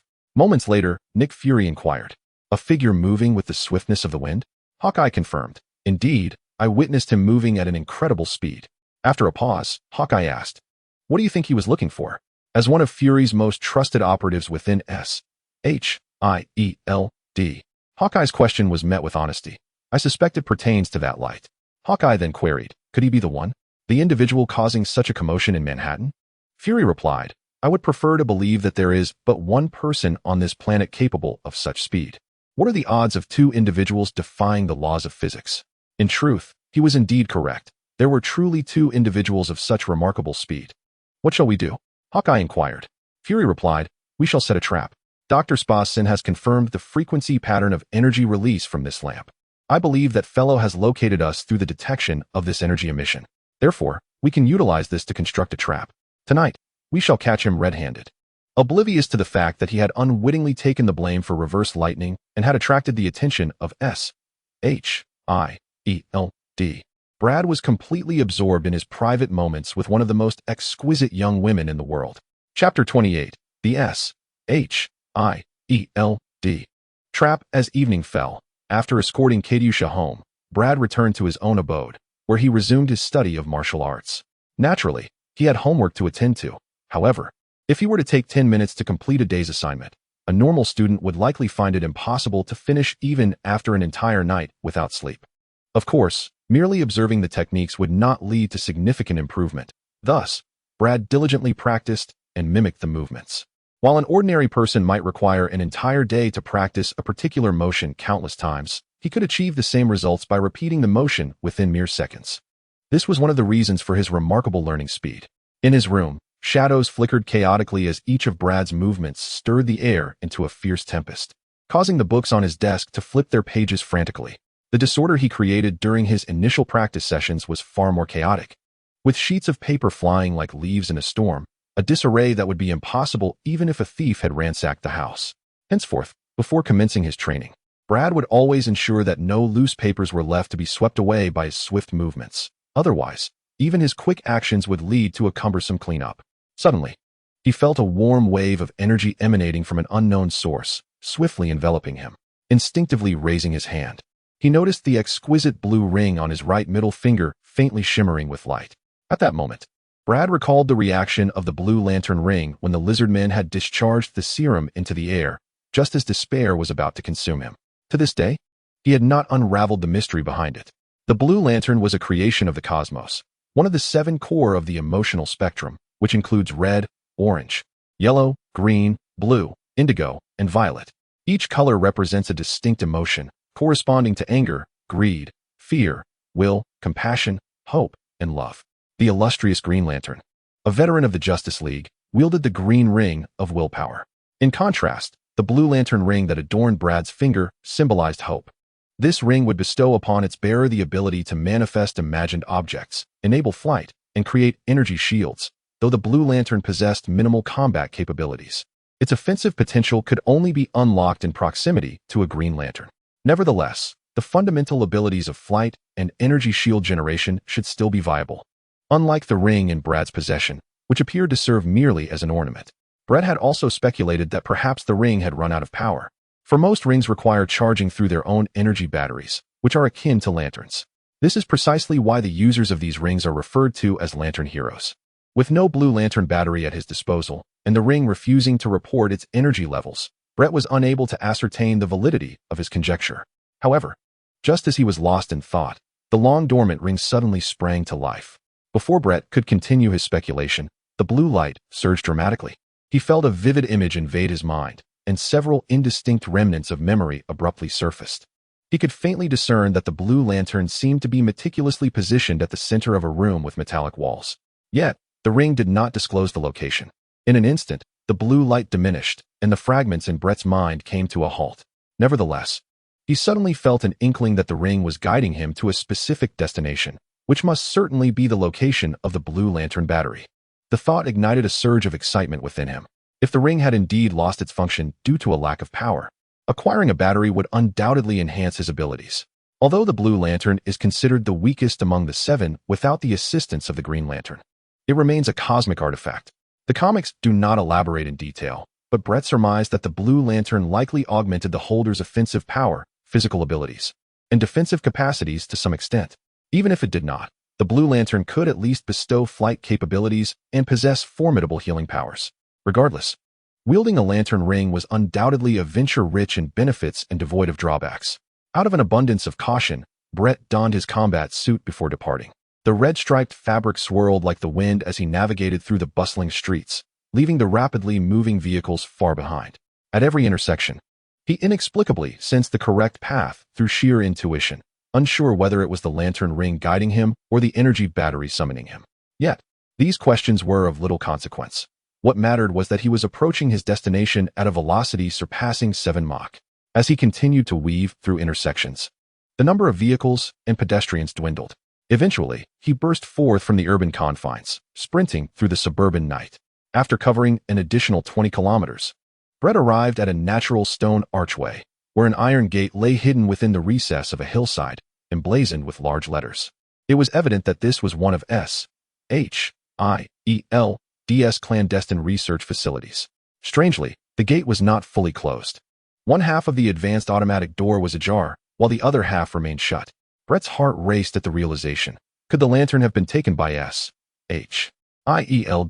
Another troubling question arose. Why would they leave the gate wide open when they had gone to such lengths to conceal a base? He did not believe for a moment that this high-tech door could malfunction and fail to close. This suggested that they were likely attempting to lure someone in. But how could S.H.I.E.L.D. possibly know he would find this place? What could they want with him? The more Brett pondered, the more perplexed he became. However, he was skilled and daring. After a brief moment of hesitation, he slipped inside. In the realm of martial prowess, swiftness is paramount. Even should he encounter ambushes within, could he not evade them? If Brad wishes to depart, it seems that only the enigmatic reverse lightning poses a potential hindrance. His instincts, keen as ever, guided him swiftly through the labyrinthine corridors, leading him to the innermost chamber. Strangely, the vast construction lay deserted, devoid of even a single researcher, prompting Brad to ponder whether it had been abandoned. Upon entering the innermost room, he recognized it as the very place depicted in the vision gifted by the ring. The spacious chamber contained only a square metallic table at its center, surrounded by imposing, frigid iron walls. Atop the table stood a blue lamp, exquisitely crafted, akin to a master artisan's work. Its center bore a profound void, subtly emanating a hint of blue light, though still unlit. Suppressing his curiosity for the moment, Brad approached the lamp, gripping its handle firmly. Yet, despite his exertion, it refused to budge. He soon discerned that the metallic table was no ordinary surface. Intricate mechanisms clutched the lamp's base with formidable precision, rendering any effort to shift it futile. Meanwhile, in a concealed chamber within the facility, Nick Fury observed the figure in red on the screen and coldly commanded, "Activate." In an instant, an invisible barrier enveloped the room where Brad stood. Sensing something amiss, he abandoned the idea of seizing the blue lamp and dashed toward the exit, only to collide with an imperceptible wall. The force of the impact left him momentarily dazed, and he retreated, testing the unseen barrier. Brad's expression hardened. This was a force field, a clear indication that SHIELD had set a trap to ensnare him. But how did they know he would discover the lamp? Soon, a cacophony of footsteps echoed in the corridor outside. A tall, imposing figure clad in black entered first. Despite his blindness in one eye, the other gleamed with sharp acuity. It was hard to believe that the aura of a seasoned soldier could blend so seamlessly with that of a cunning strategist. Undoubtedly, he was Nick Fury, the supreme leader of SHIELD. Following Fury, armed personnel swiftly positioned themselves around the perimeter, all weapons drawn and aimed at Brad, who stood poised and alert. "I apologize for summoning you in this manner," Nick Fury began, his voice authoritative and unyielding. "I have long wished to have a word with you." Chapter 29. Connection failed Brad since the predicament at hand. He had anticipated that SHIELD would eventually locate him. Given their omnipresence and vigilance, it was only a matter of time before his use of superpowers attracted their attention. However, he had not anticipated that it would happen so swiftly. A quick glance revealed that Fury's companions were fully armed, while he himself appeared unarmed. Certainly, Brad could hardly believe that the head of the agents possessed no means of self-defense. Behind the neatly arranged line stood a young member clutching an unknown device. Brad was unaware of its nature, but it certainly did not bode well for him. Nick Fury, noticing the silence from the other party, continued, "Let us start with the most fundamental question. Who are you? Why do you desire this lamp?" Brad countered, "How do you know I want this lamp?" "So, you did not come for it. Rather, this morning, you recklessly stormed into my territory and killed 12 of my men?" Nick Fury queried coldly. "Killed 12 of Fury's men?" Brad swore he knew nothing of it, suspecting some misunderstanding. "I did not kill your men," he stated. "This is my first time here. However, as you mentioned, I do indeed want that lamp." Fury raised an eyebrow, and before he could speak, the young man with the precision instrument interjected. "The lie detector indicates he is telling the truth, Director." Fury's expression tightened. This was not encouraging news.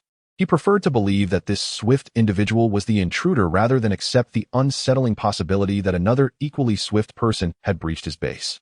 After all, the existence of such superhumans beyond governmental control made the world a less secure place. Fury returned to the matter at hand. "All right, it seems we have misunderstood one another. Yet, we must ascertain how you found this place and why you wish to possess that lamp." Brad turned to indicate the blue lamp, declaring, "That is my possession. It guided me here. Now, I intend to take it away." Fury scoffed. "I fear that will not happen, sir. You must cooperate and remove your mask so we can sit down and discuss this properly. Before that, I must remind you of your position. You are in our custody. And no matter how swift you may be, you cannot breach this force field. We could easily extract the air from within and suffocate you, which I trust you would prefer to avoid." Brad retorted with a cold laugh. "Is that so?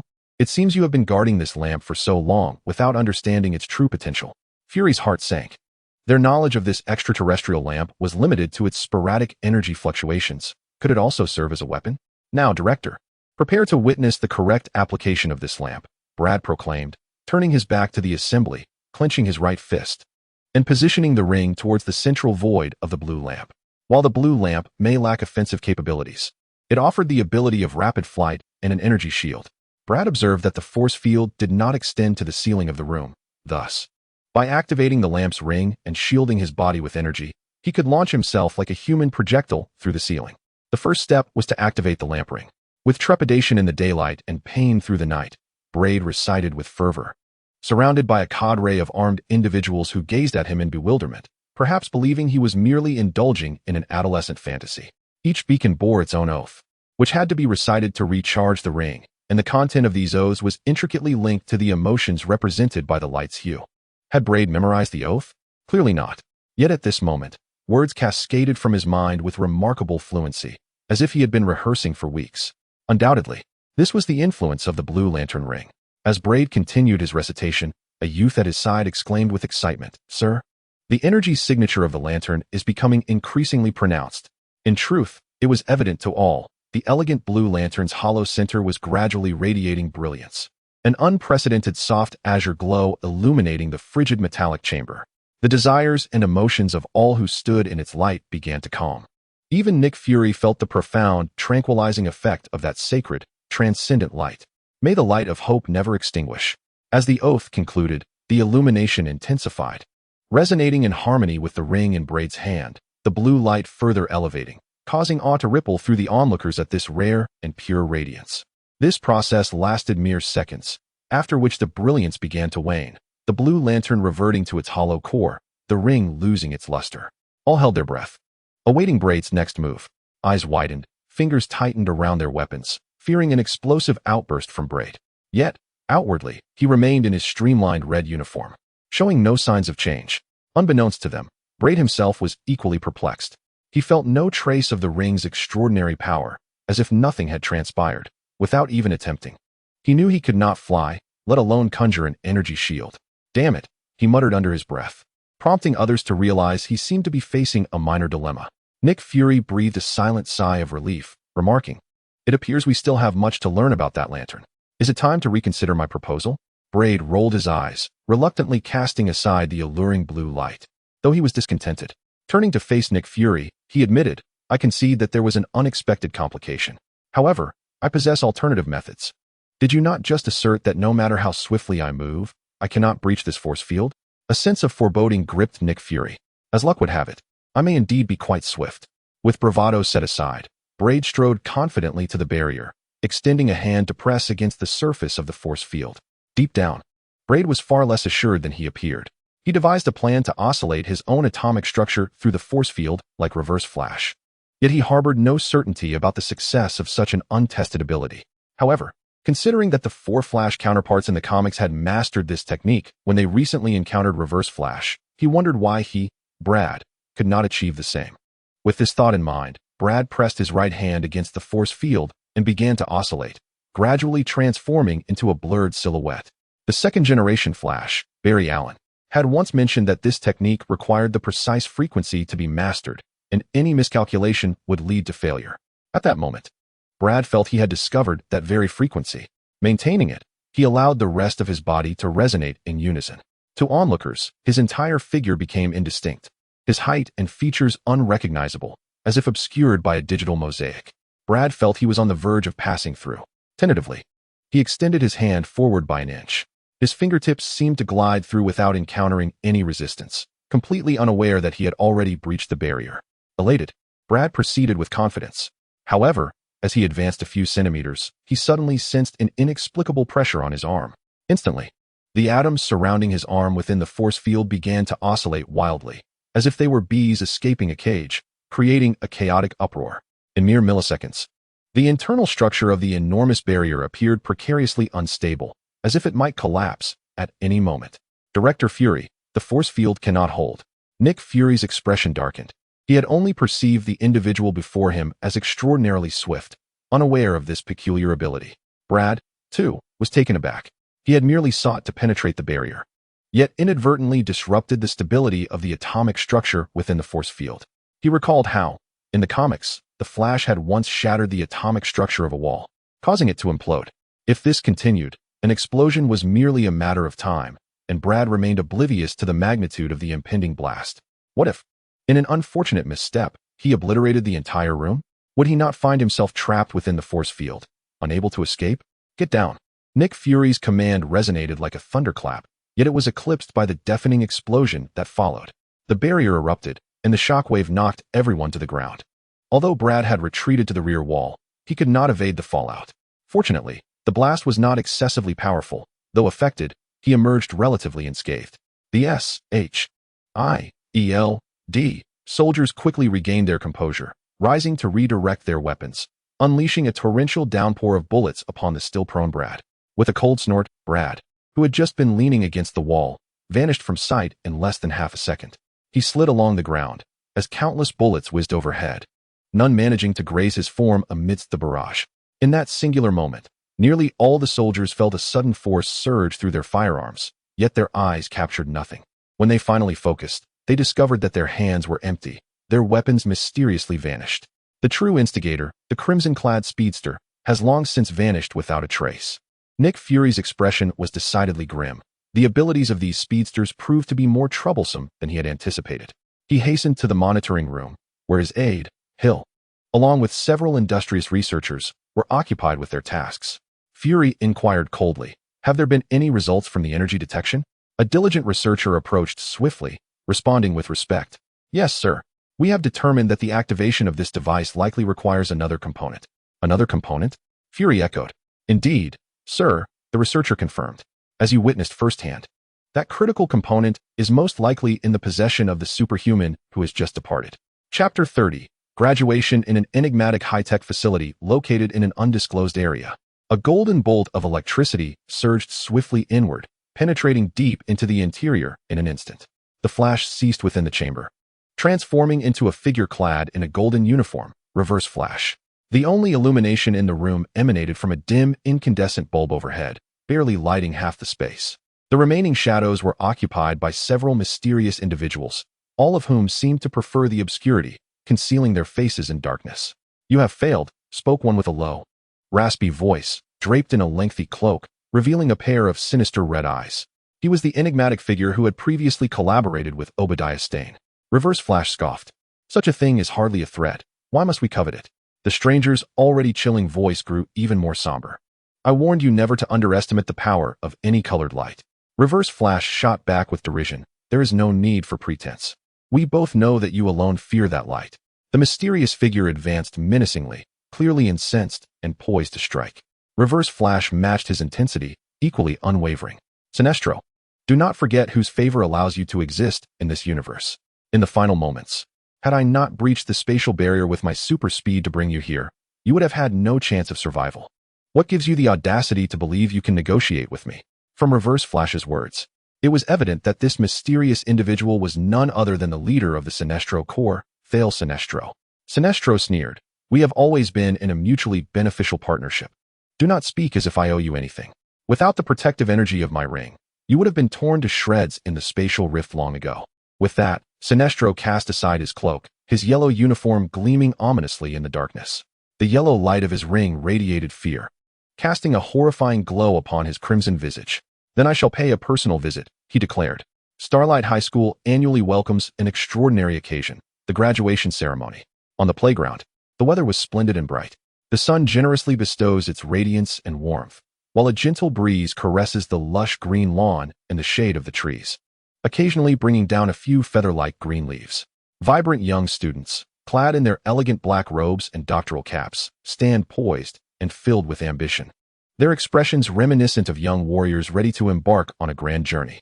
Now, we shall introduce an extraordinary individual. In a mere month, he not only caught up with his peers who had been studying for 9 months, but also achieved the remarkable distinction of being the top of his class. We have witnessed firsthand the miracles wrought by the boundless potential of humanity. Please welcome our esteemed graduate representative, Brad Joy. Brad ascended the stage to a chorus of applause and admiring gazes. Although he had attained the pinnacle of his class through extraordinary abilities, a swell of pride surged within him. "Good morning, respected teachers and parents of graduates," Brad declared, reciting his prepared speech with conviction. It is a privilege to stand before you today. What I wish to convey is that we are invariably far more powerful than we ever imagine. I know many believe my success is attributed to some special reason. I must affirm that it is indeed due to my unwavering perseverance. This power resides within each of us. To be candid, Brad had little enthusiasm for the speech itself. Perhaps the notion held some truth, that persistence can lead to great accomplishments, but it did not entirely apply to him. For if truth be told, Brad had not competed on equal footing with others. He possessed an unparalleled speed of learning and memory that rendered such achievements less compelling as evidence of effort. The ceremony concluded swiftly, and Brad soon located his family among the audience. ABT enveloped him in a heartfelt embrace, exclaiming, "I am so proud of you, my child." "We all are," Fisia added. "But you put so much pressure on me. I fear I shall never surpass you." With a smile, Brad gently patted her head. "Not at all. You are capable of achieving things you cannot even yet conceive. Moreover, no one expects you to follow my path. I only hope you continue down the road you cherish, all right?" Fisia pouted playfully. "Of course I know that. Spare me your narcissism. No one has ever wanted to emulate you." ABT observed the two with a sense of satisfaction, particularly regarding Brad, who he felt had matured significantly in a short span. Although some facets of this growth were not entirely to ABT's liking, such as Brad's newfound skepticism towards the world, which contrasted with his earlier hopeful outlook, nonetheless, the young man was increasingly capable of standing on his own. "Well, when shall you introduce me to your new girlfriend?" ABT inquired meaningfully. Brad gasped slightly and glanced at Fisia, who mischievously stuck out her tongue. Clearly, it was Fisia who had informed ABT about his affair with Chitauri. Before Brad could respond, a melodious voice, akin to the song of a golden oriole, chimed in from behind them. "It is I." To their surprise, Chitauri Allen had appeared behind them. Her arrival unnoticed until now. She wore a black top paired with a striped short skirt, her long and alluring legs adorned with enticing stockings, while her blue hair cascaded casually over her shoulders and back. Whenever he laid eyes upon her, Brad found himself marveling at her breathtaking beauty anew. Noticing ABT's astonished expression and his silence, Chitauri repeated, "Hello, uncle. I am Brad's girlfriend." She spoke with remarkable poise, her beautiful eyes unwavering, devoid of the typical shyness that one might expect from a girl of her age when discussing matters of the heart. Simultaneously, she exuded a subtle charm, her demeanor so understated that it was nearly impossible to find a flaw. Brad couldn't help but wonder, for the umpteenth time, if she could possibly be any more perfect. Feeling a wave of awkwardness, he attempted to break the tension, saying, Chitauri, don't you need to meet your family?" Chitauri shook her head and replied, "I don't have anyone." ABT, puzzled, inquired, "What about your parents?" "None," she responded. The group, including Brad, felt a collective sense of strangeness. One might assume her parents were divorced, had tragically passed away, or perhaps lived abroad, but how could she simply claim to have none? It seemed there were unresolved issues between her and her parents that she was reluctant to disclose. Since she chose not to share, Brad felt it inappropriate to pry further. He suggested, "If you have no one to dine with, why not join us? We're just about to have lunch, right?" ABT and Fisia exchanged glances, a tacit understanding passing between them. As Brad pondered their silent communication, Fisia broke into a mischievous smile, saying, "No. I think my father and I have some other matters to attend to, so we will take our leave." "Oh."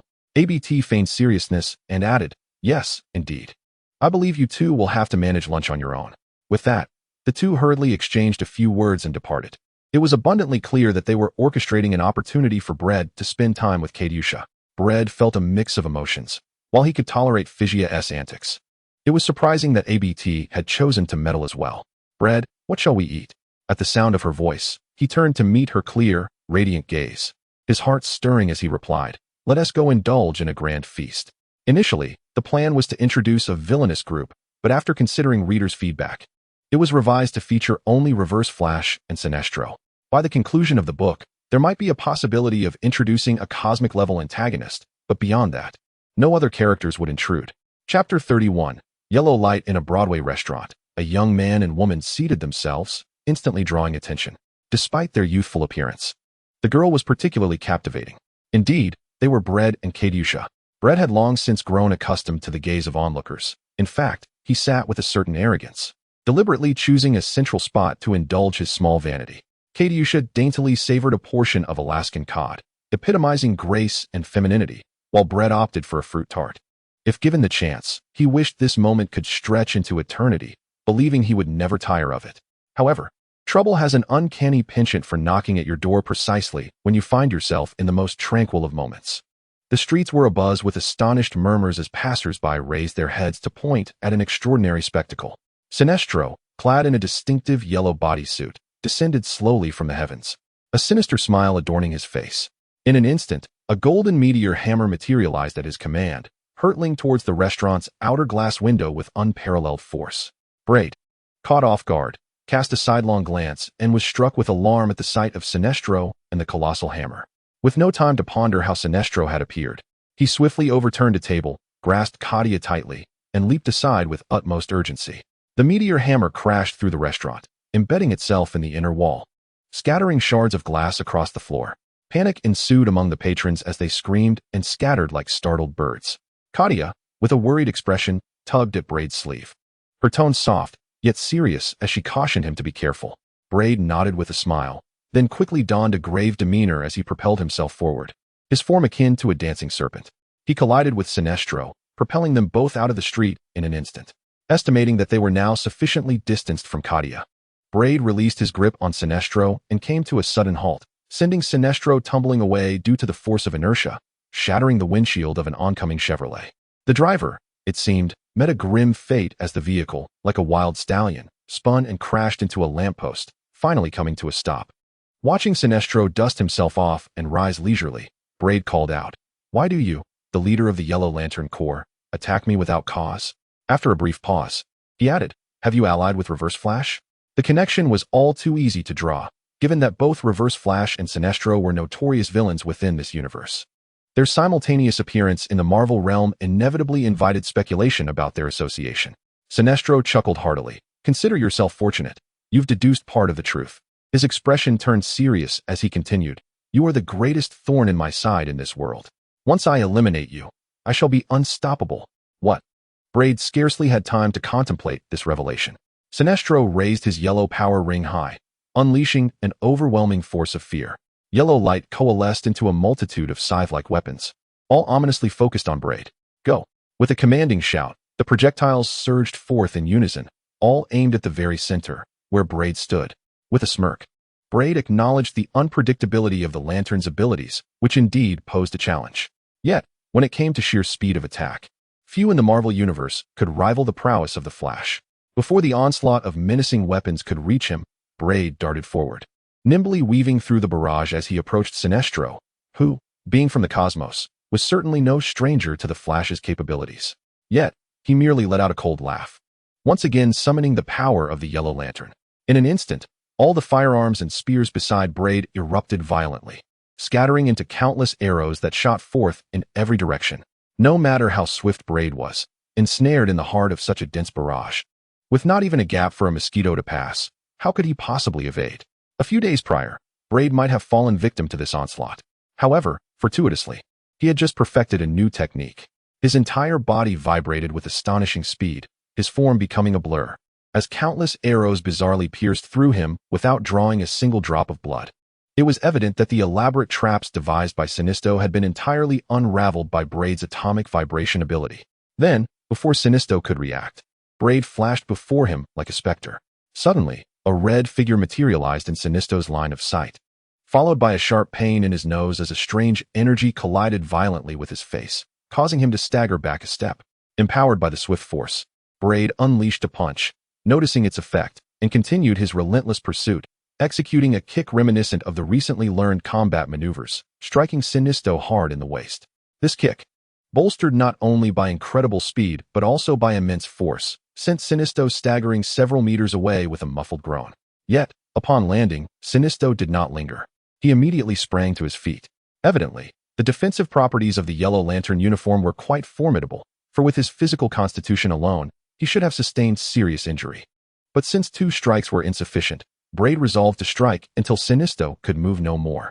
A storm brewed behind Brend as he charged forward once more like a cannonball.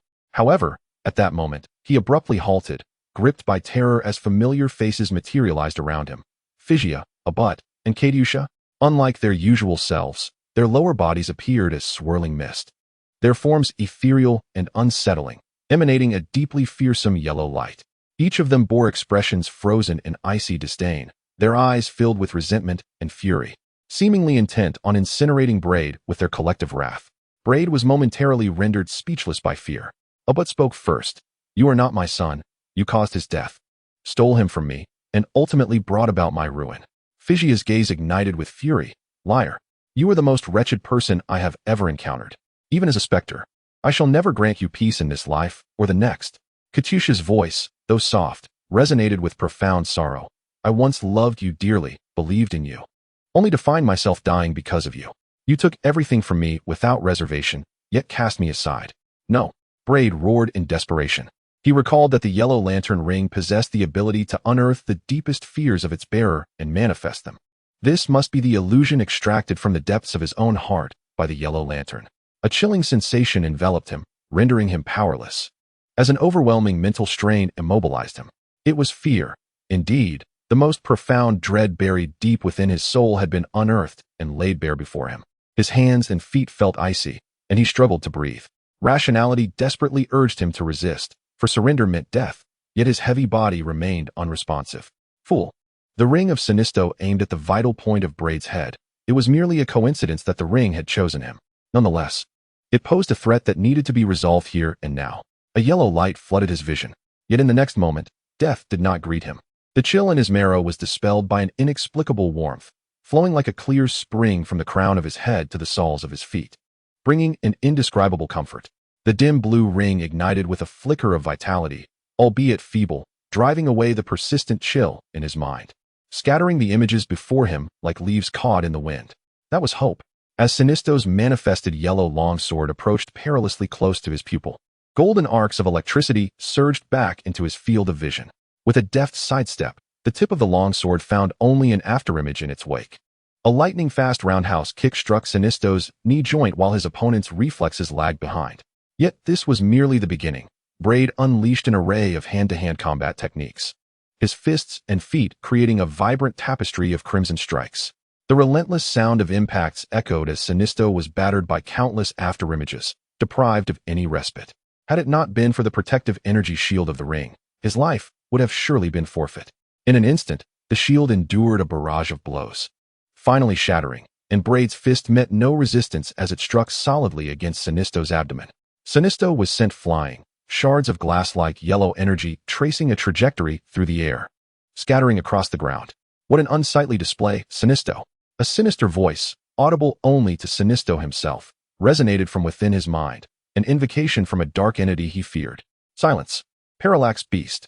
The Parallax Beast, the embodiment of fear, was a formidable entity in its own right.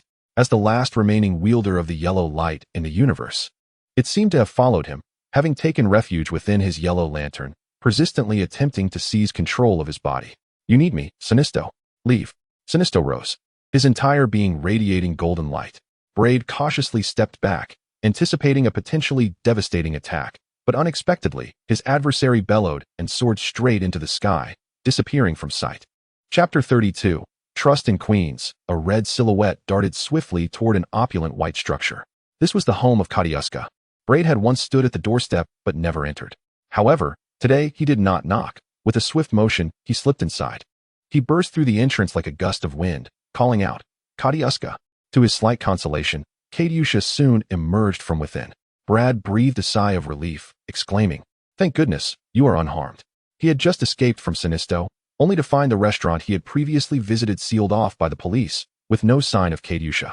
Anxiety gripped him, fearing that in Sinisto's distraction, another accomplice might have abducted Katyusha. Fortunately, that was not the case. Katyusha approached him, her delicate hand gently resting on the still reddened bruise on Brend's face. "Are you all right?" she inquired. "I'm fine," he replied, and indeed, it was true.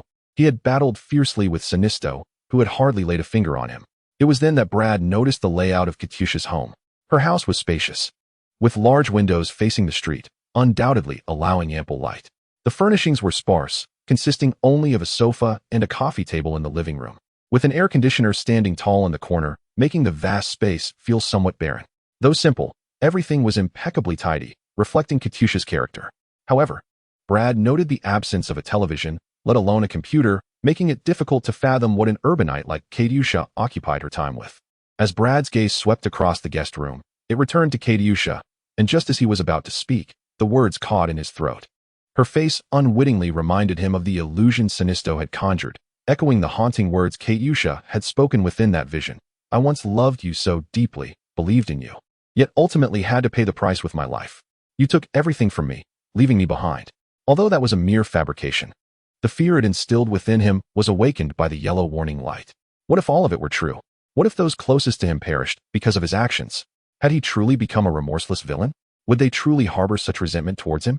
He instinctively averted his gaze from Katyusha's clear eyes. Noticing his unease, Katyusha softly asked, "What's wrong, Brad?" He inhaled deeply, still unable to meet her gaze. "If I were to ask you, if I had done something to wrong you deeply, would you forgive me?" Katyusha seemed taken aback by the question. Yet without a moment's hesitation, she nodded, "I would." Brad, intrigued, raised his head. "Why are you so certain? Would it not matter even if I betrayed you?" Katyusha replied, "Because I've told you, everything I have is yours. Since it belongs to you, Brad has the right to it, and whatever you do, I will forgive you." "You fool," she added. A sense of reassurance washed over Brad, though he had never anticipated Katyusha would take her words so seriously. "Do not utter such statements lightly. You belong to yourself, not to anyone else. Do you understand?" Since Brad insisted on this, that was how it would be. Brad let out a bittersweet smile, feeling that Katyusha had not quite grasped his meaning. Nevertheless, he chose not to dwell further on the matter. Katyusha inquired, "What has happened?"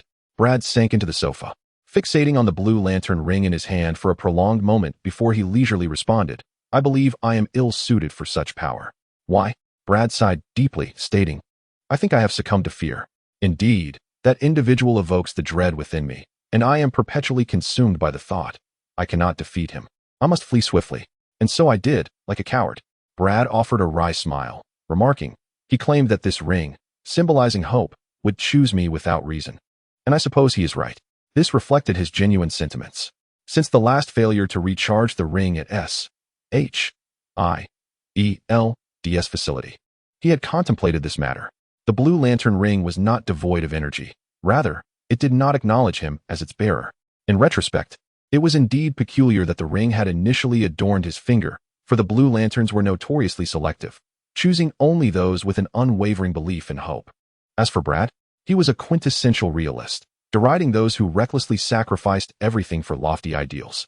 He harbored no illusions of hope, prioritizing only his own interests and those of his closest companions. Why then, had the ring chosen him? A profound silence enveloped them, and Brad could not help but engage in self-deprecating thoughts, pondering how deeply disappointed Katyusha must be in him. To his surprise, Katyusha gently settled beside him, resting her head on his shoulder, her hair cascading down his face, exuding a delicate fragrance. "Brad, do you know? I noticed you long ago. You are a gentle and kind soul, never quarreling for personal gain, always bringing warmth to everyone around you." Brad sighed softly, "Yes, but you must realize I am no longer the same. I am no longer that kind-hearted person you once knew." "Then why?" Katyusha nestled closer. "Of course I understand. While that kind Brad was a wonderful person, he was destined to be unable to fulfill his own life. I know the world is not so simplistic. Mere kindness cannot sustain one forever. Eventually, one must confront the darker facets of existence." Brad was taken aback, surprised that the seemingly ethereal Katyusha possessed such profound insight. "Therefore, I felt joy upon witnessing your transformation," she continued, lifting her gaze to meet his. Her captivating eyes pierced through to his very core. "I know you are the person I have long sought, possessing immense strength, a kind heart, and a rational mind. You recognize the world's darkness, yet still harbor hope. That version of you embodies all hope." Her words struck Brad like a hammer to the chest. While he felt deeply moved, he also sensed the crushing weight of expectation settle upon him. He sighed ruefully. "It is regrettable that your perception is not entirely accurate. I am acutely aware that a so-called superhero cannot rectify the world, and contrary to your belief, I do not harbor hope. I have long since despaired of humanity. I am but a selfish wretch, lost in my own thoughts." After a brief moment of hesitation, he resolved, "I am no longer the once sunny Brad Joy. Nor have I ever truly been. I lack the potential you speak of. I simply—" His words remained unspoken, abruptly halted as too soft. Fragrant lips pressed firmly against his own, silencing his thoughts. For both of them, it was a beautiful first kiss. After a deep embrace, Katyusha's face was merely a fist's distance from Brad's. She earnestly declared, "I believe in you, just as this ring believes in you. Therefore, you must also believe in yourself." Brad opened his mouth, yet no words emerged, his senses still enveloped in lingering sweetness. He fell silent, casting his gaze upon the dim blue ring, murmuring, "I hope I can." Then he lifted his head. "Thank you, Katyusha." With a smile, Katyusha gently shook her head. "As long as you need me, I will always stand behind you." Brad returned her smile, pressed a kiss to her forehead, and then, like a whirlwind, dashed through the wall, leaving behind a promise of tomorrow. After his departure, a trace of unspoken sorrow flickered across Katyusha's face. She raised her hand, her fingertips dancing with a fleeting arc of ethereal beauty. "Please, Brad," she whispered, "if it's you, surely." At that moment, Sinisto had swiftly breached the atmosphere, arriving at a geosynchronous orbit around the Earth. His visage contorted as he bellowed at his ring. "Behave yourself," he shouted. A low, husky voice seemed to echo from the depths of his mind. "I am right here. You know you cannot escape me, no matter where you go." Sinisto growled fiercely. "I have always been the one to control you, Parallax monster. You have no power to threaten me." "Oh, poor Sinisto. Do you truly believe this realm resembles the former cosmos?" The Parallax monster mocked. "Take a good look. Korriga has turned to cosmic dust before your eyes. And you possess nothing. I am all that remains for you. You need my power." Sinisto continued to struggle. "Though the reins of control were swiftly slipping away, I do not need you. I shall reclaim Korriga and restore it to its former glory. Just wait. I will take it back." The Parallax monster laughed, as if it had heard something utterly ridiculous. "How pitiable. You are but a wretched creature drowning in delusions. Convinced you can do without me." Sinisto gritted his teeth. "How can I know unless I try? I will never abandon Korriga." The Parallax monster proposed. "I have a better suggestion. Why don't we seek a way out in this universe? Our cosmos is already fragmented. Even divine power may not fully restore it. But think how perfect this planet is. Release me, and we can collaborate. We can rebuild Korriga upon its ruins. Consider it. This is something you could never achieve alone. You wouldn't even win against that speedster." Sinisto fell silent. The fact remained that he lacked the necessary strength. After a brief moment, a golden radiance enveloped him, and his expression twisted into a grimace, his pupils igniting with golden flames. In a voice that was both hoarse and peculiar, he intoned, "Deal. Korrigar is the home planet of Sinestro, over which he holds dominion. Sinestro harbors profound emotions for it." Chapter 33, The Heroes of New York, The Daily Bugle. This is the very place where Peter Parker, known as Spider-Man, will eventually find employment. However, at this moment, he has only just graduated from high school and has yet to secure this coveted position. The Daily Bugle bustles with activity, interspersed with the boisterous shouts of the notoriously frugal boss, Jameson. Few employees manage to elicit his complete satisfaction. The veteran staff have long grown accustomed to his eccentric temperament, enduring several outbursts daily, each directed at different individuals. Yet today, someone has outshone him in volume. A thunderous explosion drowned out Jameson's voice as a wall was obliterated. With a crimson visage and clad in a yellow uniform, Sinestro floated into the scene, unperturbed by the terrified crowd scattering in his wake. He murmured to himself, "So this is the newspaper Jordan spoke of?" The Jordan he referred to was, of course, Hal Jordan, the second Green Lantern, with whom he had engaged in fierce conflict. At this moment, Jameson fully embraced his knack for self-destruction, striding toward the extraterrestrial. "Hey, who are you? What are you doing here?" Sinestro cast a sidelong glance, causing even the thick-skinned Jameson to shudder. With a swift motion, Sinestro's ring extended an eagle-like claw, grasping Jameson's collar and lifting him off the ground. In a chilling tone, Sinestro declared, "Nothing much, merely a favor to ask. Ensure as many people as possible hear what I am about to say." A moment later, the announcement was broadcast across numerous news channels, swiftly disseminating throughout the nation. Sinestro's visage appeared on various media outlets, exuding an air of authority as he proclaimed, "Attention, inhabitants of Earth. I am Tal Sinestro, the extraterrestrial you speak of. From this day forth, you shall submit entirely to my governance. Any armed forces attempting to resist will face the wrath of the power of Sinestro.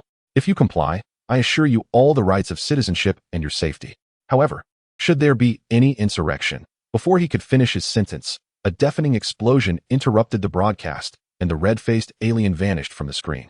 At the Daily Bugle building, Sinestro had crashed through several walls, propelled far away. The camera quickly pivoted to reveal Iron Man, clad in his resplendent suit of armor, hovering outside the edifice, flames erupting beneath him as he mockingly quipped in a mechanized tone, "What will you do if there is resistance? Scurry back to your home."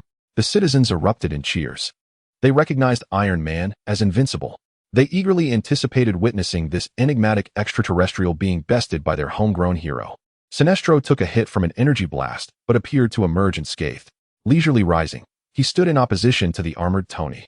A cold smirk playing on his lips as he remarked, "Very well, very well." Before Tony could respond with a quip, he felt a powerful force thrust against his chest, sending his body uncontrollably hurtling backward into the building behind him. Fortunately, the resilience of the Iron Man's suit cushioned the impact, sparing Tony from severe injury. Rising to his feet, he inquired of J.A.R.V.I.S. J.A.R.V.I.S. assessed the nature of the adversary's attack. J.A.R.V.I.S. dutifully replied, "Energy attack," unable to analyze the energy type. Tony furrowed his brow, sensing the situation was becoming troublesome. However, if the assailant truly were an extraterrestrial wielding energy unknown to Earth, it would not be entirely surprising. Sinestro descended from above, looming over Tony, and declared, "Every planet must have its share of formidable beings like you. Defeating them serves to establish authority." Unfazed, Tony retorted, "Is that so? Then you would first need to secure a victory, which will not occur." As he spoke, he raised both palms once more, unleashing a torrent of milky white energy. Having previously been caught off guard by Tony's assault, Sinestro was now prepared and would not be easily struck again. A yellow hemispherical energy shield abruptly materialized, and Tony's prideful energy cannon struck its surface without leaving even a trace of a crack. What? Before Tony could express his astonishment, the energy shield before Sinestro dissipated in an instant, revealing a golden hammer in his grasp, sweeping towards Tony. Although the armor was formidable, Tony was still merely human, and he had no time to evade the incoming blow. He was sent sprawling several yards away, plummeting from the heights. Aboard the S.H.I.E.L.D. airborne aircraft carrier, Nick Fury wore a tense expression, hands clasped behind his back. His single eye fixed intently on the screen displaying the battle between Iron Man and the enigmatic extraterrestrial. Deputy Director Hill reported gravely, "It has been confirmed that the energy used is identical to that of the yellow-clad individual who caused a ruckus on Broadway not long ago. We are unable to analyze it.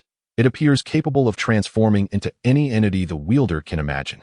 Fury did not respond, merely grunting in acknowledgement.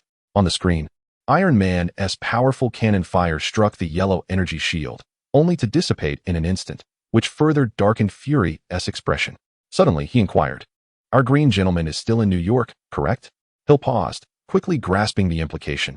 "Are you suggesting we enlist his assistance?" "Indeed," Fury asserted decisively. "This extraterrestrial visitor is beyond Stark's capabilities." Hill refrained from asking further questions, silently withdrawing, fully aware that Fury resorted to this strategy out of desperation. He would prefer not to invoke the Green Gentleman's power unless absolutely necessary.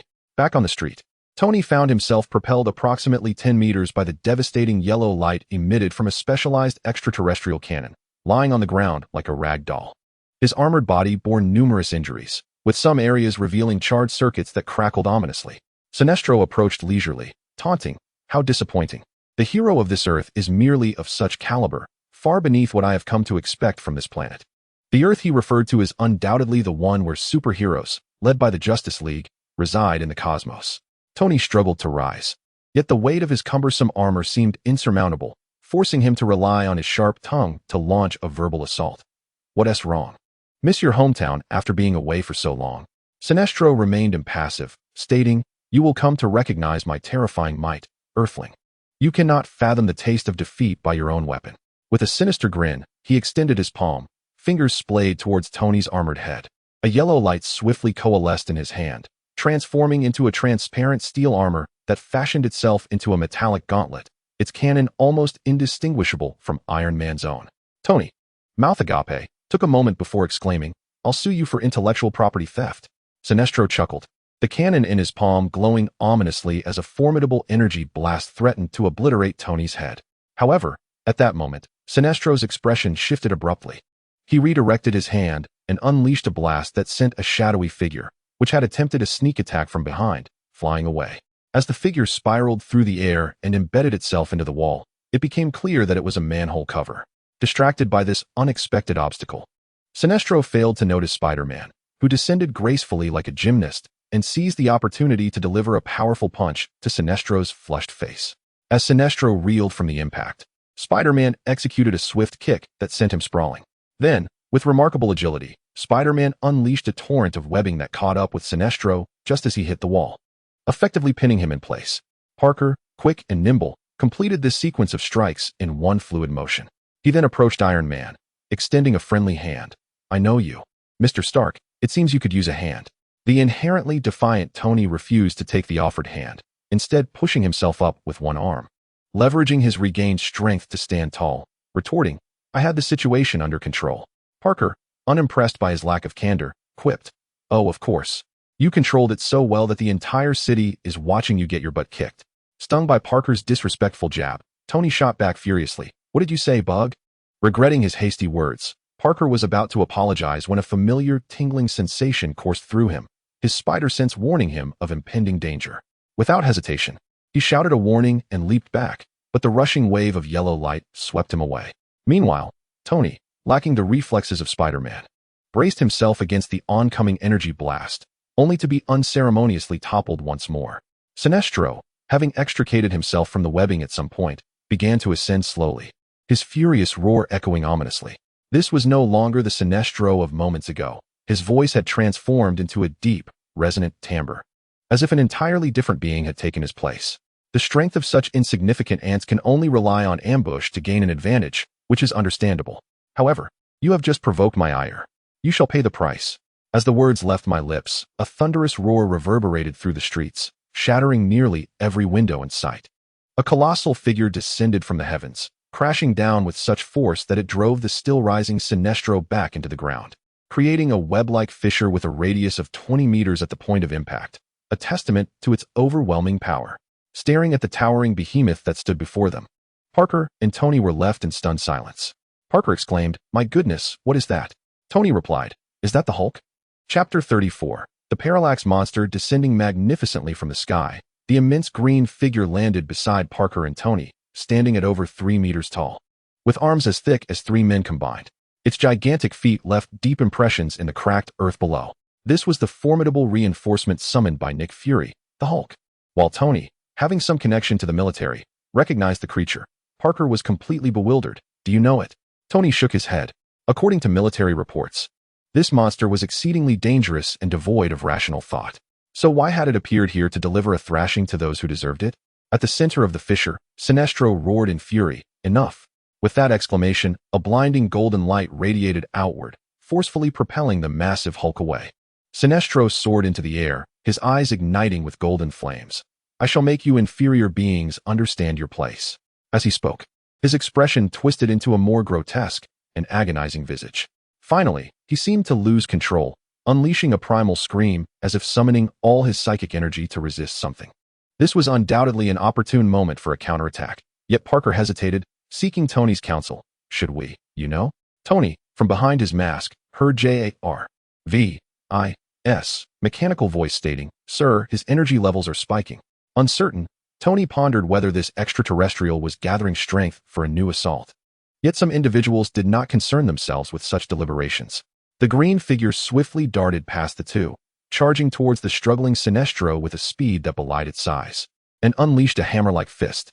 To everyone's surprise, under the Hulk's unstoppable might, Sinestro did not even lift his head. Instead, he slowly raised his right hand to firmly block the Hulk's colossal fist.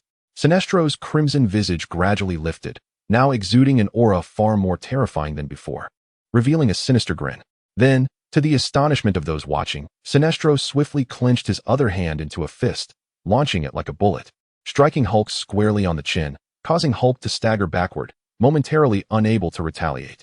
In truth, Hulk was not in an optimal state either. In this instance, Bruce Banner transformed into the Hulk through sheer will, managing to control the raging beast within him to target the correct adversaries. Yet, he remained uncertain about the duration of his control, feeling his anger brewing within like an overcharged fuel, constantly replenishing and ready to erupt at any moment. When that time came, the Hulk would undoubtedly revert to a fearsome force of destruction. Meanwhile, in the absence of attacks, Sinestro's transformation left several witnesses in stunned silence. Initially, a yellow energy swirled around him with increasing intensity, which soon solidified, enveloping Sinestro's form like a cloud, ultimately concealing even his burning gaze. Once Sinestro was completely consumed, the yellow substance was still unsatisfied, continuing to swell. Gradually, it sprouted legs, 6 pairs, to be precise, followed by a grotesque body and a multi-eyed head adorned with repulsive mandibles. Remarkably, This immense creature towered to the height of a building. Do we still have a plan? Although Peter Parker, as Spider-Man, had encountered many extraordinary phenomena, he had never witnessed a creature as terrifying as this cosmic being. Tony Stark remained silent, instead commanding Jarvis. Jarvis, scan the biological structure of this creature and see if any vulnerabilities can be identified. The facial armor's screen instantaneously analyzed the massive being, responding shortly after. The energy source of this creature is of the same kind as that released from the previous ring. It cannot be analyzed. The biological structure is also untraceable, with no weaknesses detected. As if it had heard Jarvis's assessment, the colossal insect erupted into derisive laughter. Humans, foolish as ever, no matter the planet. Sinestro is no more. Now you face the Parallax Beast. Following this proclamation, a horrific energy, centered around the giant insect, expanded outward, with yellow light transforming into countless blades, leaving innumerable scratches on the surrounding buildings. Since there are no weaknesses, we shall resort to brute force, Tony exclaimed, launching into the air. Jarvis, maximum power. The arc reactor in Tony's chest illuminated with a brilliant white light, storing energy for 2 seconds before unleashing it in a relentless barrage against the Parallax Beast's formidable exterior. Sadly, as the light dissipated, the creature's shell remained resplendent, unmarred by even the slightest scar. Foolish, it scoffed disdainfully, releasing yellow arrows that struck Tony, sending him plummeting like a fallen star. Despair enveloped the world, as several of Earth's mightiest heroes found themselves unable to even slightly disturb this extraterrestrial threat. A pervasive gloom of hopelessness settled over the skies of every household. Brad gazed from his bedroom window at the rampaging behemoth, witnessing the relentless collapse of buildings, and felt a deep sense of unease. Regardless of his reluctance to interfere, the Parallax Beast was likely a dilemma he could not escape. With the world's native heroes bravely attempting to thwart it, he knew he could not stand idly by.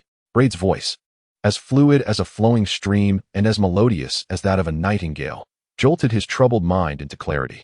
Turning around, he was startled to find Katiusha had silently appeared behind him. Katiusha? How did you? Katiusha stepped forward and grasped Braid's hand. You are leaving, aren't you? Braid nodded gently, his body swaying slightly as though the mere motion transformed him into that fantastical lightning battle suit. A gust of wind swept through the room, fluttering Katiusha's skirts and tousling her hair, rendering her exceptionally enchanting. Taking a deep breath, Braid spoke. If I do not return. Katiusha pressed her delicate finger to Braid's lips and whispered, you will return. I know this because you embody hope. After a moment of surprise, Braid managed a bittersweet smile. Thank you. In an instant, a fleeting shadow burst from the window, racing toward the perilous battlefield. The Parallax monster continued its rampage, with the area of destruction expanding relentlessly. Despite Tony's armored protection, he had sustained injuries that were neither severe nor trivial. Coupled with the excessive energy expenditure exacerbating his palladium poisoning, he was uncertain how much longer he could endure, merely sustaining himself. Among the trio, Parker was the least destructive. His incredibly flexible spider silk was nearly negligible in the eyes of the Parallax monster, leaving him to hastily fend off its relentless assaults. Hulk's output was the most formidable, yet even his tremendous strength struggled against a foe of planetary caliber, rendering him a primary target for the Parallax monster. After enduring several devastating blows, Hulk, through his remarkable self-healing abilities, finally broke free from Bruce Banner's will and went into a complete frenzy. Regrettably, even in this state, he found himself powerless against the Parallax monster. Sir, high-speed objects are approaching, Jarvis reported. Tony was taken aback. They were already on the brink of defeat and could hardly contend with a new enemy. What is it? The speed exceeded recognition, but initial assessments indicated it was traveling at 30 Mach, with further details forthcoming. Before Jarvis could finish his report, a red and gold blur streaked past, altering the air pressure dramatically, pushing even heavy objects aside. A long shadow ascended the Parallax monster's elongated leg before it could react, and a brilliant flash of electricity illuminated the scene. The Parallax monster roared in fury, seemingly struck hard. The shadow then swiftly descended back to the ground, halting before Tony and the others. Only then did Jarvis conclude his earlier statement, arrived in mere tenths of a second. Chapter 35. The Blue Lantern activation. Though Braid's entrance was remarkably striking, he was far from being in optimal condition. At that moment, his right arm hung limply, as though dislocated from his shoulder. In truth, it had indeed been dislocated. In a breathtaking flash, Braid surged forward at a staggering speed of 30 Mach, delivering a sonic punch to the Parallax beast. He summoned every ounce of his swift energy to enhance the force of his blow. It's worth noting that during the encounter with Obadiah's, a mere fraction of this speed had sufficed to crush Obadiah's iron mask. The magnitude of Braid's current velocity, augmented by his extraordinary energy, was indeed terrifying. Yet, even though Braid had mastered the art of mitigating his own impact, he still suffered significant injuries. As for the parallax beast, it absorbed the colossal assault, merely feeling a twinge of discomfort in its back, with not even a dent on its shell, let alone any substantive damage. Upon recognizing Braid, it laughed haughtily, exclaiming, "Ah, it's you again? I must commend your audacity in standing before me. You were so paralyzed with fear last time that you could hardly flee. What is this? Do you wish to relive that terror?" Despite the searing pain in his arm, Braid endeavored to maintain his composure, stating, "No, I am here to put an end to your rampage on our planet." The parallax beast erupted into a fit of laughter, as if Braid had shared the most ludicrous joke. "On what grounds? Your paltry bravery? Even the Green Lantern trembled at my approach, and you, hollow of will, can barely stand here, can you?"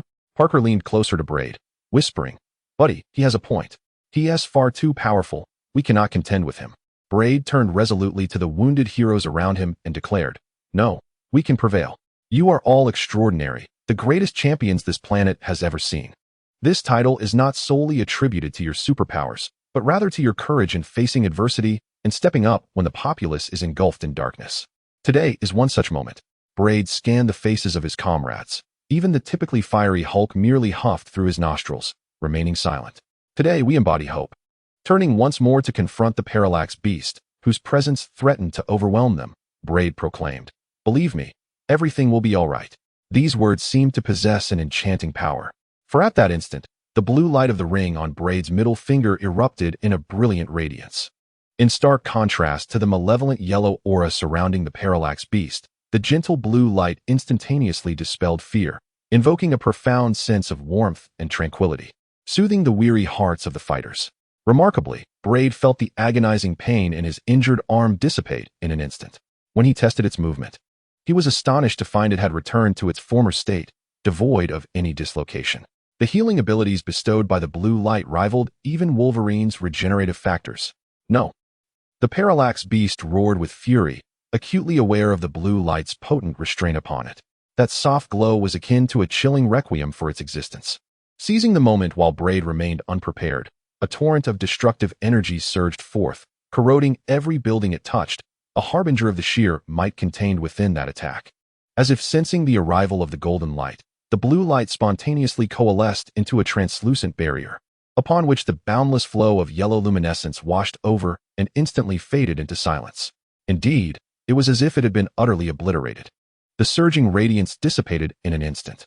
Subsequently, the blue light transformed into a translucent spherical energy shield, enveloping Braid within its confines, and without awaiting his response, it shot skyward with astonishing speed, vanishing from sight in the blink of an eye.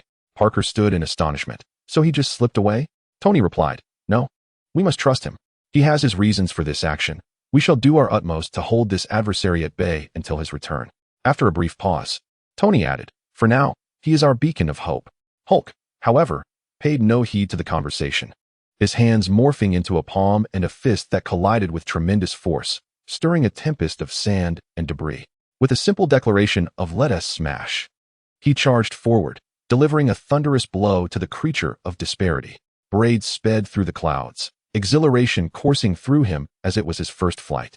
In his ears, the familiar voice of the Blue Lantern ring resonated incessantly. "This is Braid Joy from Earth. Despite being eroded by darkness and enduring the trials of humanity, you have never relinquished your instinct to seek hope. You have buried hope within your heart, never forsaking it, merely awaiting the moment it takes root and blossoms." Listening to the ring's words, Braid was filled with nostalgia.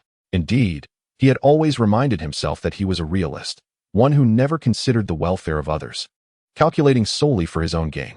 Yet, that was the self forged through the depths of despair in a past life. What was his former self like? The gates of his most deeply buried memories began to creak open. Braid recalled how he had once trusted others with innocent faith, only to be mercilessly betrayed time and again, ultimately forcing himself to betray his very nature and become distrustful.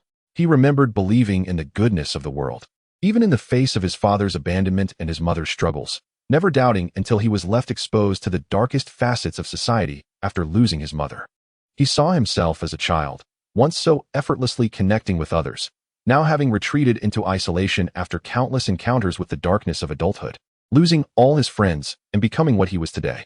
However, he had not truly abandoned hope. Even as he repeatedly told himself that the hero's endeavors to transform the world for the better were laughable and futile, deep within his heart, did he not long for such heroes? Ultimately, hope had merely been unconsciously buried in the depths of his mind, awaiting the moment it could resurface. When that moment arrived, his hope would undoubtedly shine brighter than ever before.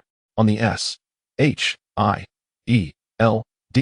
airborne carrier, Nick Fury had recently relocated the Blue Lantern to the floating carrier to safeguard it from the mysterious speedster's theft.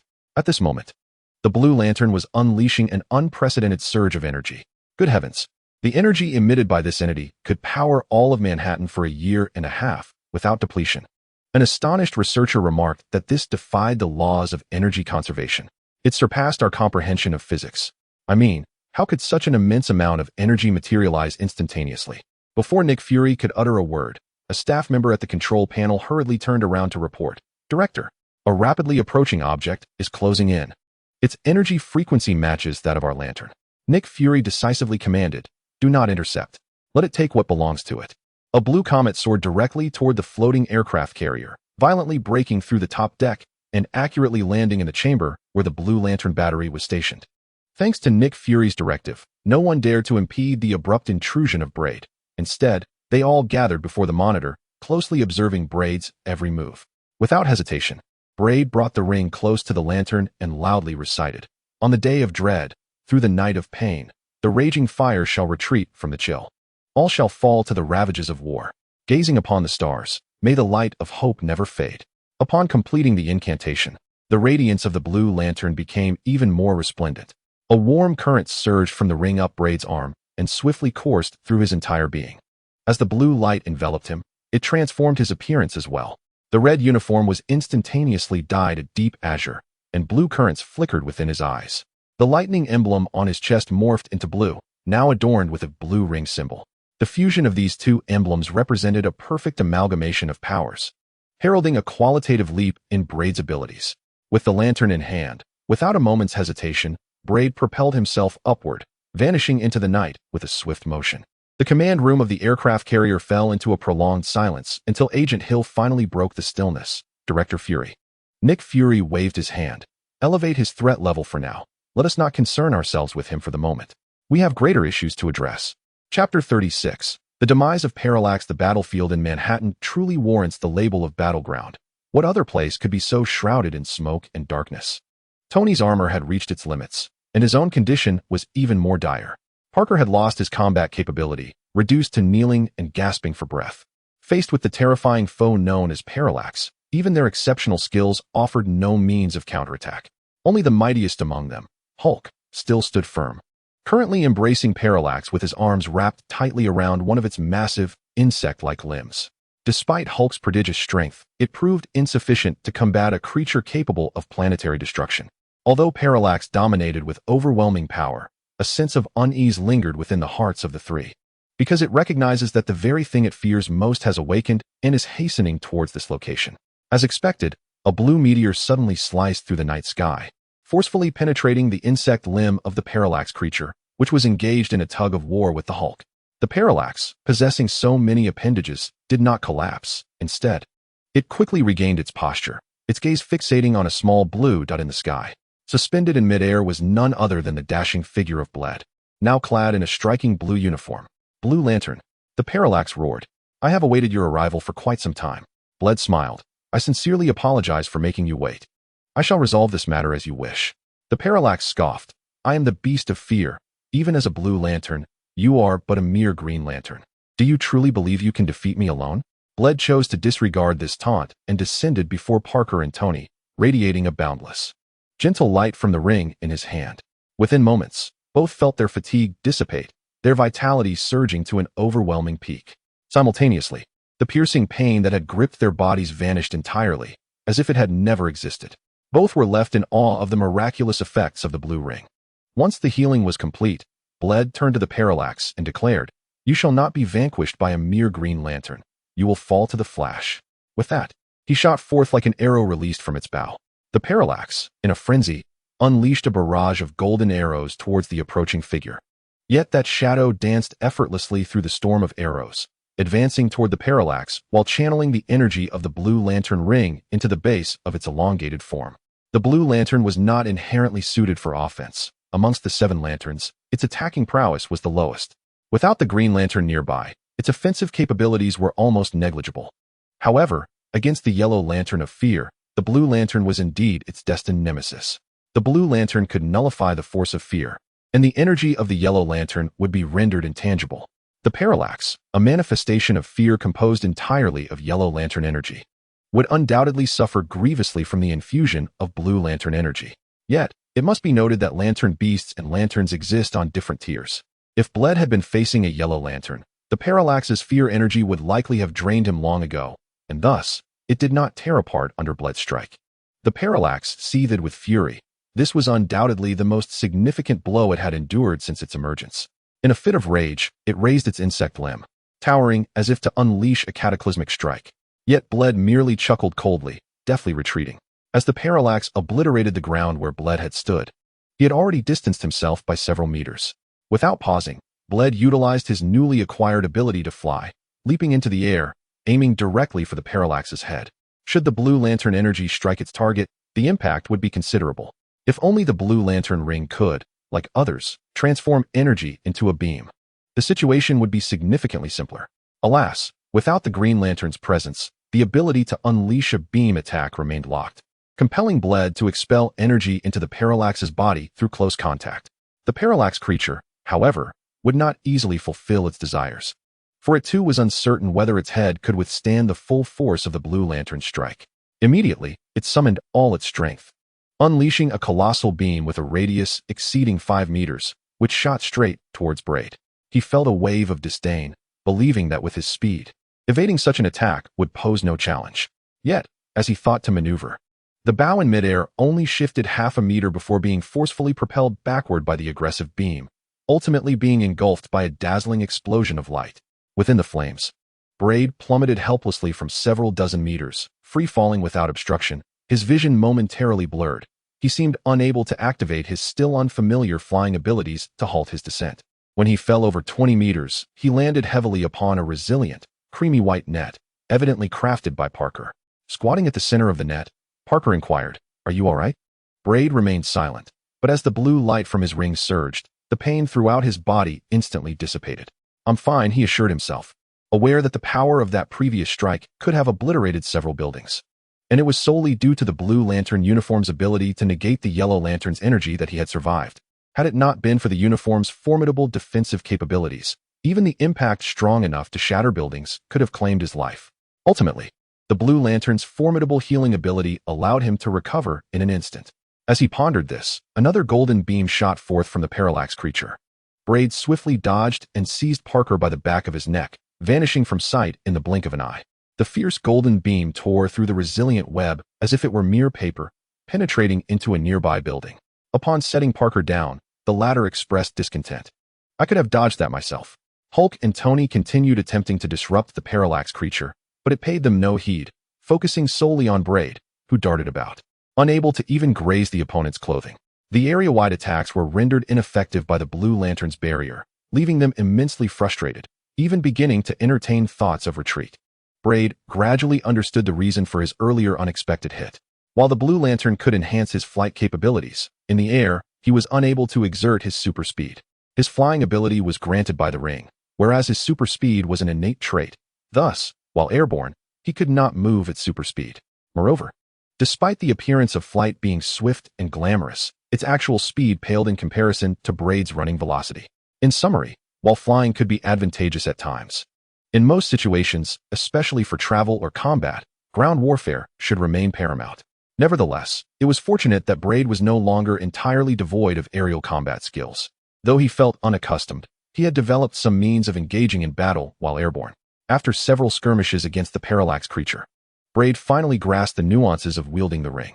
He felt capable of delivering a decisive blow.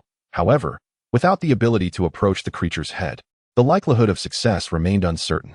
His gaze shifted toward Tony, who was frustratedly experimenting with various attacks, yet failed to capture the creature's attention. As his mind raced with plans, With but a fleeting thought, Tony found himself over 30 meters away, entirely disregarding the myriad of attacks surrounding him. The swiftness of his movement was truly awe-inspiring. "Take Spider-Man to the skies." Brett swiftly issued the command, not pausing for a response before he darted towards the wildly leaping Parker, coordinate with Iron Man to obscure their vision. This simple directive was conveyed in an instant. Having spoken, Brett launched himself forward. Wherever his shadow fell, the barrage of light arrows followed. This was precisely as he had planned. The parallax creature's focus was solely on him, utterly oblivious to the actions of the other three. This was the opportunity. The parallax creature, fixated on Brett's myriad of afterimages, failed to notice that Spider-Man, mere meters away, was being hoisted aloft by Iron Man, who ascended in a straight line. With Iron Man's velocity, they swiftly matched the creature's line of sight. Meanwhile, the seemingly insignificant Spider-Man, unnoticed, raised his hands, unleashing a massive webbing of milky white that enveloped the creature's grotesque face with pinpoint accuracy. Having accomplished his task, Iron Man turned to retreat, while the blinded parallax creature let out a furious roar, its radiant golden aura surging as it shattered the web into countless fragments, rapidly disintegrating under the divine light. The web Spider-Man had unleashed merely robbed the creature of a second's vision. Yet, for the fastest man in the world, that single second was more than sufficient. In that brief moment, Brett unleashed his incredible speed, hurtling forward along the creature's grotesque form, reaching its shoulder within mere fractions of a second before the webbing was obliterated. Channeling all his strength into one punch, he struck with a force that could shatter the heavens. The power of the Blue Lantern was unleashed without reservation, crashing down upon the parallax creature's most vulnerable visage, eliciting a harrowing wail that seemed to shake the very foundations of the earth. The blue light surged like a deluge, relentless and overpowering. The parallax creature, in agony, attempted to counterattack, drawing upon every shred of fear energy it could muster, only for it to dissolve into the blue luminescence without effect. It worked. The creature's form began to disintegrate, its robust limbs and sturdy exoskeleton breaking apart at an alarming rate, as if eroded by relentless sands. The once formidable presence was now diminished. Yet, in Brett's heart, astonishment swelled. The energy from the ring was depleting at an alarming pace. The energy index of the Blue Lantern ring flashed incessantly, plummeting from 90% to 60% in just over 10 seconds. By the time the creature's mass had been reduced to half its original size, the energy level had already dropped to 40%. At this rate, he would exhaust the ring's energy before the parallax creature was defeated, and even if the creature was reduced to a flickering ember, it would still pose a formidable challenge for those few who possessed the power to vanquish it. It seemed the parallax creature sensed Brett's predicament, for a twisted smile spread across its agonized face. He gritted his teeth and declared, "It won't be long before I tear you to shreds and reduce this detestable blue light to cosmic dust. Oh, rest assured, I won't forget the cherished companions you hold dear. I shall care for them well." Brad, teeth clenched, remained silent, momentarily lacking a strategy, feeling the swift depletion of energy and growing increasingly anxious. "Buddy, you clearly haven't accounted for us," Tony quipped humorously, floating nearby, his energy cannon at full power, causing even the armor on his chest to become searing hot. The milky white energy surged dramatically, crashing into the rapidly disintegrating visage of the parallax monster, not dissipating after a single strike, but rather maintaining its maximum output. If he were not careful, Tony risked overloading and self-detonating.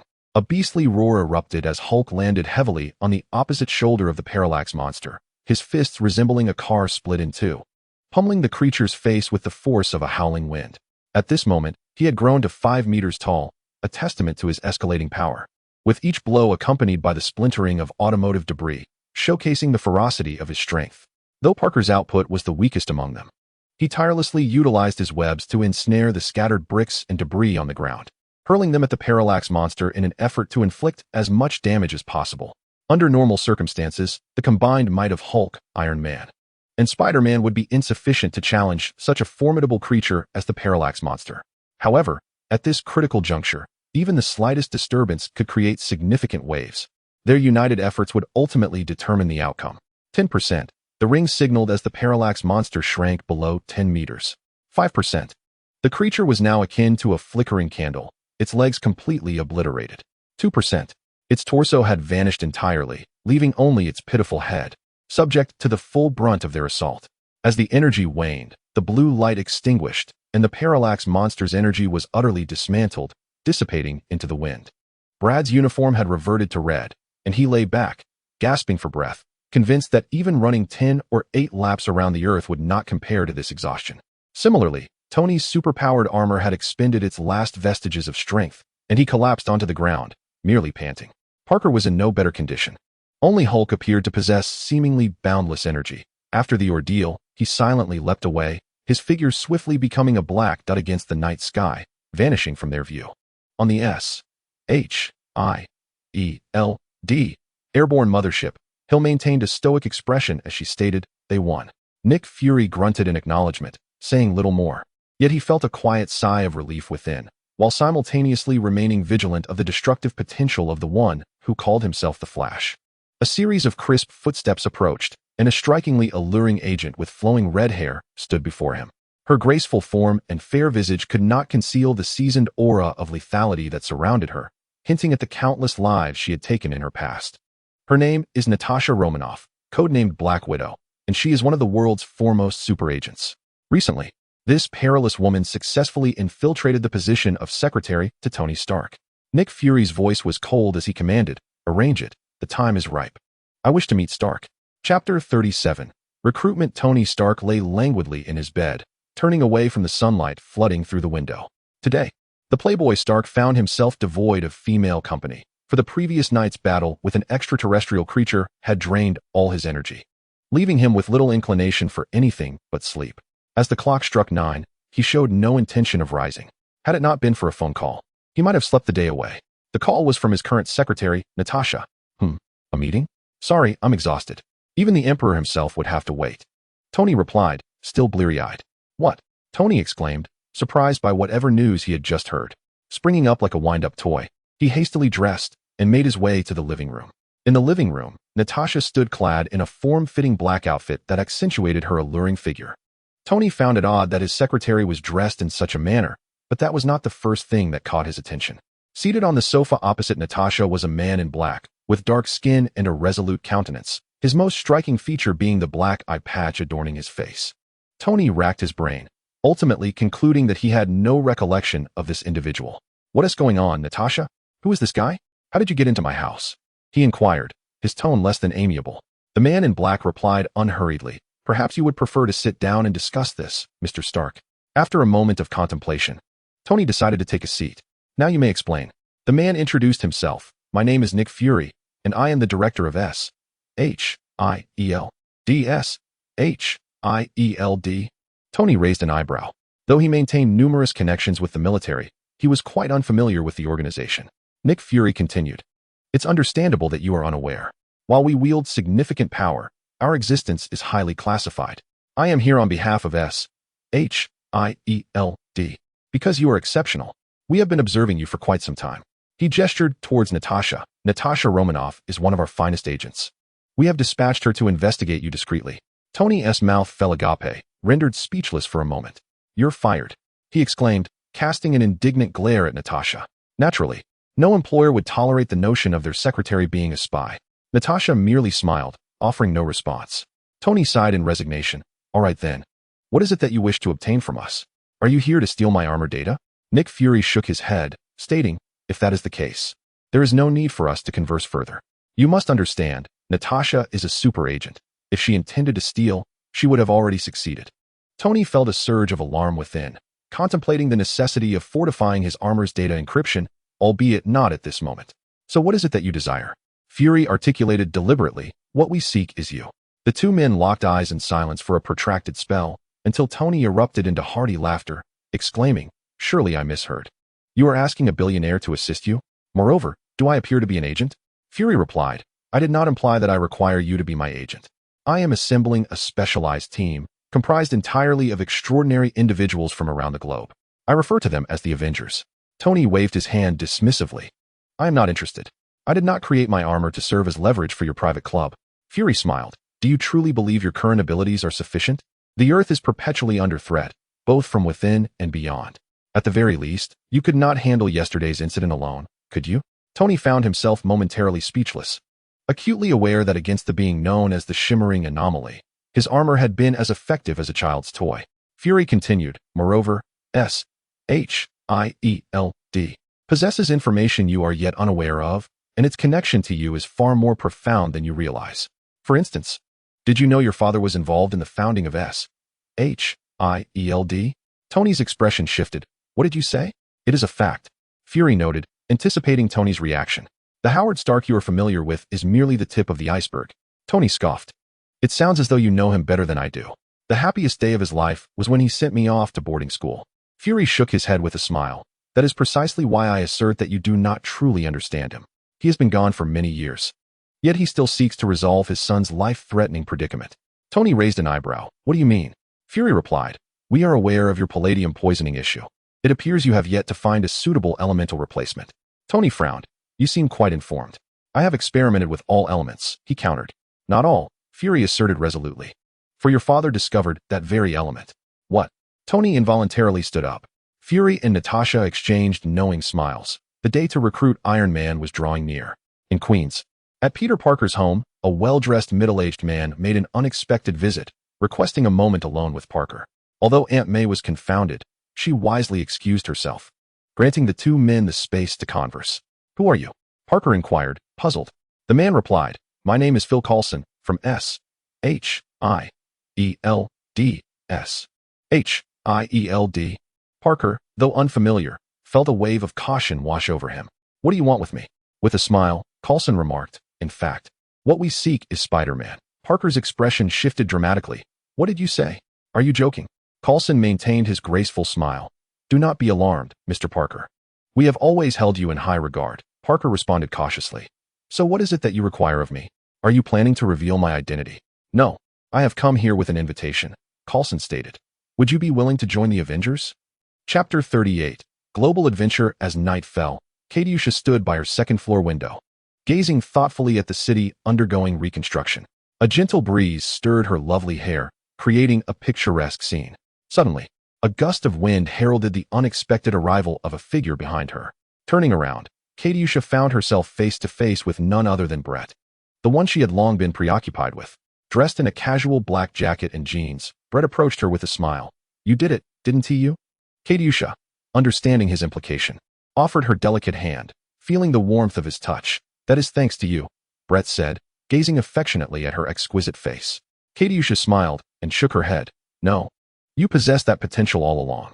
I did nothing. Brett released her hand and stepped back slightly. I have a surprise I want to show you. Clenching his right fist, he raised the ethereal blue ring on his middle finger to his face. With a thought, the ring's energy surged forth, enveloping him in a blue uniform within mere seconds.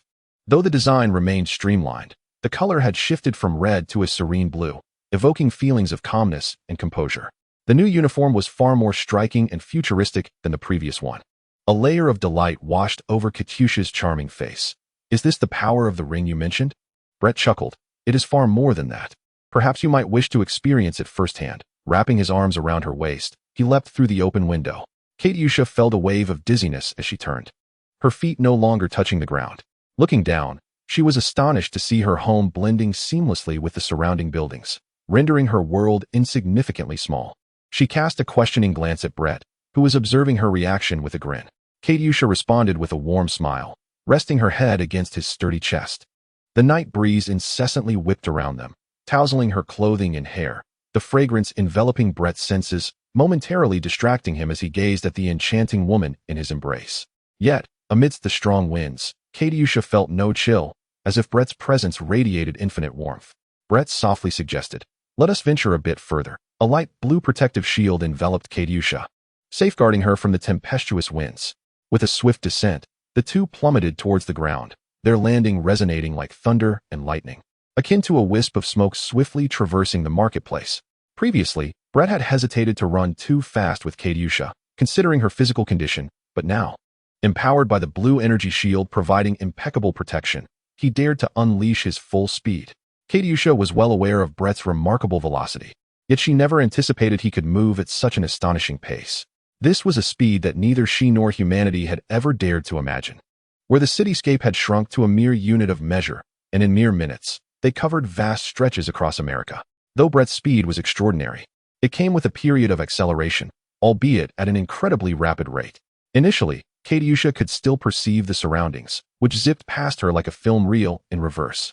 Gradually, the scenery elongated exponentially in her vision, until eventually, everything became an indistinct blur. Despite the protective shield, the rapid movement strained her eyes, prompting her to close them for respite. After a few minutes, a cool breeze kissed her face, followed by Brett's gentle voice announcing, "We have arrived." Upon opening her eyes, she beheld a vibrant metropolis, its dazzling lights and magnificent architecture markedly distinct from the style of Manhattan. They floated at an altitude of 300 meters, with a radiant, unfamiliar city sprawling beneath them. Even at this height, a towering steel giant stood alongside them, its unique silhouette unmistakable, the incomparable Eiffel Tower. Katiusha inquired, "Is this Paris?" Brett's silence, accompanied by a knowing smile, confirmed that they had traversed over 5,700 miles to reach Paris within a mere 10 minutes. They soared past the opulent Louvre, circled the majestic Eiffel Tower in a full 360-degree sweep, and paid homage to the legendary Arc de Triomphe and the Notre Dame Cathedral. A blush of joy adorned Katiusha's rosy cheeks, enhancing her beauty beyond her everyday charm, leaving Brett utterly captivated. The two spent 20 minutes marveling at Paris, and Brett whispered in Katiusha's ear, "Prepare yourself. We are off to our next destination." In an exhilarating rush, they were whisked away once more. When Katiusha regained her senses, they found themselves before an exquisitely luxurious building, entirely white and resembling billowing sails, rivaling the height of the Eiffel Tower. This was the world's only 7-star hotel, the iconic Burj Al Arab in Dubai. In the blink of an eye, they had genuinely traversed to Asia on foot. Throughout the night, the couple reveled in the bliss of their global journey. They raced across countless islands of the Maldives, visited the legendary University of Cambridge, Buckingham Palace, and the River Thames, and even glided through the aquatic city of Venice. In a single night, they traversed a significant portion of the globe, a romantic feat unparalleled by any other couple in existence. As dawn approached over New York, Brend clasped Katia's hand and swiftly returned to Manhattan. While ascending directly into the sky above Manhattan, Brend inquired, "Have you ever seen the Earth?" Katia shook her head. With a smile, Brend replied, "Now you shall." A pale blue shield enveloped Katia entirely, isolating her from the surrounding atmosphere. The unique power of the ring ensured her survival in the vacuum of space. Brend suddenly accelerated, and the two shot upward like a bullet, breaking through the atmosphere and venturing beyond Earth. Katia's eyes widened, her gem-like beauty reflecting the vastness of the cosmos, alongside the azure planet teeming with life. "It's beautiful," she exclaimed sincerely, utterly captivated by Earth's form, so much so that she referred to it as she. Brend concurred, "Indeed." After a brief pause, he added tenderly, "You are, too." A faint smile graced Katia's lips as she nestled contentedly in Brend's embrace. "In just about a minute, we will witness the first rays of sunlight on Manhattan from this angle," Brend remarked. "Did you enjoy yourself tonight?" "As long as you are happy, I am." Katia replied earnestly, "It is the same anywhere." Brend smiled wryly. "No, I mean I hope you find your own happiness. You must seek joy for yourself, don't you?" Katia lifted her gaze, her eyes locking onto Brend's for an extended moment. He felt as if he were losing his soul to the depth of her clear gaze, momentarily lost in thought. "Thank you. I am truly happy," Katia said, and Brend could see the sincerity behind her words.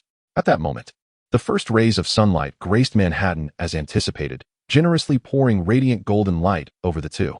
Witnessing Katia's beauty further illuminated by the sunlight stirred something profound within Brend, prompting him to lean down and kiss her fragrant lips.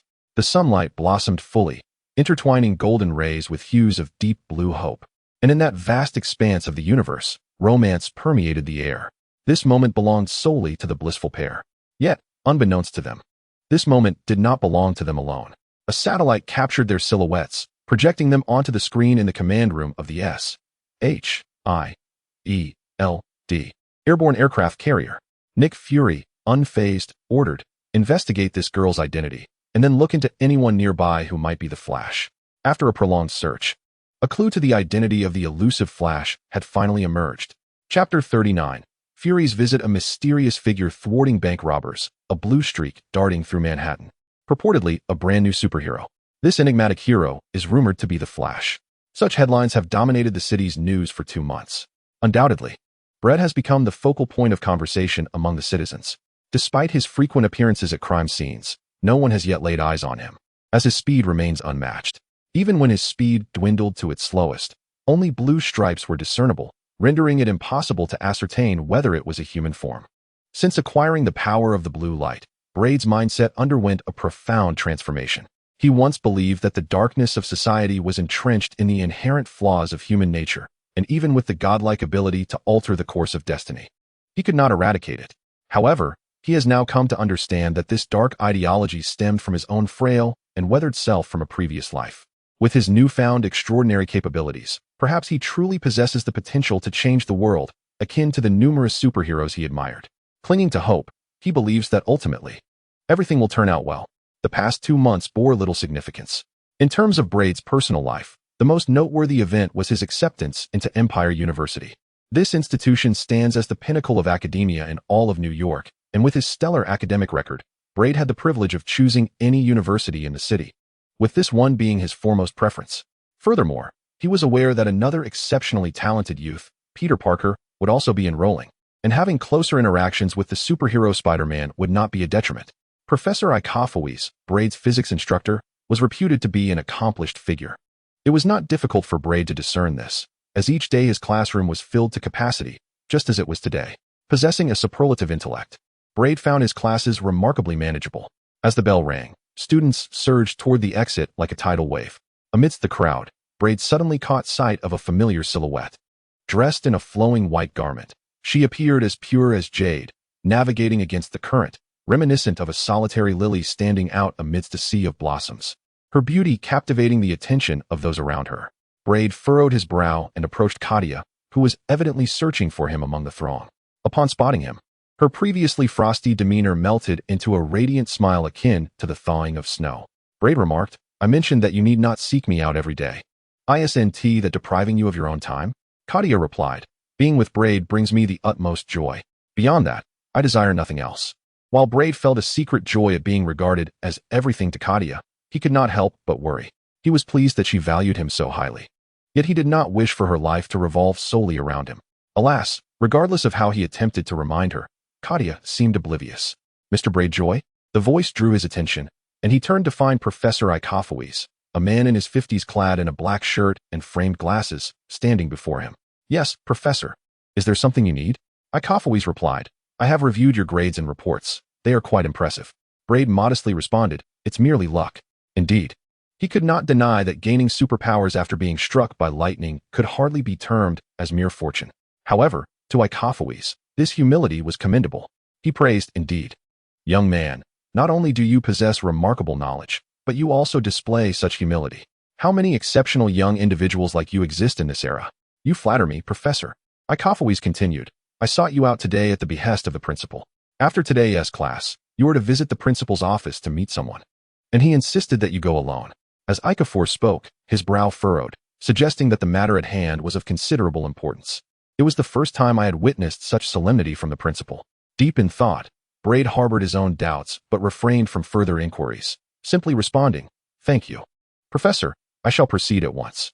The principal's office was not far from their location, and a mere minute's walk brought Brend to the door. He instructed Katyusha to wait outside while he entered alone. Being a university, the principal's office was adorned with a certain elegance. The room, though not overly spacious, featured tiled walls embellished with an array of awards and medals, while atop a nearby iron cabinet sat a golden trophy, its origin a mystery. The central desk was cluttered with documents, yet they were meticulously organized, indicating that the principal was indeed a person of order. However, to Brend's surprise, the principal was not present. Seated in the office chair was a man clad in a black robe, his demeanor resolute and posture upright, with an eye patch that seemed to serve as a badge of his identity. Brend recognized him, of course, as the Flash. This man was none other than Nick Fury, the director of SHIELD. Yet, under ordinary circumstances, Brendjoy would not have been acquainted with Nick Fury, so he maintained a facade of politeness. Inquiring, "Good day, I wonder if you are the one seeking to meet with me?" Nick Fury responded with a cold chuckle, "Mr. Joy, let us be direct. Or would you prefer I refer to you as the Flash?" Brend was taken aback, unable to fathom how his true identity had been revealed. Could it be that Tony Stark had disclosed his secret to SHIELD? Nevertheless, he remained composed and replied, "I apologize. But if you are referring to me as the Flash, I believe you have made an error." Fury appeared unfazed by Brend's reaction, calmly stating, "Let us skip the preamble, as the situation is indeed urgent, and we require your abilities. If it were not for this urgency, we would not intrude upon you. In fact, 2 months ago, When you and your young companion Katiusha Allen soared beyond the atmosphere, your identity was already flagged for scrutiny. After 2 months of surveillance, we are now convinced that you are the recently celebrated Flash. Upon hearing this, Brend inwardly chastised himself for his carelessness. Realizing too late that he had been naively under the impression that leaving Earth would elude him from observation, Fury silently admired Brend's composure in the face of his sudden revelation, noting that even as the king of spies, he found Brend to possess a certain talent for espionage. With a sigh, Brend conceded, "Since Director Fury has discerned the truth, I shall not conceal it any longer. Indeed, I am the Flash. What is this urgent matter you speak of? Why do you require my assistance?" Fury slid a small handheld computer across the desk towards Brend, who accepted it with curiosity. On the screen was a cube emanating a deep, bluish light, slowly rotating. As a time traveler, Brend recognized this artifact. It was the Tesseract from the film The Avengers, reputed to provide limitless energy and capable of opening interstellar portals. Fury remarked, "This object is known as the Tesseract. This entity possesses boundless energy, sufficient to obliterate an entire planet. Yet, the dilemma lies in its current disappearance." Brend was not the least surprised. He had anticipated that events would unfold in accordance with the narrative of the Avengers. If the storyline remained unchanged, the cube must have been pilfered by the malevolent Loki, the brother of Thor. The specifics are detailed within this tablet, encompassing around 50 pages, which you may take back and peruse at your leisure. Before he could finish his sentence, a spark of electricity flickered in Brend's eyes, and his fingers transformed into overlapping phantoms, swiftly gliding across the surface of the screen. In less than 10 seconds, he had absorbed the information, hindered only by the limited speed of the tablet's page-turning. Otherwise, his reading would have been even swifter. Nick Fury, witnessing this remarkable ability once more, felt a tremor of astonishment within, though his countenance remained as steadfast as iron. Brend could not help but admire Nick Fury's reputation as a superagent. He truly embodied the essence of remaining unperturbed in the face of calamity. "I have a general understanding," Brend stated.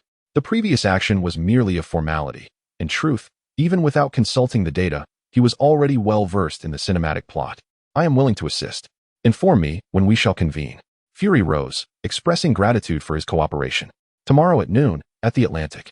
The precise coordinates will be sent to this tablet before then. You may take it with you." The SHIELD agency, affluent in resources, certainly did not concern itself with the cost of such a tablet. It appeared relatively new, a fine possession for Brend, who could scarcely afford even a desktop computer. Brend was acutely aware of the impending chaos that would engulf Manhattan.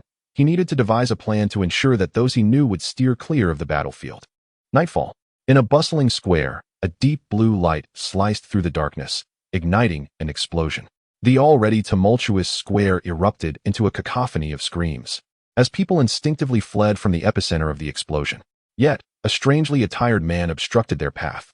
He was youthful and handsome, clad in a dark green cloak, adorned with a horned steel helmet, and dressed in golden armor, resembling an ancient general. He raised a uniquely shaped scepter and bellowed, "Kneel," accompanied by his thunderous command. The scepter emitted a blinding flash, and mystical energy erupted chaotically, causing the crowd to halt in their tracks, paralyzed by fear.